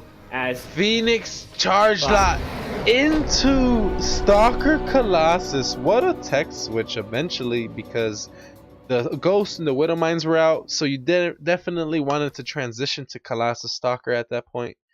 Rob playing an amazing game there.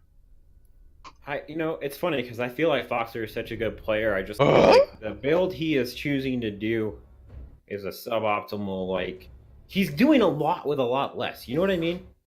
Yeah, like, for sure. He was behind that entire game, and he made it closer than it should have been. Are you in? Yeah. Okay.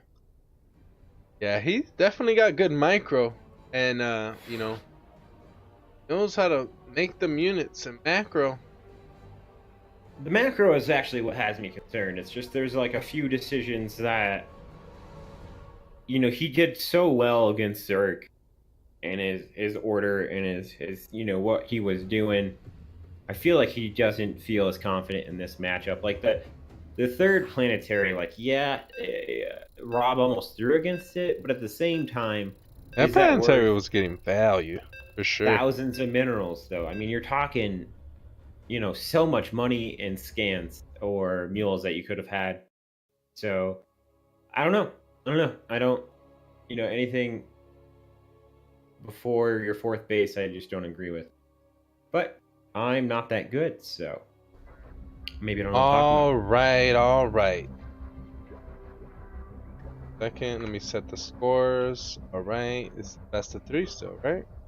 Yeah, we got one game down. Rob's up 1-0. Rob up a game, representing Patty Pubs, up in the bottom right in the red. Let's go. And in the top left-hand corner, the blue Terran on his last life in this tournament. It's Voxer. Again, he's gonna go for the Rax first. racks first before gassing. I'm not liking it. Luckily for him, Rob is not going for anything aggressive. It looks like he's going to take the next 4 core, right? Or well, at this point, you don't really know. This gateway's up at the SimCity, top. up the So front. I'm assuming. It He's not usually even it blocking. usually depends on what the probe sees, but he's not sending them straight across. He's looking for proxies instead. So I think he might go core first because he's not gonna have the scouting information right away. So it's only safe and only right to go core first. He's sending the probe right now down to the natural for the Nexus. It's going to Okay. get blocked by the SUV. Perfect timing. Nope. Okay, next Just is a little bit off on before core, even without the information of where the barracks is at. Okay, nice. Well, it is a standard macro before all the shenanigans happen, so I guess it's not that big of a deal. Especially So now Voxer- coming in to confirm. I feel like the CC should be down by now. No, Okay, there it is. this is right. Yep. Going to get the harass in. The SUV coming back can assist, keep this worker alive. That's pretty good timing mapped out there. But how fast does he get the factory down? See, this is what. So this is what she didn't like last time, is the supply depot before factory. Yeah, because you'll get a little like the problem is he wants to get that extra marine, but I don't know why. I just don't understand the purpose of the unit at this point in time. Because I Look feel like a around Widow for Mine proxy is Stargate, way or better. well, what he's been looking for is proxy Stargates, or kind of just wanting to not have that probe dive back in to deal with the SCV while but he he's got the out worker there this with the time. Reaper. Yeah, that's right. Well, he wasn't gonna cancel the Marine in production, would he? Oh my God, what a juke! Before he started it, but yeah, he loses the Reaper, not paying attention. It's really rough. I mean, this is how a game snowballs out of control. Because now the Protoss can push across the map and pressure No the shit out of you. bunker. And no Widow Miner bunker. This is like what I'm talking about. This is what I don't like is This that adept is gonna kill this Marine and SCV. there's nothing to defend. The reactors later, he could have had more late. Well, everybody seems to be not liking how late this is going. A lot of games in this qualifier. I Yeah, mean, we definitely. have been going for 6 hours casting qualifiers. We're I'm not not even playing complaining, on time. honestly. But players definitely have things to say for sure. Yeah, I mean it's a North American server, and now it's pretty late. It's definitely almost midnight. Oh, the and Widow Mine. There's 5 servers that you can pretty much mix up and play with. Never know, like if you want to What be am I- on Taiwan or not. So eventually, yeah. pushing it back,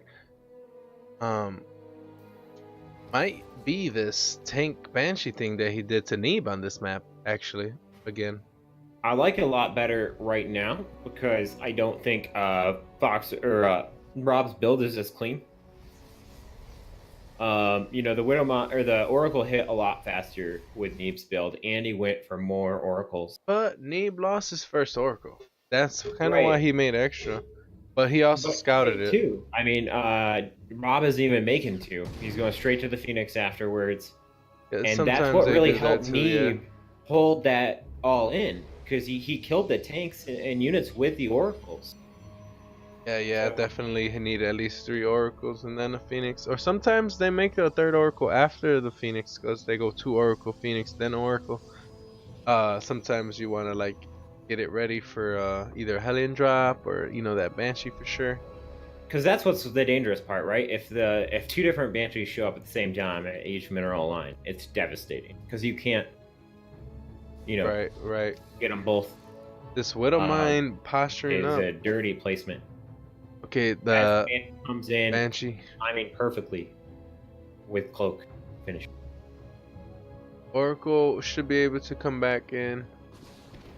And it starts doing damage. How much energy he's gonna Not get? even gonna cloak, and just gonna lose its life here eventually. But the push coming across the map, catching Protoss not paying attention to his Wow, army, losing a lot of units, and the Widow Mine goes off and gets damage. Oh, gonna push with even a turret now, knowing that it's oracles and phoenixes. He's pushing with a turret and the bunkers. Scan ahead. That's so Wow, good. sick to get that high ground vision. Those sentries are And the one Banshee shot coming away. in right They're now, one shot away. and he doesn't have. Does The he have turret is up energy? now. Wow, that finished fast. Yeah, it did.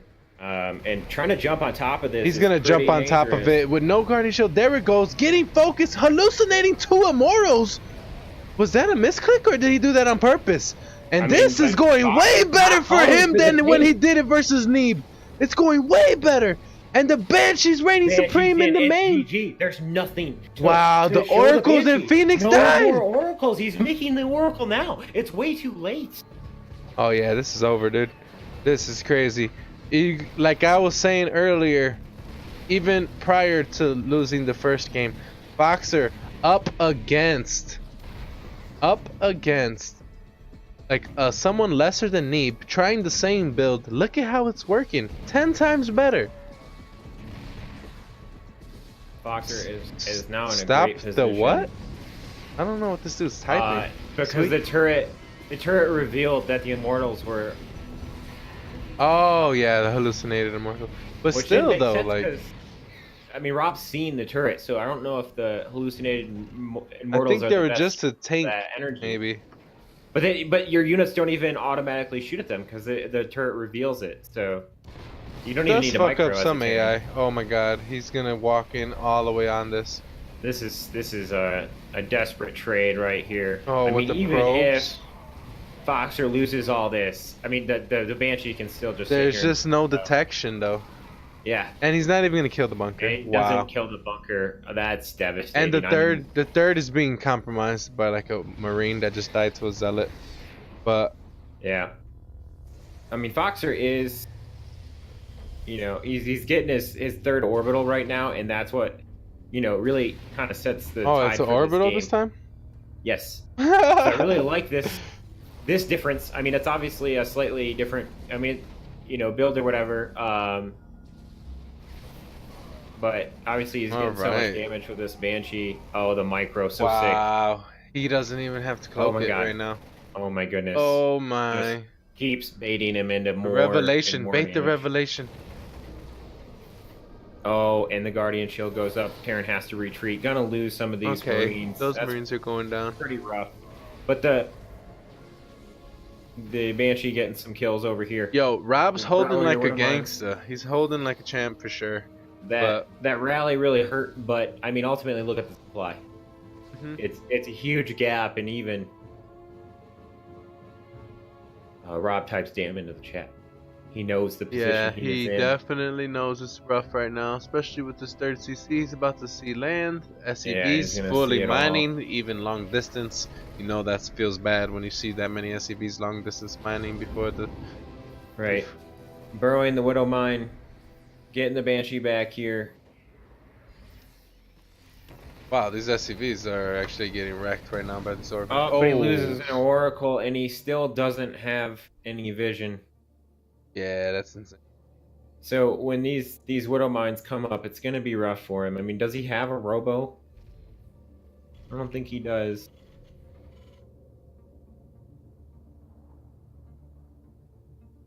Nope, he's just gonna all in.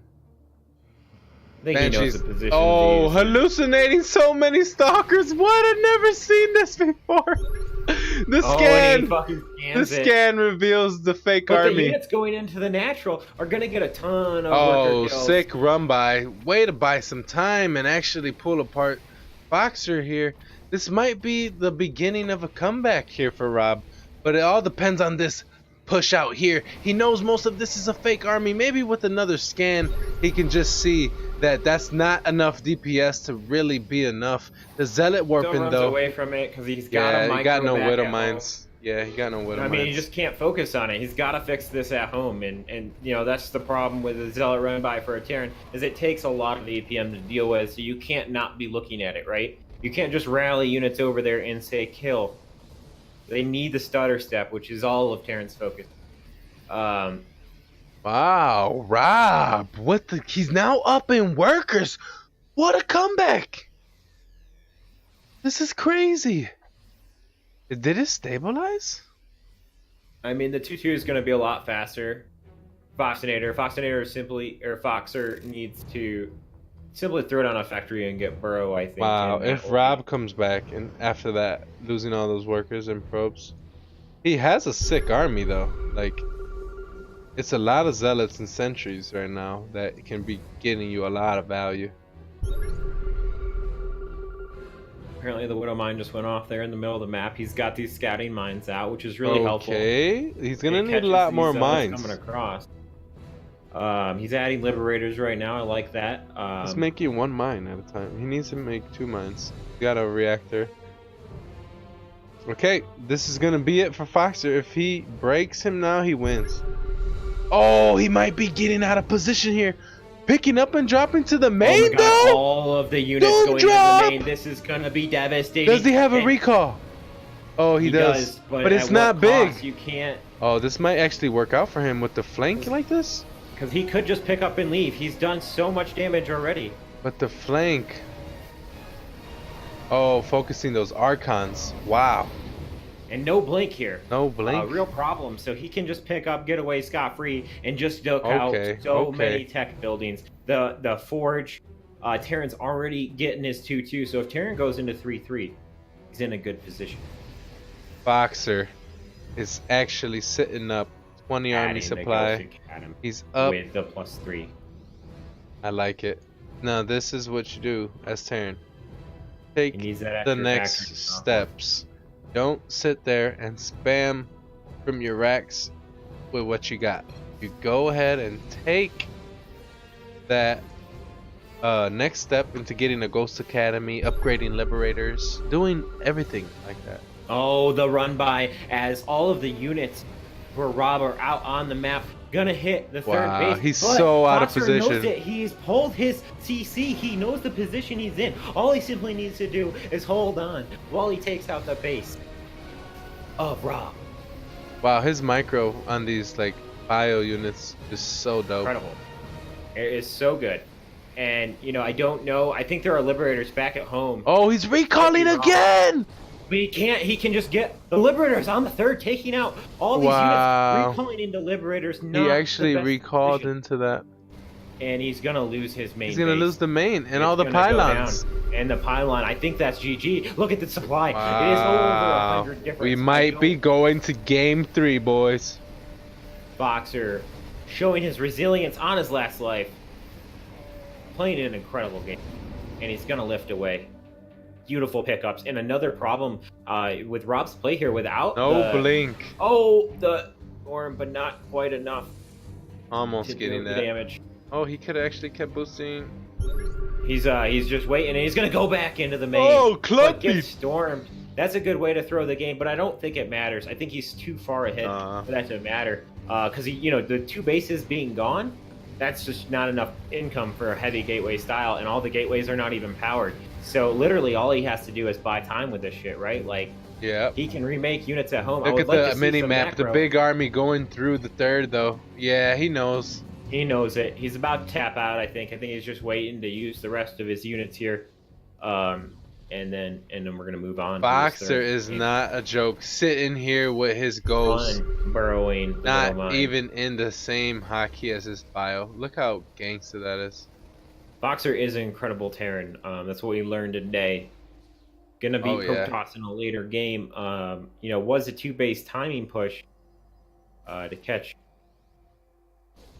Rob off guard, even but I do splitting like off that. some ghosts there. This push on this map is very good, right? It's a big map. Oh, the EMP on all the sentries! Oh, that's so big. Oh, any comeback mechanic that he had. The storm's done though. He's Yeah, got but an there's EMP still those at ghosts Templar right there, though. right? Yeah. Like, all he's doing is Oh, buying it's good time. because they're not even in his army. Oh my God! The EMP's blanket everything else. He has to turn it into storm. Yeah, Archons. That's rough. It's not what you want to be doing with Where's the Protoss. supply at? I feel like Protoss still has more. But no, he doesn't. The EMPs. Oh my God! Archons The 3-3 disappear. was done, man. How do Archons just disappear so fast? Or was that 1-1? Was that 1-1? I think it was like 1-1 versus like 3 something. Yeah, dude, it was 1-1 against 3-3. That's why it melted so fast. Get us in the game. Get us in the game. This is the 6th series. All right, I'm gonna in. go run and use the bathroom. I'm in. I'm in there. I'm in. So just handle everything. No, you're not going to be able to because they're going to create a game. They haven't created the actual lobby yet, so you have to wait for that. All right, I'll wait it out. Because you don't want to be the guy that slows them up. You know what I'm saying? Why I do this, says Rob.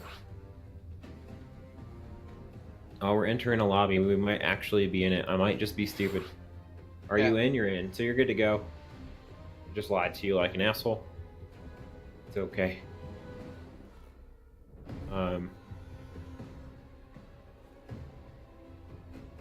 Boxer fighting with all his life. You got.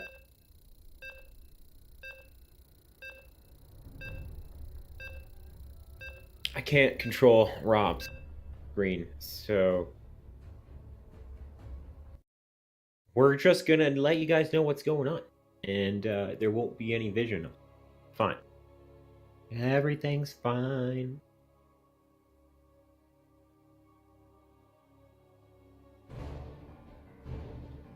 So, while you guys can't see what's happening, I'll let you know until Rob gets back. I think he's gonna be back in just a second. And we can kind of get into this gameplay. In the bottom right hand corner we have the red Protoss, Rob. All right, I'm back. Those water bottles kicking in here. And nice. It's 1-1, right? And corner, yes. We have Fox, the blue Terran.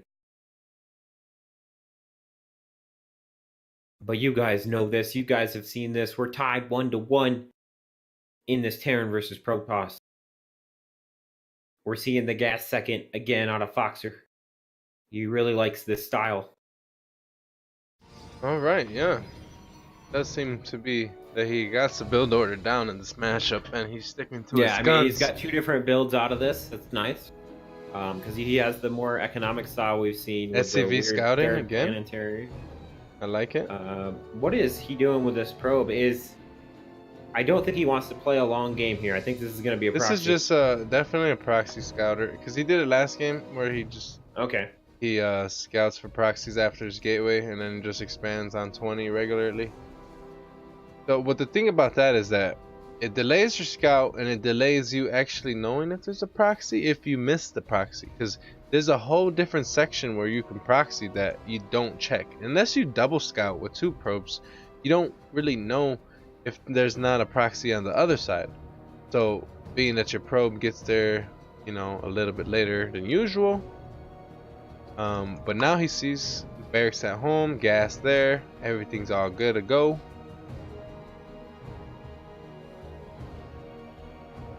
Surprised he's not harassed that, but he knows 2 minutes, boom, Reaper pops, no need to go and harass that.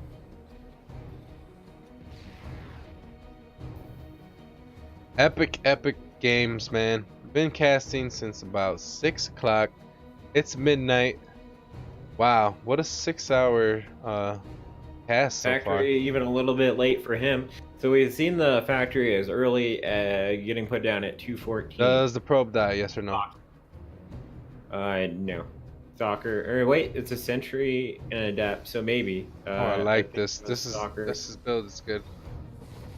This Oh, is this the is- adept stalker, adept sentry build. They just get that Oh, early that's a hallucination. Reaper This is such a control. Gonna big get the map. full scout. Such a big map, so a big main. I mean, so he's definitely gonna get out of this. Oh, and dope. Okie doke's the. Oh, the he adept there. doesn't. But he gets. Why? He's gonna lose his hallucination now. Oh, The Reaper whole dies. point into actually getting the sentry is for the hallucination. But if you're really that much into killing the Reaper, I guess you'll do anything for it. Oh God. Hempo in the chat. All chat. Not hitting the tab button. Oh damn. Rip all chat. Rip all chat. But we're gonna see the same thing, I think, out of this Foxer. He's gonna go for this tank. Man, you could just have two Widow Mines done right now, and this is a totally different situation. Well, if he would have caught the depth of the Widowmine, it would have been nice. Yeah. It just comes out so late. He got greedy by sending it too far, I think. Could have probably caught it if he didn't burrow it too far out. So, what are we going to see? Is he going to go for the same exact push? Or is he going to try to make a variant of the build and try to fake him out? I think it's going to be the same thing. Rob likes to go for the single forge before his third. Well, how you usually do this build is take the third, and then you get the double forge. Right. So Rob's switching it up by going single forge, then third, and then kind of just playing the same way.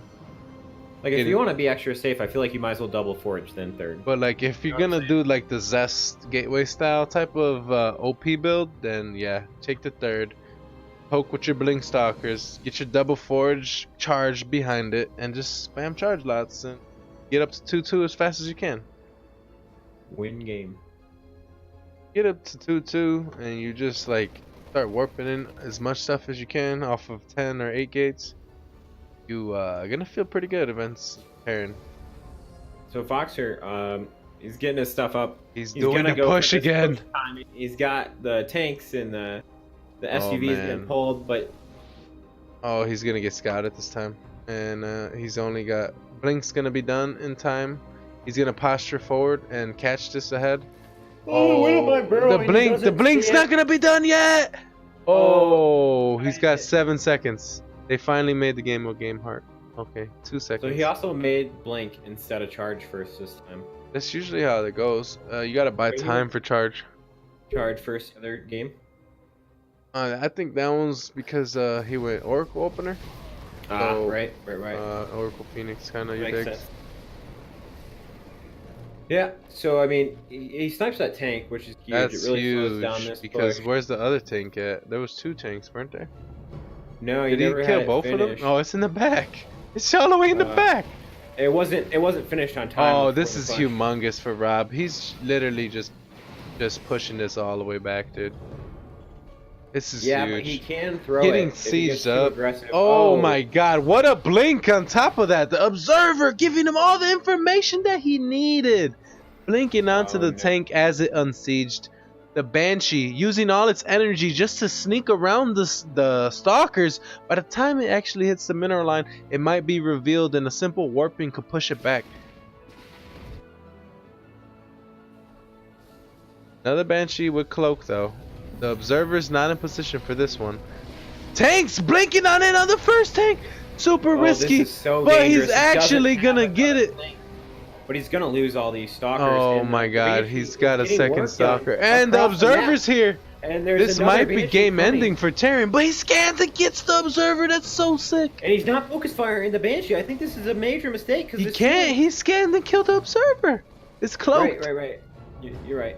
But workers going down on the other side of the map. Protoss did lose some workers during that exchange. Okay, so evening out the workers lost. Defensive warping set definitely to deal with that Banshee was good Important for note. Foxer because I think he could have died if not. Well, not really. There's no warp prism, so without a warp The prism, economies are really close. Yeah, I think that's. You know, there's not that many workers ahead where Protoss wants to have a comfortable worker lead advantage. And, you know, these stalkers have depreciating value as soon as stim is done. But it's still got a ways because of the way this timing of this build works. Oh man, losing these depots, that hurts so much for the Terran. Not only is it going to supply block him forever, he's not going to be able to Force field on the ramp and the blink in the main. How sick! What a maneuver from Rob. Base. I think that's GG. What an actual maneuver. Oh, he could have got stem. That was crazy, but I think the tank was too close. I think he knew he got enough damage done with a third base snipe. And Yeah, I think dude, gonna can't force, be greedy. All in. Plus, you don't know what's Out of researching. Right. So I think as soon as you see stem, he's gonna pull the boys and go all in. I think that's the best way to win this game. Because I don't know how much hope he has. You know, if he tries to play this out, Storm's gonna be done, and he's gonna be down a base or two. And that's not really where you want to be versus Protoss. Yeah, it's not looking good. I mean, even when Foxer was ahead, even in every single game that we've seen when he's ahead, it's just hard for him to actually close out the game with the pushes that he does. So being behind, I mean, how do you win, you know? Protoss got the Storm, and Terran doesn't have the Widow Mines or the Ghosts right now. No libs with range, no Ghosts, no Widow Mines. The Protoss dream not to see any of those 3 units. And the Protoss is now getting a good zealot count, which really starts to, you know, snowball against the Terran. The more zealots, the better. Oh, the Storm. He's gonna storm it. Oh, what a storm.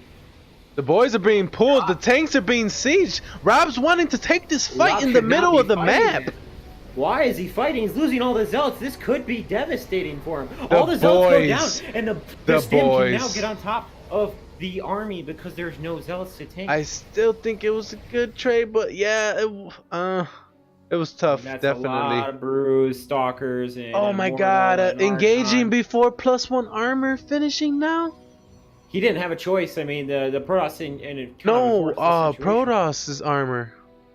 Okay. It just finished, and then like he hit the anti-timing on that defense. So going for this 4th base, he's now pulling even more of the boys. Sieging up the tanks here. He's gonna. Okay, 4 Archons coming in with the convex, but the Blink Stalkers coming on in, sniping the tanks. Immortals, Stalkers, Archons reigning supreme. The boys are being pulled, but with Archon splash damage, that's not gonna last long. GG. It's over for Foxer. He put up one hell of a fight. Wow. But that is just what not a series. What a tournament. Qualifiers for Foxer. I think this is a loser's match. I'm not sure if he's out of it or not. But wow, what a game. What a series. Patty Pubs, Rob, Tesla takes the game. Wow, dude. Whew. What a freaking day. What a game. Is that the last game? Let's check the brackets. I think that's all. We'll see. Don't know.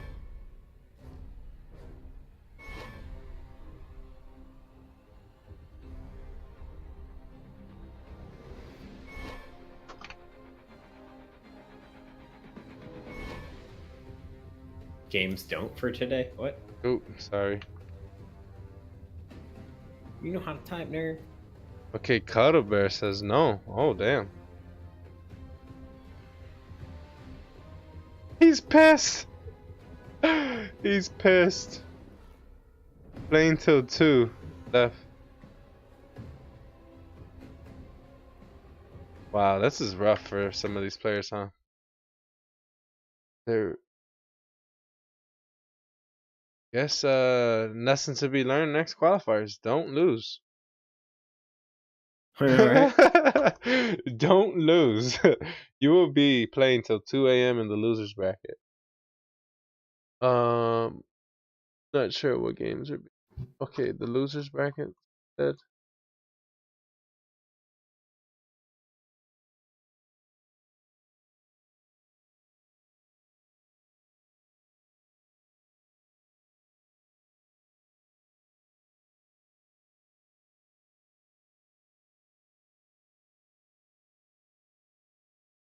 Oh my god, this bracket's humongous. We are going to be casting so long. I think some people are calling it already. What do you mean? Like, calling it a day for them. They're just going to like forfeit? Like caster wise. Like, Yeah. Could be good for us though. uh, Because as there becomes less games, I mean, it's harder for us to get into games. The priority and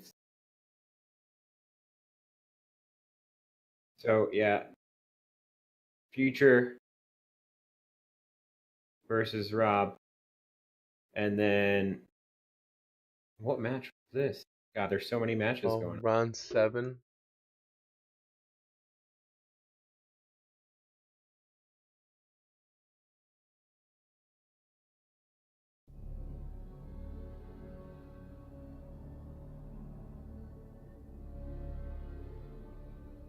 What is happening? What is happening?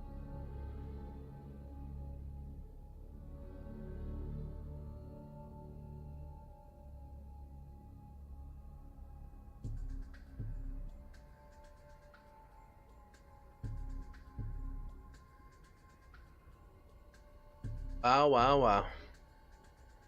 The real question is, will we get into another game? I think this is the membrane. Membrane. Yeah, because I'm looking at it. It looks like Pig. It doesn't look like he's online anymore. Tempo is still going. Winner's obviously going. I mean, I doubt you see him pass out anytime soon. Falcon Paladin went off. Yeah, a bunch of people went off already. So we lost about half of the casting force. Alright, I think I'm gonna grab another banana. I think.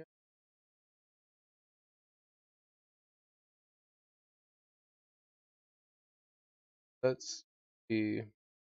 Yeah, keep an eye on the games. BRB. Really have to. I don't know how it'll be streamed, but just go without me. I'll be back though, real quick.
Alright, what I miss?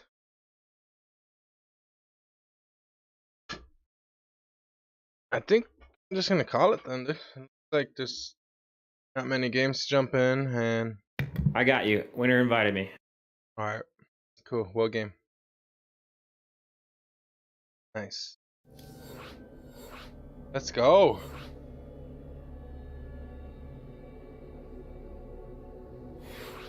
Nice, you're in. Epic and Jon Snow. Oh, Winner damn. Gaming, obviously, with the invite. Recognizing the name. 1-0. Nice. That means we got one match to cast. And then Daring And then Rob Preacher maybe next. But not cool.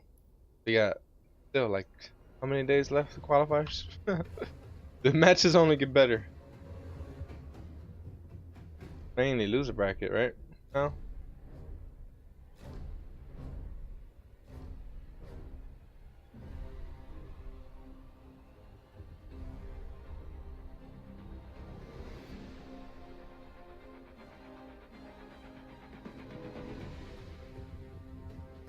Winner watching out for us. Winner looking out. Gotta love Winter Gaming. Oh, even he gave me hearts back. Oh yeah. What do you say?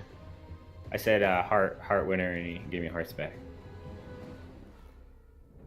Oh, you messaged him? Nice. Yeah. Because he's the one that suggested us to the party. Watching out for the fellow casters. Obviously, the biggest streamer on the StarCraft Twitch.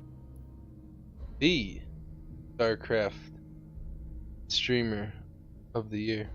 He's the Every standard. year. Yeah, I mean, if there was an award for Twitch StarCraft Streamer of the Year award, it would probably go to Winner. I mean, I don't know how else anyone could even come close. Even if Winner got half of his people to vote for him, it would still probably win him that vote.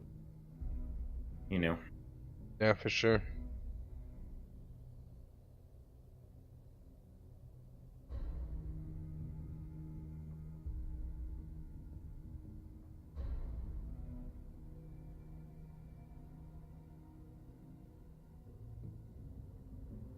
All right, it looks like Jon Snow's ready. Do we get? It's gonna be a nice CVP. Who's up though? Epic or John?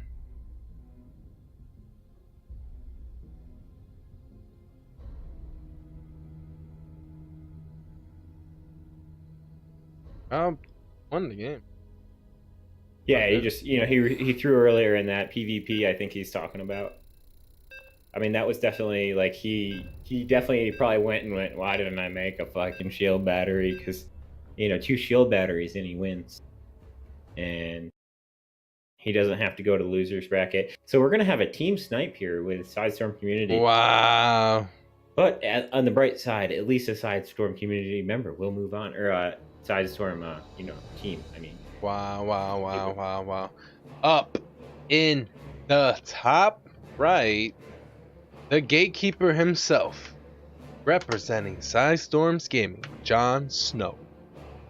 And over on the left-hand side of the map, it's the blue Terran Epic.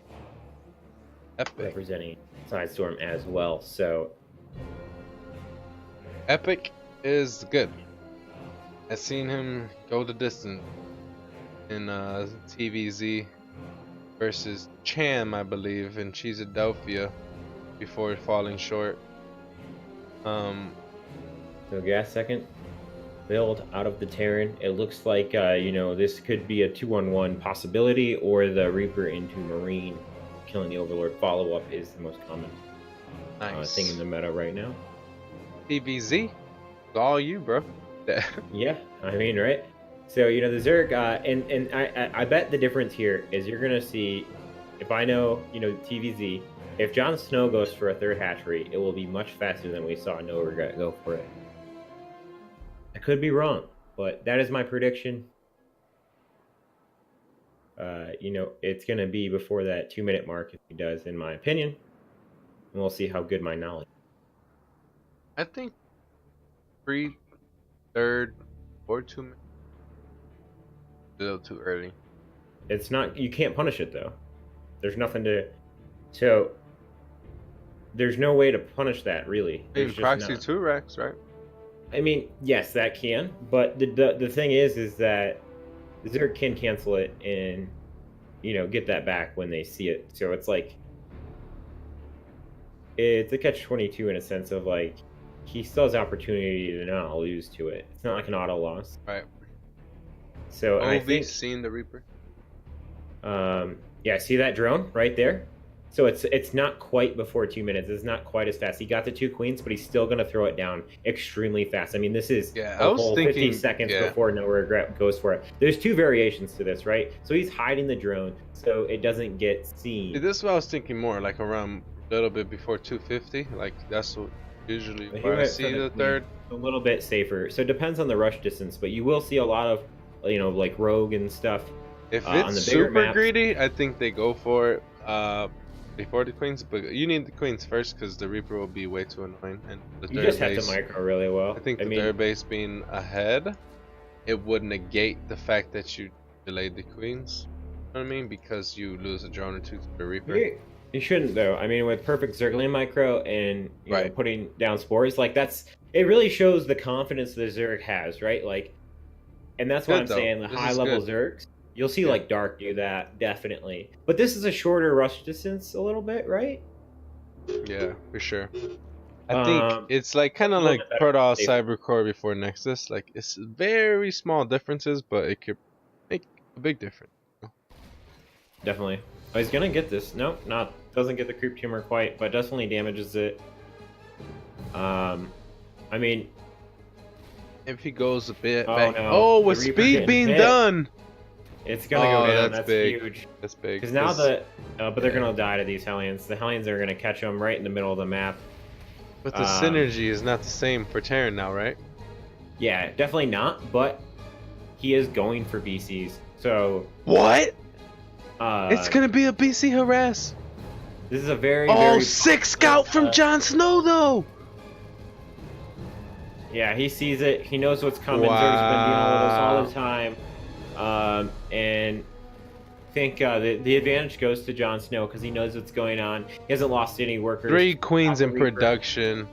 Still, we have spores being almost placed. It looks like he knows the timing of this. So he's gonna just negate the spores for a little bit longer. Dropping the Roach Warren? Maybe Yeah. going for a The Lambo-esque Roach Corruptor build against So this? it's a safety Roach Warren in case he's going mech because he can't get any more scouting Because information. I've been hearing a little birdie told me that this Roach Corruptor counters this really well. So maybe I he's mean, gearing up for the Roach Corruptor push. he definitely looks like to be getting ready. Does he have the lair at the natural? Okay, the 4 spores are on the way. No, now. he doesn't. So he can't add corruptors for quite a decent amount of time. But he's got the mass queens here, which is really good. And you can see his, he's got the 4 Okay, queens the up layers front. on That's the huge. way, and then you have 4 spores, 2 in the main, 1 at each of the base. I mean, Jon Snow looks like he's on a script, just saying, I know where to put my queens. I got my queens in position. I got my double spores down. I think he is confident. Pretty against sure, this yeah. BC build. He's probably faced it so much already. Yep. The Zerg Discord is lighting up with fucking DMs right now. Of like, we talked about this. Like, this is how you defend it. And there's just mass queens everywhere. The BC finally gets warped in the main. The 2 spores and 2 queens will zone it away. Only The- getting 2 workers so far. Not Yamato Quite the cannoning anything. I'm not sure if Yamato cannon is not even done. He's not He's even gotta click on the researching it. worker. He's not gonna. Is he gonna warp out in time? Wow, Does he have he warp? warped in. He can't warp Oh out. no! He almost loses the BC. That would have been so That's devastating. huge. Because that is the thing, like the BC. It is not like the Banshee. You can't just get a couple workers and lose it. The Banshee, that's fine. You get 2 or 3 workers. It doesn't really. I'm just surprised It's kind of a null effect as to where he the didn't get Yamato before like he switched off the BC. But he only got switched, 1 BC right. and left it alone. Wow. It's literally just 1 BC rush. No Yamato, no nothing. But this is very Terran. So, but what I mean by that is, Zerg doesn't know how much the commitment is, right? Right. So, and that's what the advantage is here for Epic, that, basically Jon Snow has to just assume what's going on. He doesn't really know what the timing of the third is, what the worker count is, if he's going mech yet. I don't think he's confirmed it. Did he see? I'm going to look at his vision real quick. Did he see? He only saw the 1 rack. He didn't see anything else. He did see the double eBay in the third, so that might give him the indication, but at the same time, Did you It's recall who was up in the series? No. I know it's one on, but I forgot what. In which I know, right? route. So, and making the proper transition into Lingbane Hydra, he definitely has identified that it's Bio. He's got Baleen speed on the way, and it's not going to be too late. You forgot to change the name of the stream? I got it. Thank me later. Lol. You got it? You fixed it already? I fixed it. Nice. And so, what we see here, though, the Zerg's a little bit behind in upgrades. 39 workers at third base as he pulls against the Ling harass. And I don't know if that really helps out Jon Snow here. He only got 2 workers with a bunch of shit.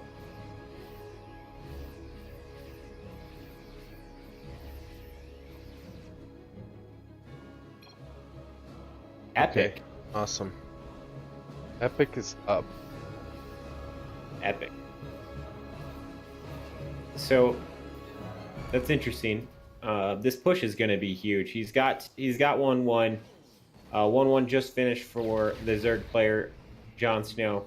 Baleen speed just finishing, so that's going to be huge. If he didn't have Baleen speed, he would just die to this push. But with the Baleen speed, he has a micro ability to win easily. Not easily, but you know what I mean. Like it. Right. Without Baleen speed, Stim Marines and Hellbats is pretty much hell. Okay, and here it comes, the push, the pre-split. BC in the back there.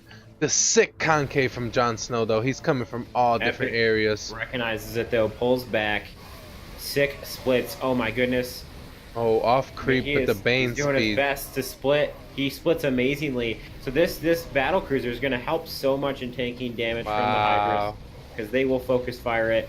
As long as he gets that Baleen, he can then fight this. Kills the Lings, gets the Hydras off creep. This is really dangerous for Jon Snow. Okay, he turns around finally, because if he had just gone a little bit further, tank shot there. The tank shot and then the bio sims on top, and you can't get back to the creep in time. So that was a beautiful play, but he's gonna load up. It looks like he wants to go for a drop over the creep, but the queen sees it. He pulls back. He's gonna go. Oh, that medevac's weak, and there's another queen. Yeah, it is. There's another queen. Epic recognizes it, and he's gonna drop out the units. Yes. No. He's gonna. I think he's gonna boost around. Watch him. No, he's dropping it out. So he's gonna clean up that queen that Epic's chased out. macro's on another level, though. He's on 4 bases, right? Yeah, he's on 4 bases. He's got the 4 Marauder production. This is so important against Hydras. It helps take damage. How is he sitting up on more supply than the Zerg? Holy! Epic He's is on another level. Macroing really well. He just loses that medevac, which is very painful, but the not BC rush into standard bio tank. Like, wow! Just making Marauders Marines right now. And adding an extra factory and just pushing with sick upgrades in bio. And 6 splits. I mean, this BC is just being such a wrench in like the gears right now. Yeah, it's getting so much value, and this is like why the BC build is so popular, is because it can harass early, and then keeping it alive allows it to provide this. Oh my god, it's the same BC that's been alive the whole time. Yep. And now that the Zerg is going to commit, using the binding cows to make this work. But is it gonna be enough? It might be, actually. All the tanks are going down. A lot of Banes in the back coming huge. late. But the concave for Terran is so good. And the upgrades. The Zerg is just getting punished for it, not having 2-2 done. Wow, dude. Epic's macro is on a whole nother level. Epic is gonna take this game. I don't know what the Zerg can do to get back in this game. There's very little comeback potential at this point when he's losing this base. Wow, dude, it's 8 racks. It's just 8 racks, double factory starport. Just sick macro, sick production, and absolutely just 4 base economy going up for a 5th on location. Epic is not slowing down. I mean, we saw really good going for Liberators and Ghosts. Like the true macro Terran. Somebody told me Terran can't do this stuff. Oh my lord, this is some good stuff right here. He's got really good setups and pre-splits. I mean, this is really, um, what separates the Terrans, right? It's all about the control, the Oh, Jon pre-splits. Snow coming with the blinding clouds, trying to But come in with the surround, but it's Bailey's just not not getting a good synergizing. hit. No, He is no, just not at all. his concave splits are just so good. It's actually terrifying. As a Even Zerg player, this is so scary to play against because every time you try to make a commitment, the Terran just punishes you for it. wow, what a game! What a push! He's But these pre-splitting. is about to get major hits, but still Oh, finally getting a good barely not surround. getting amazing Finally. hits. Hydra's coming on here. They will clean this up. Oh, what a cleanup from Jon Snow! Overextension from Epic here. Epic's Losing rally everything. point is broken too, so he needs to fix that. Oh, really that's ASAP. scary. That He's was. got units rallying. Okay, he fixes it. But the Zerg lost 22 workers. There's a drop going down on the third base at the top left. Oh, He getting takes out that. the base. He lost his medevacs though, all of them. But that is not nearly as critical. So the Zerg just Okay. lost a production building Okay. and huge amounts of economy. Right. Okay. So- Epic got 3 medevacs now, making 2 more.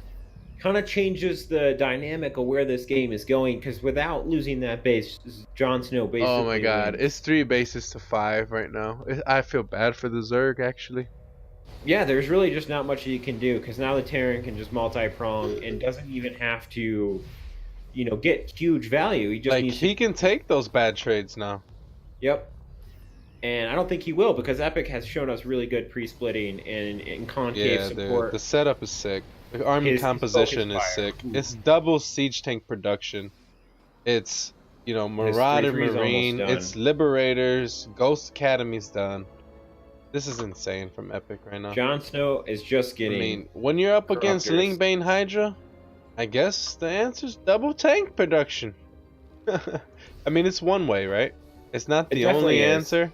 You have to have a lot better control to go for the Widowmine path against Lingbane Hydra because it means you just have to be so active and Yeah. always trading. Oh as my opposed God, to this just, like, some pre-split with pushes. Marauders in the front, and the blinding clouds are gonna come down, The but the blind clouds are so synergy sick, but the the bio concave is just too good. too much. Oh my I mean, he God, has just got the perfect. This is exactly what Terran wants: is that circle. leapfrogging the tank slowly here. And No good more split Banes. on the tanks too from Epic. I mean, he is not. The This is the Vipers first are time I here. think I've seen them clump up. Out of all the Wow, siege the tanks, Vipers are actually here. The trade is not the best for Epic, but he just has too much. his economy is just overwhelming at this point. 3 Brood Lords are going to morph in, but I think it's a little bit too. Oh, little the too late. libs are coming to siege now. Banshee speed starting up. That's interesting. No, that's Ghosted. Never mind. I'm down. Ghost Cloak. Ghost Cloak, yes. I can't read, Read. but I think Jon Snow gearing up for one Oh, last the final counter Broodlords. the when flank. Brood Lords hit, but It looks the like ghosts are the just gonna ghost- snipe him. One is gonna because- snipe that, do about 80% damage. and those finish the liberators job. need so much value. I mean, Liberators could probably just unsiege and deal with the lib. Yeah, exactly. They can just deal with the broods now. The spore gotta moving focus on fire. up. because they just have to die. GG, That Jon was sick. Snow. Epic is absolutely epic. He showed some textbook standard Terran pushing, macroing but I mean, aside from the BC rush, right? But still, it was like a Reaper expand BC rush. It wasn't no like one base BC rush. Like, It wasn't even a double BC. That's like the huge thing here. I think it made it hard for Jon Snow to read is that he really geared up for multi, prong BC harass, which is what you normally see. And it didn't come, right? So yeah, exactly. I think that really threw him off, and I think that is the power of that. It's kind of like the 1-1-1 in an essence of it can go into mech or bio. You don't really know what's going on as a Zerg, and that is the best way to play against. All right, let's look at the bracket quick. Yeah, delay is 3 minutes. If you're wondering why I'm replying late. Yeah, 3-minute delay. It's required by the rules, and obviously we're not going to be breaking them. Mandatory to have 3 minute delay. Definitely do whatever is required to get access to cast this. Okay, so there's a Rob versus Future series is about to start, and Rob, we've cast him a lot, so hopefully the recognition is there. I mean, Winner looks like he's going to get in, so if there is room, I'm Rob sure versus he'll Future. adjust us to the party. Well, awesome. Winter All right, could get got us the in. invite. I got the invite. Did you get the invite? No, you can invite me. I'll switch my title now then. So it's, who is it? Future versus Rob? Yep. Tesla? Tesla. That's taken. Oh yeah. So we look like we have some of the casters left. I mean, this looks like it's pretty much it, I think, right? Of the casters left streaming. I guess Tempo is still going. Yeah, we got some peeps still going hard. What's happening? Everyone left. Leave that one. They're gonna reinvite, remaking. That's not a win. Central. Bad server. Bad server. No one wants to play on dat. Central That's server. my Central. That's my server. I love that server. I'd rather not play anything but Central.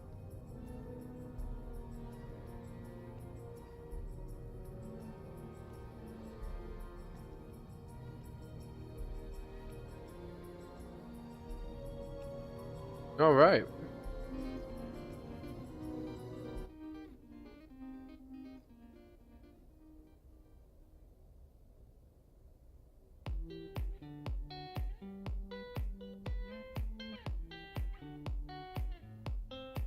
Got the invite. Gonna invite you in just a second.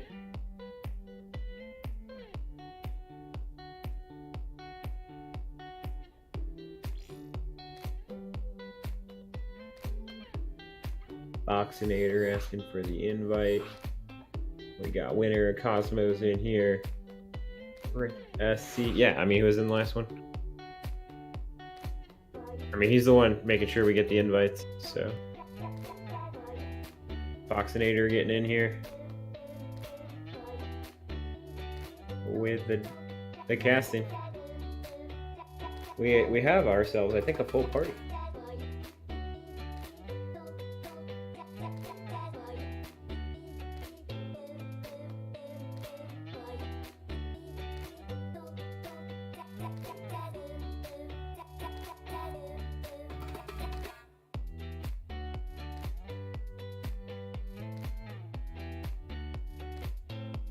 Rip. They're looking at your SC2 replay stats.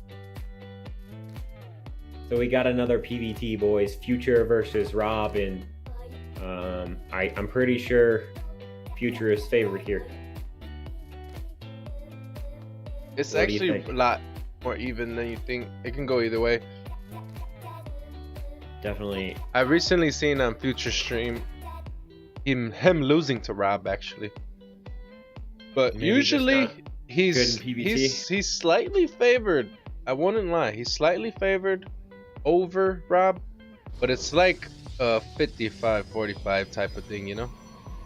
Right. 60-40. All right. Well, we are in game. We got Rob here in the top right-hand corner. The red Protoss. Trying to fight his way out In of the bottom, in the blue trunks, representing Storm. No, it's Infinity Gaming. Sorry, excuse me. Infinity Gaming Future. And don't fuck up your shit, man. Man, come on. Damn, I'm never gonna get invited to another game ever, dude. I know, right? Did he go gas first this time? I think he did. I could thought be we were wrong. casting Epic again. I was like, oh, I'm looking at a blue Terran. Epic. No, it's Future I know, from right? Infinity Gaming. If you haven't heard me, Infinity Gaming. Pause my music and play this music. I almost forgot. I think there was one series in the beginning of the stream. I left my music playing the whole time. Awesome. People might love that, you know. Going for the Marine first is Marine. future. This seems to be pretty popular. Looks like Nexus before Cybercore this time, so not an aggressive send my Adept out build. All he had to do was... What if use he it. lifts that? Yeah, but he didn't have to. Yeah, so you get in this later factory. Let's see how much better his timing is than it was for Foxer.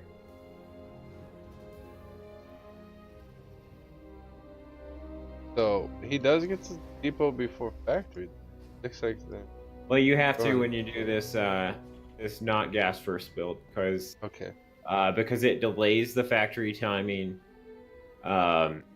There's no point in getting that done as fast because you need that depot done because by he the opened way the Marine, timing works right? out. Yep, he opened Marine to get the reactor faster after the Marine, and to get the factory at a more decent time, right? So, kind of the trade-off there is instead of the Reaper, you just get a Marine, which I think it's okay. I like it because like I'm gonna see like you hit more Marines quicker and you deal with this stalker at the high ground. So Yeah, like, but you could have a Widow Mine there, and the stalker walks over it, and it just dies. I so don't know. like It's all a trade. the thing is, what Boxer was making like it was delaying his Marine production, I think, because Well, he delayed it too much, I think. yeah, Because way he too went much. Reaper into a Marine, as opposed to a Marine into a reactor right away. It's so much more important. So tank opener from Future. So I this haven't seen the does Cyclone opener yet, and kind of smells of a 2-base all in though. The reason being trying to get that tank count up high very quickly early on. getting an Immortal and a shield battery. He may sense something cheeky, or I think he's he gonna senses get the 2-base aggressive. all in. It's- Because that looks Oh, like what okay, Terran's he's doing. going into Colossus play? Disruptor. Well, it's Yeah, too one or the early to other. tell right now. He doesn't really know. All I know is the Terran's gearing up for a 2-base push. So, I'm just I think. thinking from Rob's perspective, like him getting an Immortal, you would think, okay, he might want aggressive. But it looks like he's just doing a nice macro opener, his own style, which is getting a couple units off of a gateway and getting that Immortal and Robo Bay to get in Disruptors or Colossus play. Considering that this is a Warp Prism, I'm gonna think that it's gotta be Disruptors. Might even be a speed prism drop. I could, yes. Disruptors. Oh my god, it's a disruptor drop build. He might So even this is drop. gonna be so good for Rob because he sees the timing of the push Oh, out, the and the observer. stam's very delayed with this push. So the disruptor can get so much damage with the drops because the Marines can't get there to. Wow, Snipe this is Warp actually Prism. gonna be insane. He's gonna meet it out in front, try and buy time as much as possible, but he's gonna lose move that command huge into the bushes. That's so devastating. About to lose this Wow. adept. Loses just for free. Not a single shot goes off against the Terran army. Now Disruptor they're fighting- shot can be big Disruptor's though. About to come down. He's got a pre-split really well, and he's Oh, he gonna- wasn't looking! Oh my goodness, dude. But the Future. tanks are up, and the Banshee is in. He lost a big chunk of He Marines. shouldn't move that tank, I don't think. Dude, what was he doing? Not paying attention. This gets completely shot down, and this is bad. This is For the Terran. humongous. There's just no... this is, I think, where Terrans, they get so frustrated because they try these 2-base all-ins, and then obviously the late game feels even more impossible. Right? Like, Yeah, because definitely. I mean, and you're not in a position to go against a Protoss. at how this does point. it You've go already from lost. going so good to going so bad, right? Oh, and the SCVs No, are going yeah. down slowly but surely. The stem is so delayed here. It's Listen, not even started. this is crazy because he lost like a stalker almost, or like two. Okay, this is not good. The two tanks right there is very good positioning from Future. Rob's gonna have to back up, maybe take a third. He's getting harassed by a Banshee that's cloakless in his natural, excuse me. And it's not gonna have cloak at all. I think he just cancels cloak. Sick turret positioning, I don't think he can zoning afford that. it. He really needs that stem, and the stem's So Just he started. actually Yep, he had a sick turret positioning, pushing away the drop, a disruptor drop. But I guess that push is over He needs now. to start It's that kind of third base stabilizing. in the next minute, or he's going to be in so much trouble because the Protoss is throwing down his third. And that can be truly devastating. Tanks is actually a great way to counter disruptors. Oh no, you don't want to let that go off. Yeah, I was going to say that kills the disruptor. Not really worth it. Wow, that disruptor on like super red health, dude. The Banshee spotting out the third, coming on in, getting as many kills as possible. This one's getting 6 kills. That's gonna be 7 kills for this Banshee before going down. So 7 kills with a Banshee without cloak. That's good. Evening out the workers. That's lost actually count. good. And Karen now ahead in workers. I think our Protoss is forgetting to make probes. He's now making them now, but he should not be behind the Terran in probes by any means. That should never happen. I mean, you lost 8 probes for sure to the Banshee, so that's the only reason why. But he did lose 8 SUVs too, so they're tied on lost workers. It's true, and it's because he went for this aggressive plays, like the defense slash like offense. Future, please don't take another big disruptor shot. I don't think he will. He's paying attention now. He's aware of it, right? Yeah. I'm not sure what the liftoff is for. Oh, disruptors are so good against Widow Mines. Oh, but losing that disruptor by the tank shot. Good scan from Future.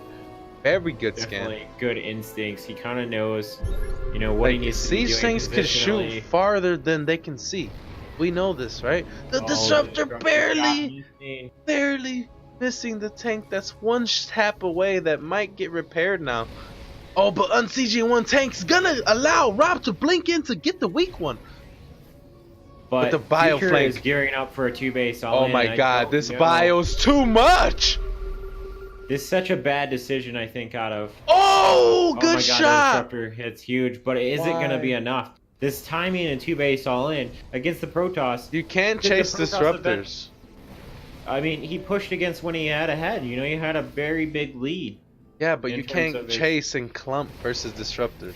Yeah, definitely can't. Oh, the split, pretty good there. Better that time. Out of the 3 times, it definitely was the best. Oh, that sick boost pickup. Yeah, that was hot.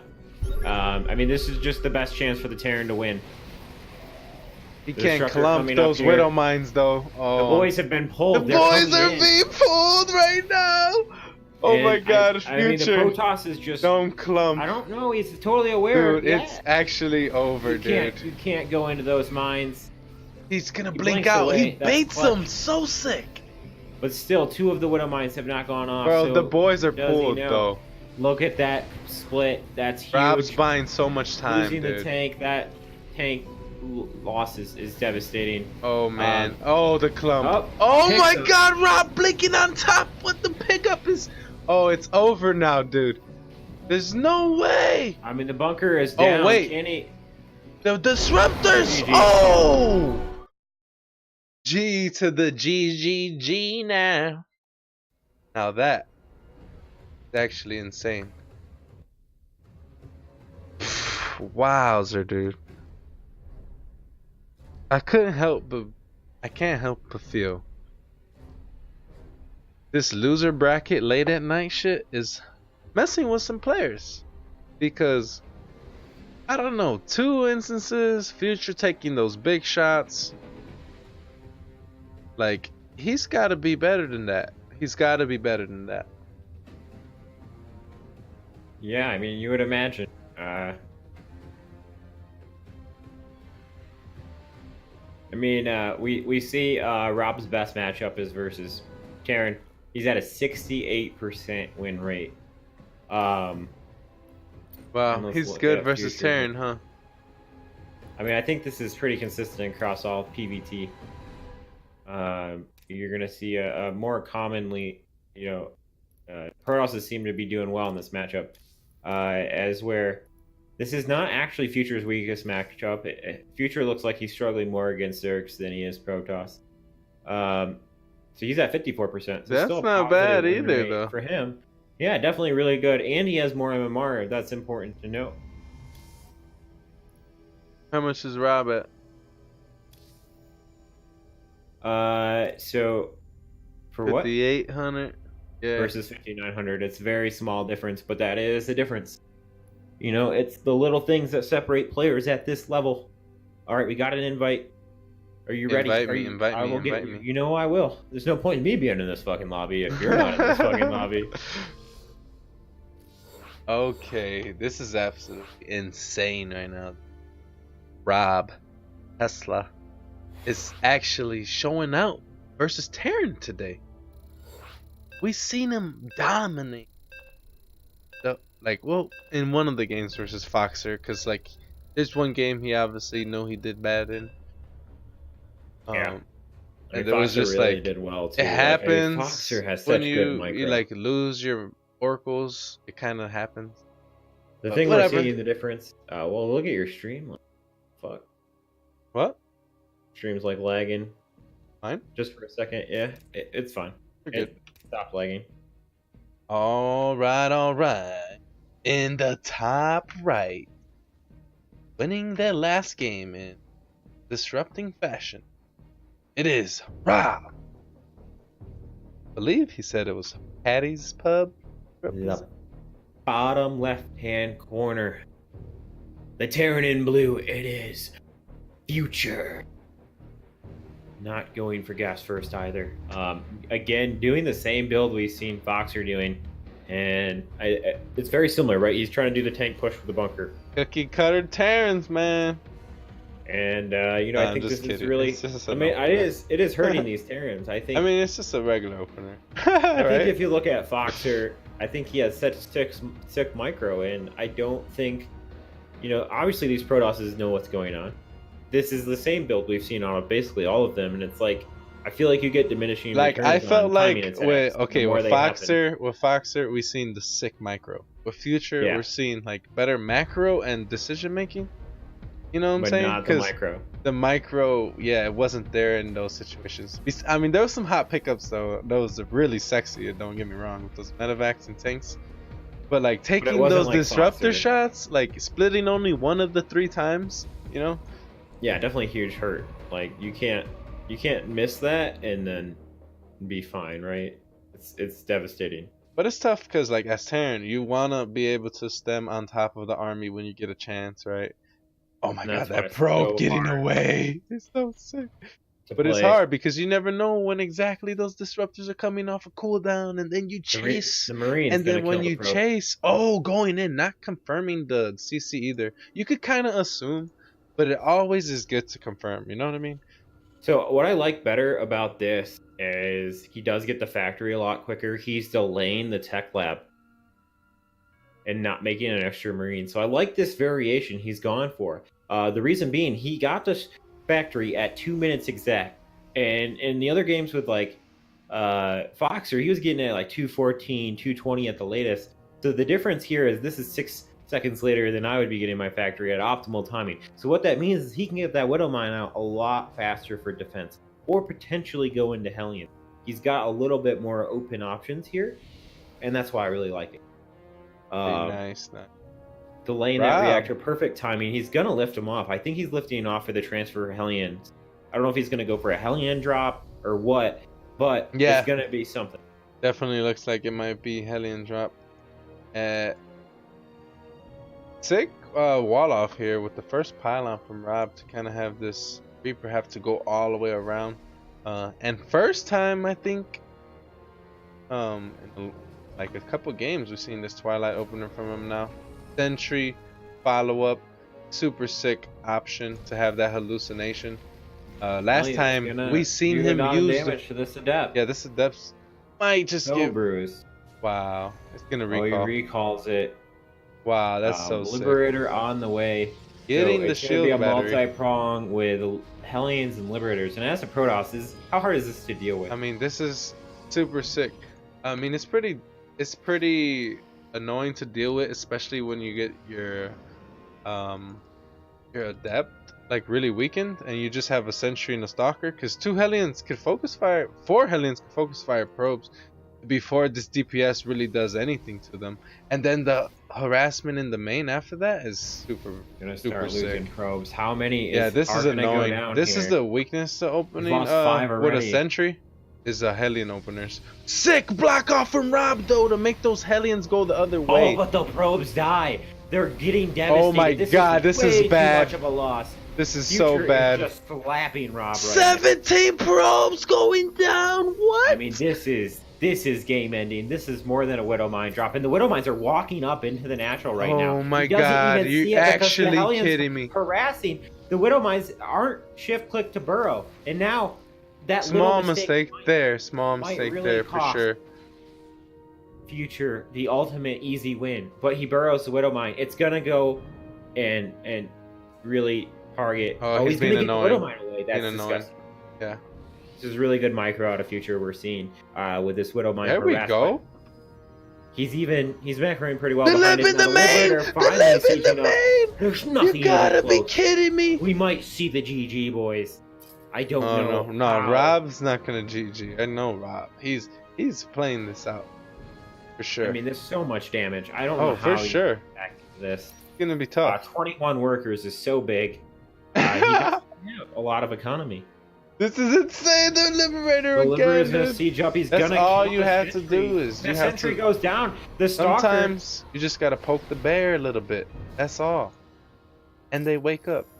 Future coming on in with some sick harassment. 22 probes down with just the first 2 harassment He's options. not sieging up his tanks right now. He really needs to He's get these about tanks to- sieged so they can be ready for the defensive The push. blink is gonna come. At least Siege. one of them might leave one not siege for micro ability around, but ultimately having them siege is going to help you against the blinks.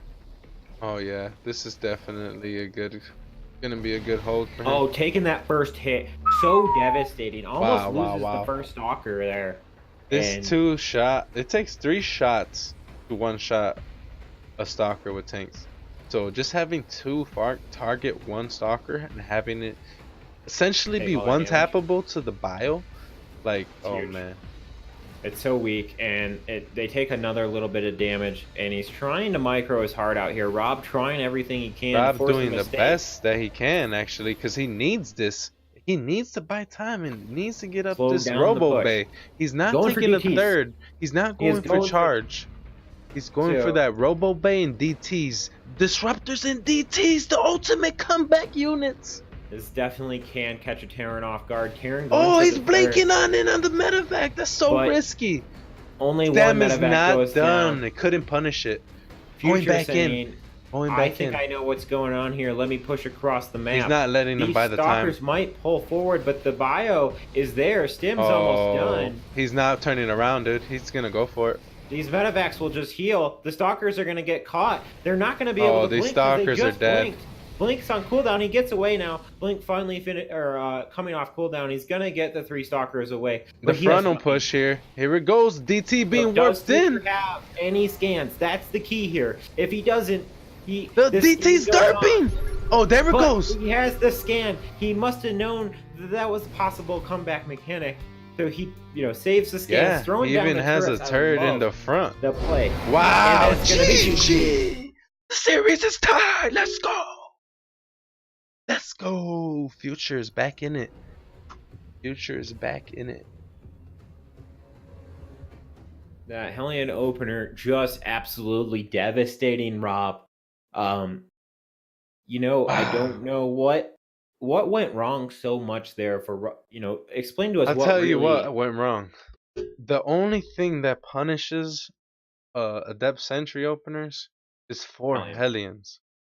But So, how like- do you defend it if you do the sentry opener? What's the So what the response key to that? is, if you do have opening the Adept Sentry, the key is to have the 2 gateways of production at the ramp, at walling off. So like, if you're gonna do that, then you need a soft wall, like you're playing Zerg. You know what I mean? Right, so so- you can kind of block them Yeah, off. that's and- kind of was the meta not too long ago. Every Protoss player was getting the wall off because Hellions were so popular. But now the Hellions aren't as popular. Sometimes it's more about the Widowmine opener or just like other openers, Cyclones and stuff.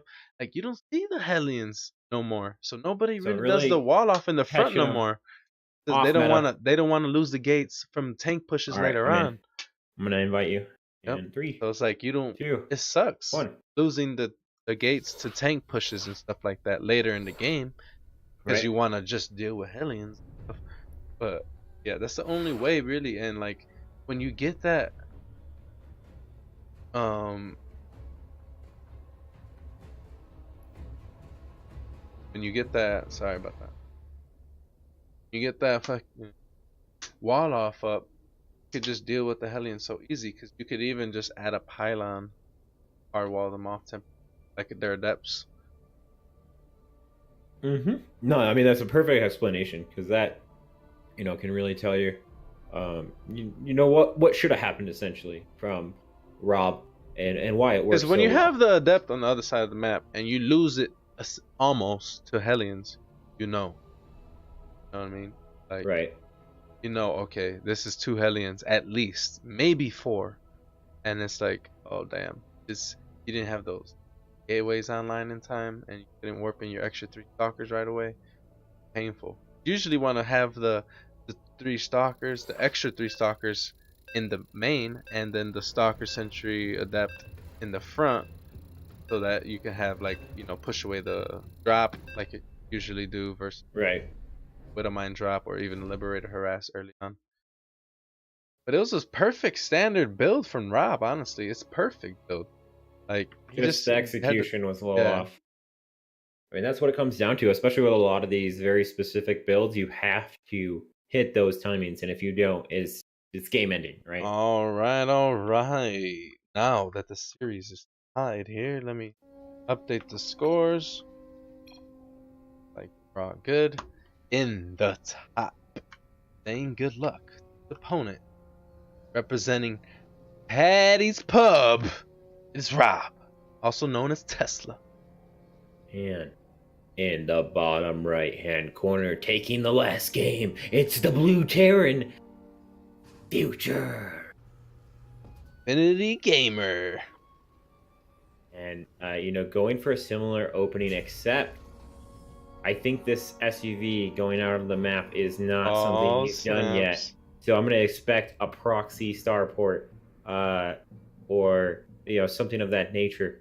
Maybe just checking for proxies, but Rob going for that forward gate workers, though. They're just barely going to miss each other in vision. You kidding me? Oh my god. Rob going for that forward gate. Forward gate. He might go for the Cybercore first. Yeah, with a longer, rush distance, it's a little bit harder to scout this in time to have the best response, right? No, I think he's just setting up for a possible SimCity of more, like I said, a Hellion denial. Oh, the block! The eBay block. Now Future. He has to go for the cyber. This guy watches a TY stream every now and then. Oh my goodness. Picking up from TY is a good place to pick up the big brain. And he's gonna steal the gas! Oh my god, Future pulling out the mind games. Where are you casting from? J-Splex, I'm casting from my house. This is live. Online. The qualifiers. WCS, bro. I mean, what other qualifiers are there? We're up, man. I've been casting since 6 p.m., bro. Yeah, we're going hard. It's 1 a.m. right now.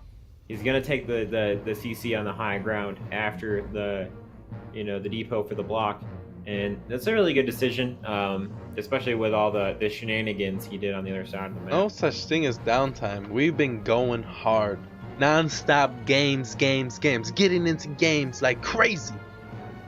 Going for that Getting CC. The invites, being remembered. So to be invited. Saved. Reaper gets in, gonna get a scout.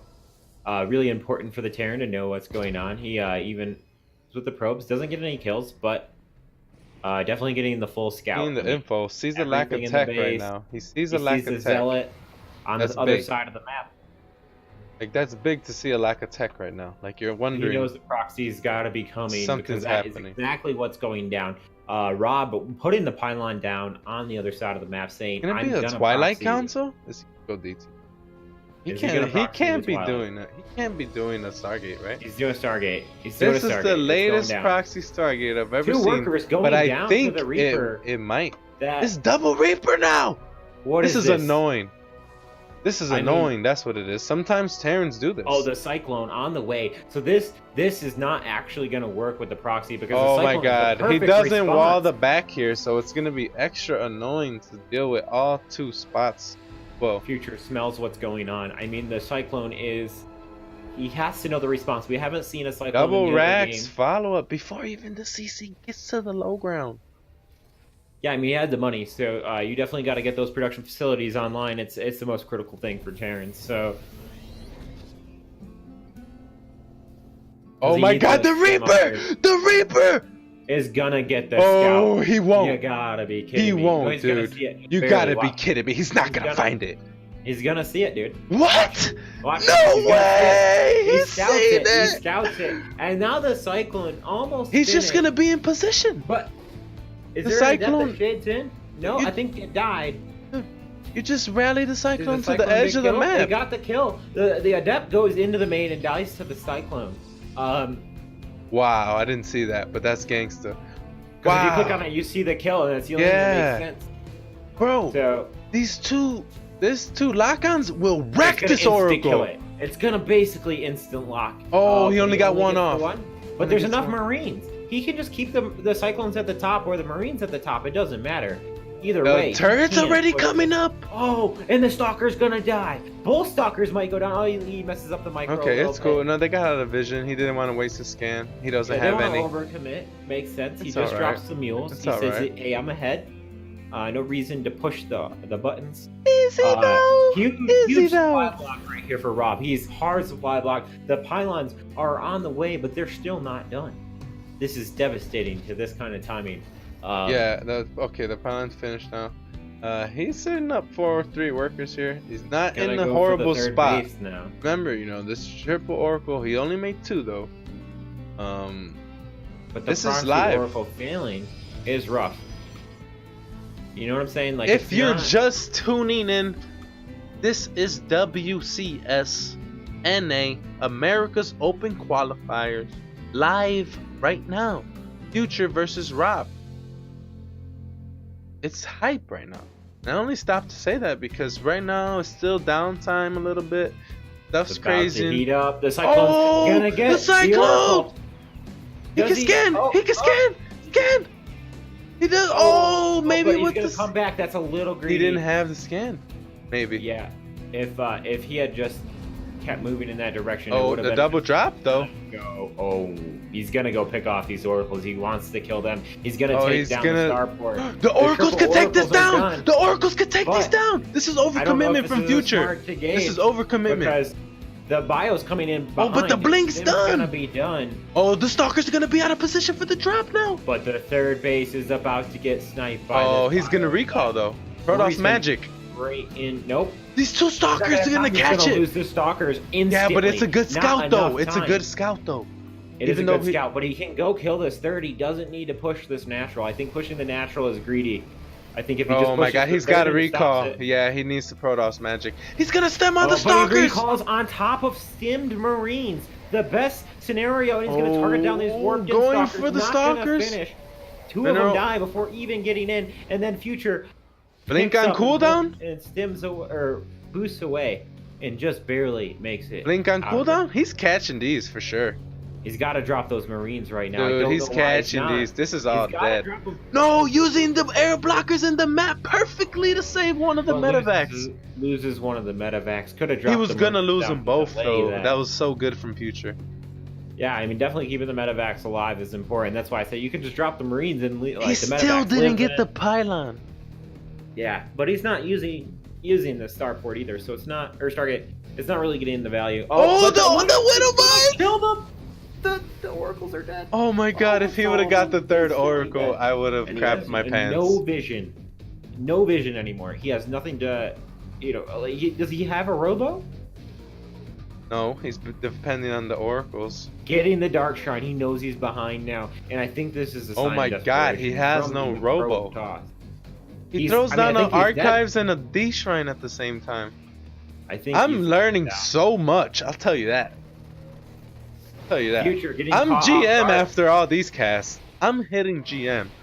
But anyways, Future getting caught out of position. These Blink Stalkers hitting the natural, but the whole army of Terran uncontested in the natural of Protoss. And I don't think There's that nothing Protoss can to do reveal anything those. about this. There's no Robo. He's gonna This is about to depend get on spicy, revelations boys. that are temporary.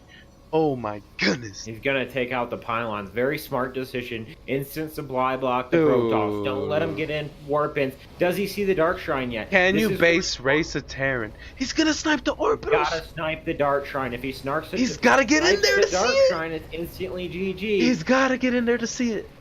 He doesn't see it yet, though. Oh, Get he in might there. now. He sees it. It's not He gonna sees finish. it. He's gonna snipe it before Oh, that's it can game. finish. That's this game. is it, boy. 30 probes going down in the natural. 35. Oh, wait, the Everything's recall. dying. Oh wait, there's a lot of bio and Widow Mines though. And the Widow Mines. I mean, he can't do anything to stop the Widow Mines from killing all of his units. Oh And my they go off. jeez, He Louise. blinks away, but the Widow Mines still standing. Everything is now like It's none of the double gamers the are supply. powered. Future has done It's it. over. Future's done it.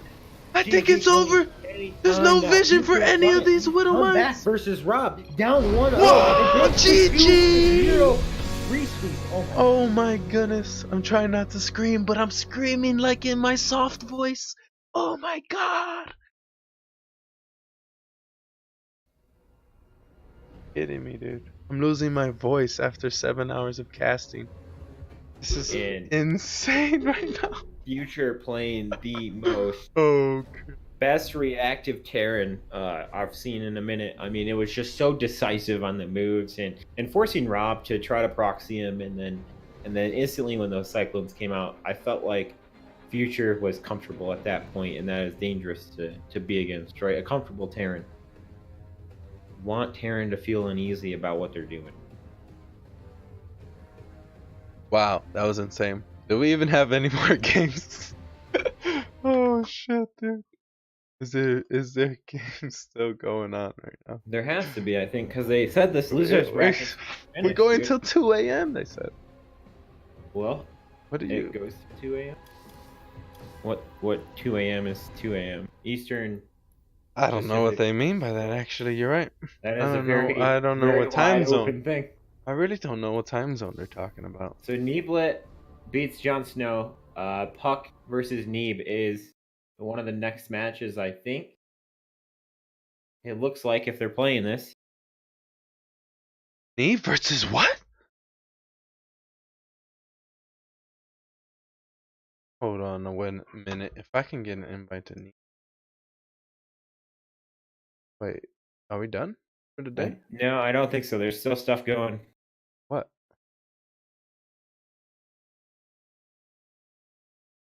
What is actually going right now? So many people that actually played in this today. Neve versus Puck. That's tomorrow, I think. Doing this, they ain't doing. There's those more games going on, so The loser bracket, right? Yeah. Future versus Gucci, whatever. Probe versus Silky as well. Is Who? Probe versus Silky? Probe? Probe? Or Reinhardt, it says. It says Probe. Oh. That's what Tempo says. It says he's doing Okay. Probe versus Silky game 2. Invite! Get us. Game 2?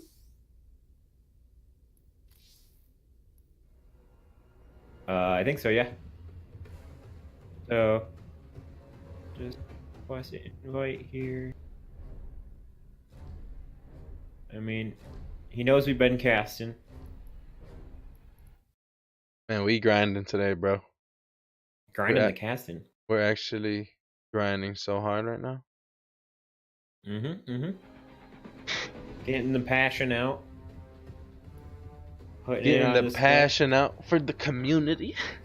Putting on that passion. I wonder if it started yet. It might have started. It might have been a little bit too late to that response. I just don't see Tempo in chat anymore, so I'm gonna assume they started that game. I could just look in the chat.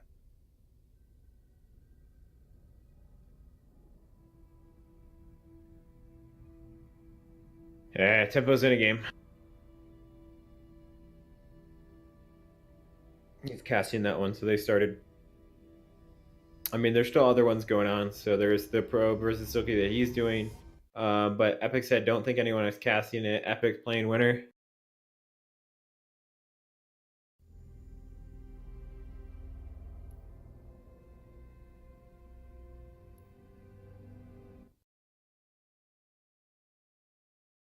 Epic versus Winter. So I said we can cast that too. Epic versus who?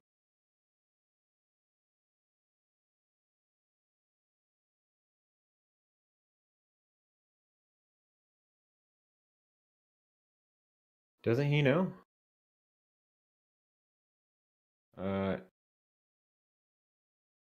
It's live, bros. This has a 3-minute delay.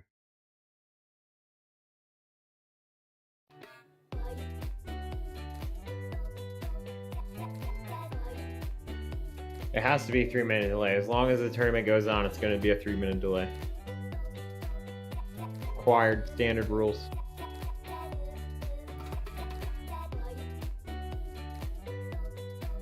Plus, what does it matter if they're replays? You haven't seen the games yet, Jplex. I know, right? What does it make a difference? We live, bro. We live. Bracket, no S. Bracket. I bracket. Can we please get into a game, guys? We are trying to help you guys out. Give you good. exposure. I mean, yeah, it's definitely all good, but you know, we wanna try to cast as much as we can. That's why we're here. That's why we're going hard with the passion. Soon TM. Love winner.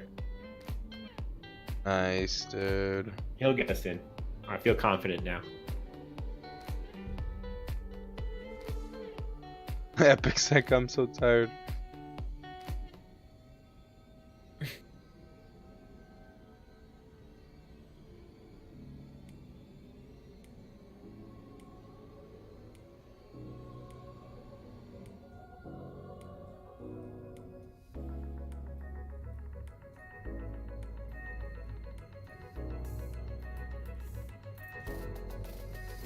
Is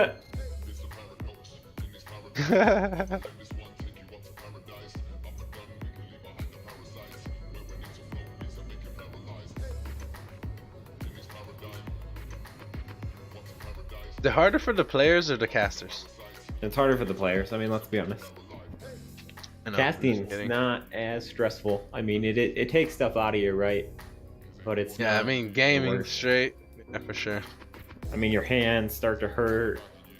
You know, that whole like level. Because if our performance suffers, there's no loss. You know, but if their performance suffers, it's their livelihood. Yeah. Okay, it looks like go.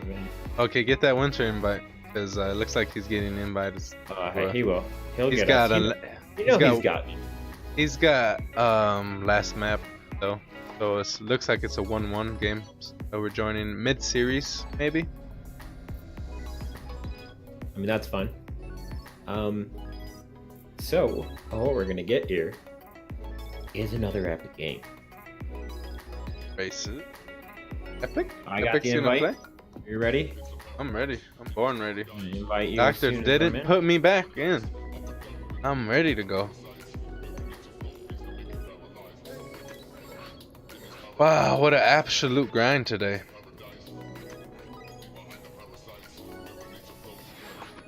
I mean, we grind almost every day, but this is a different grind. This is a different grind.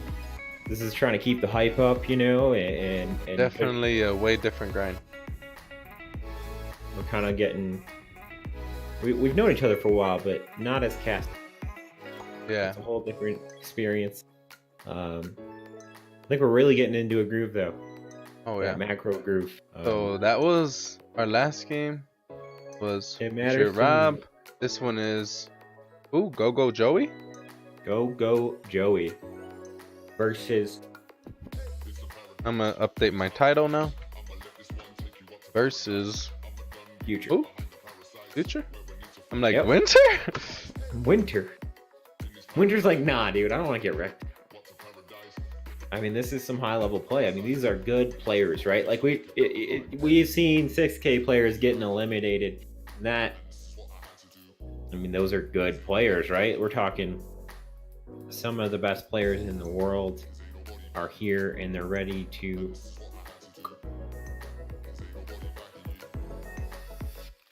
So go Joey. I don't even know what his rank is. He's not ranked right now.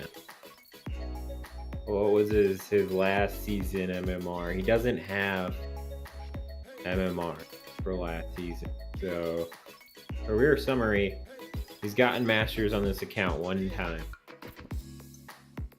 Twice, sorry. A year apart. So this account is pretty fresh. It's a true Smurf. True Smurf he is, huh?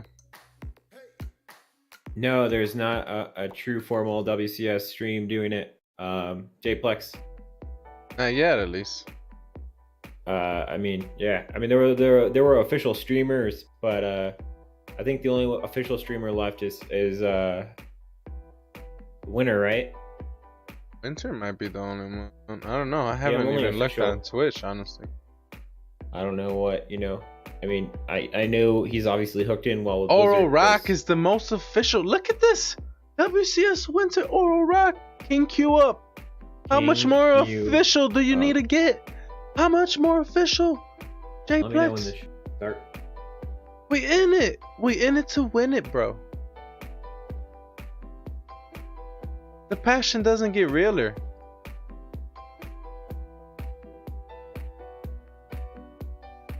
The production level's practically the same.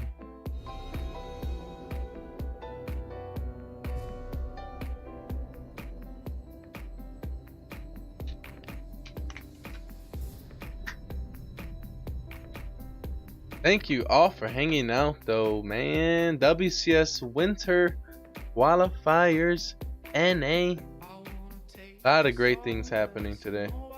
Not only today, but all week. I think this goes to the 20th.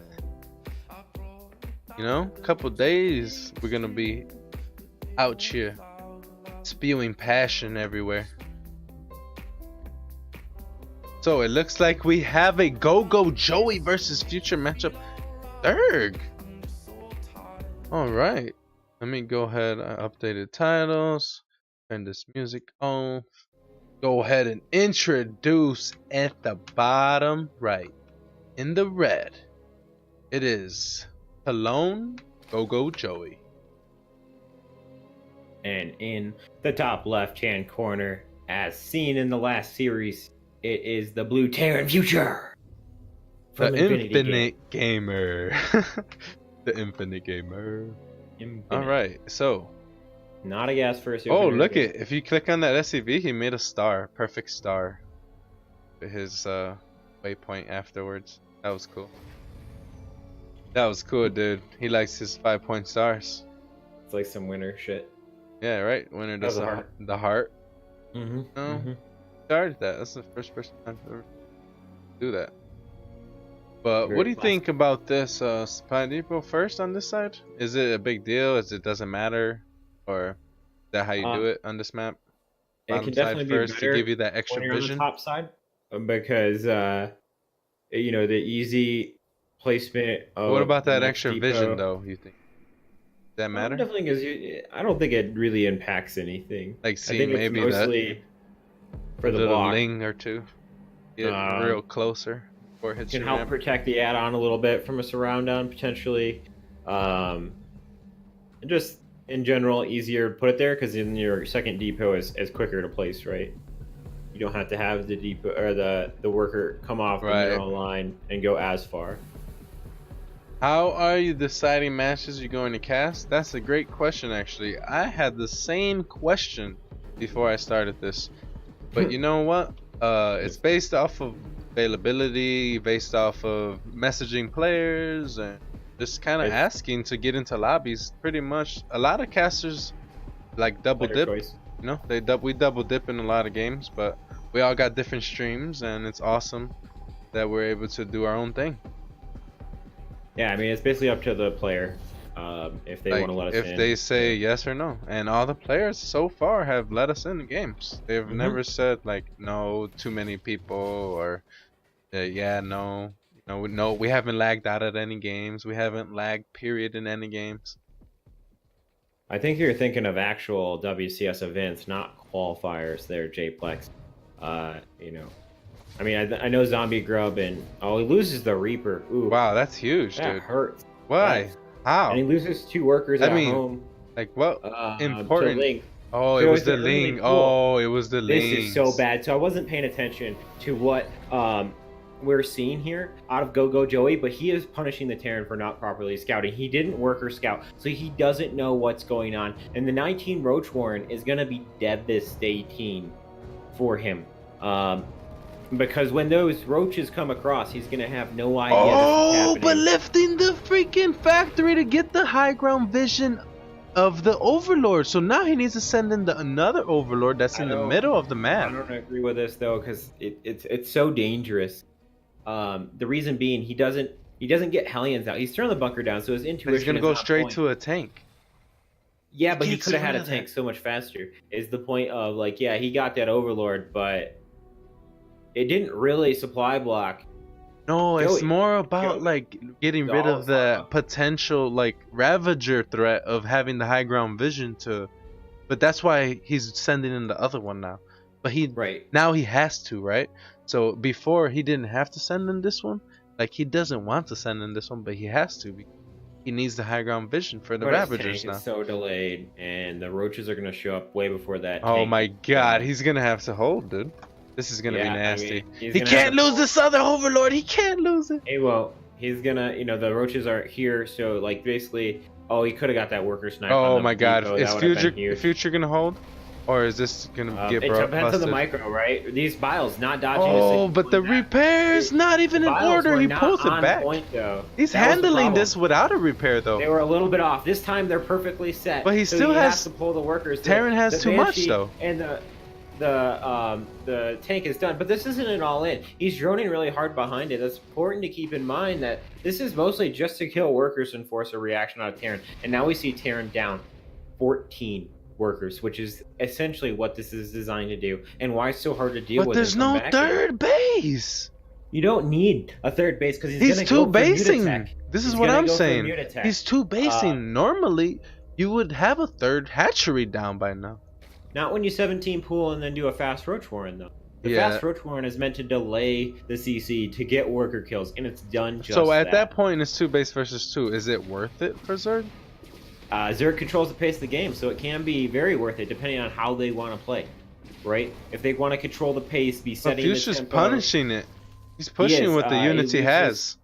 A lot of stuff, but these, you know, he's about to pop out some more stuff. He's not even sieging the tank, knowing that he can't get surrounded by Lings or anything right now. He just needs it. Oh, such good punish right here. Though, and that's exactly like what I was afraid of. Out.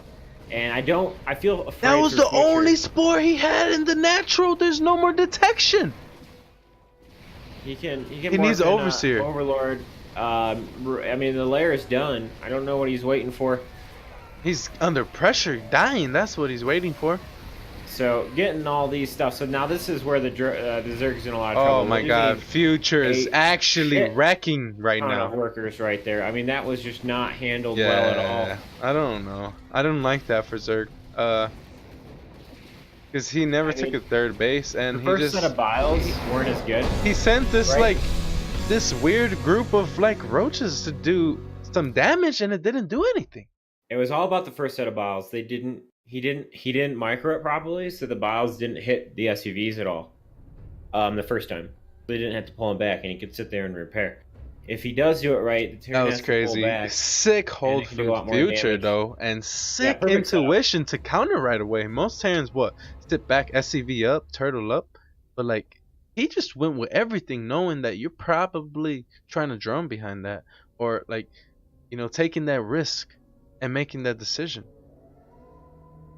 Wow.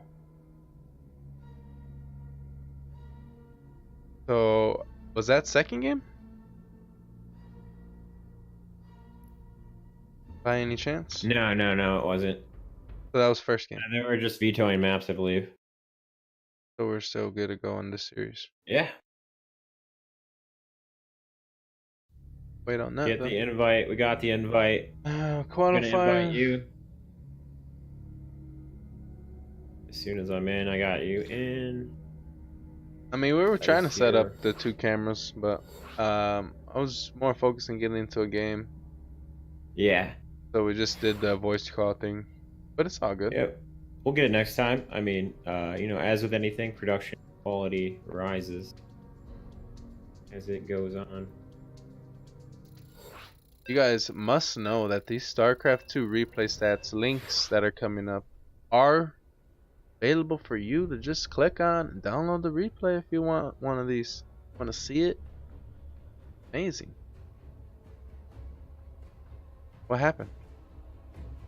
Forget someone? Or they didn't put the right person to play?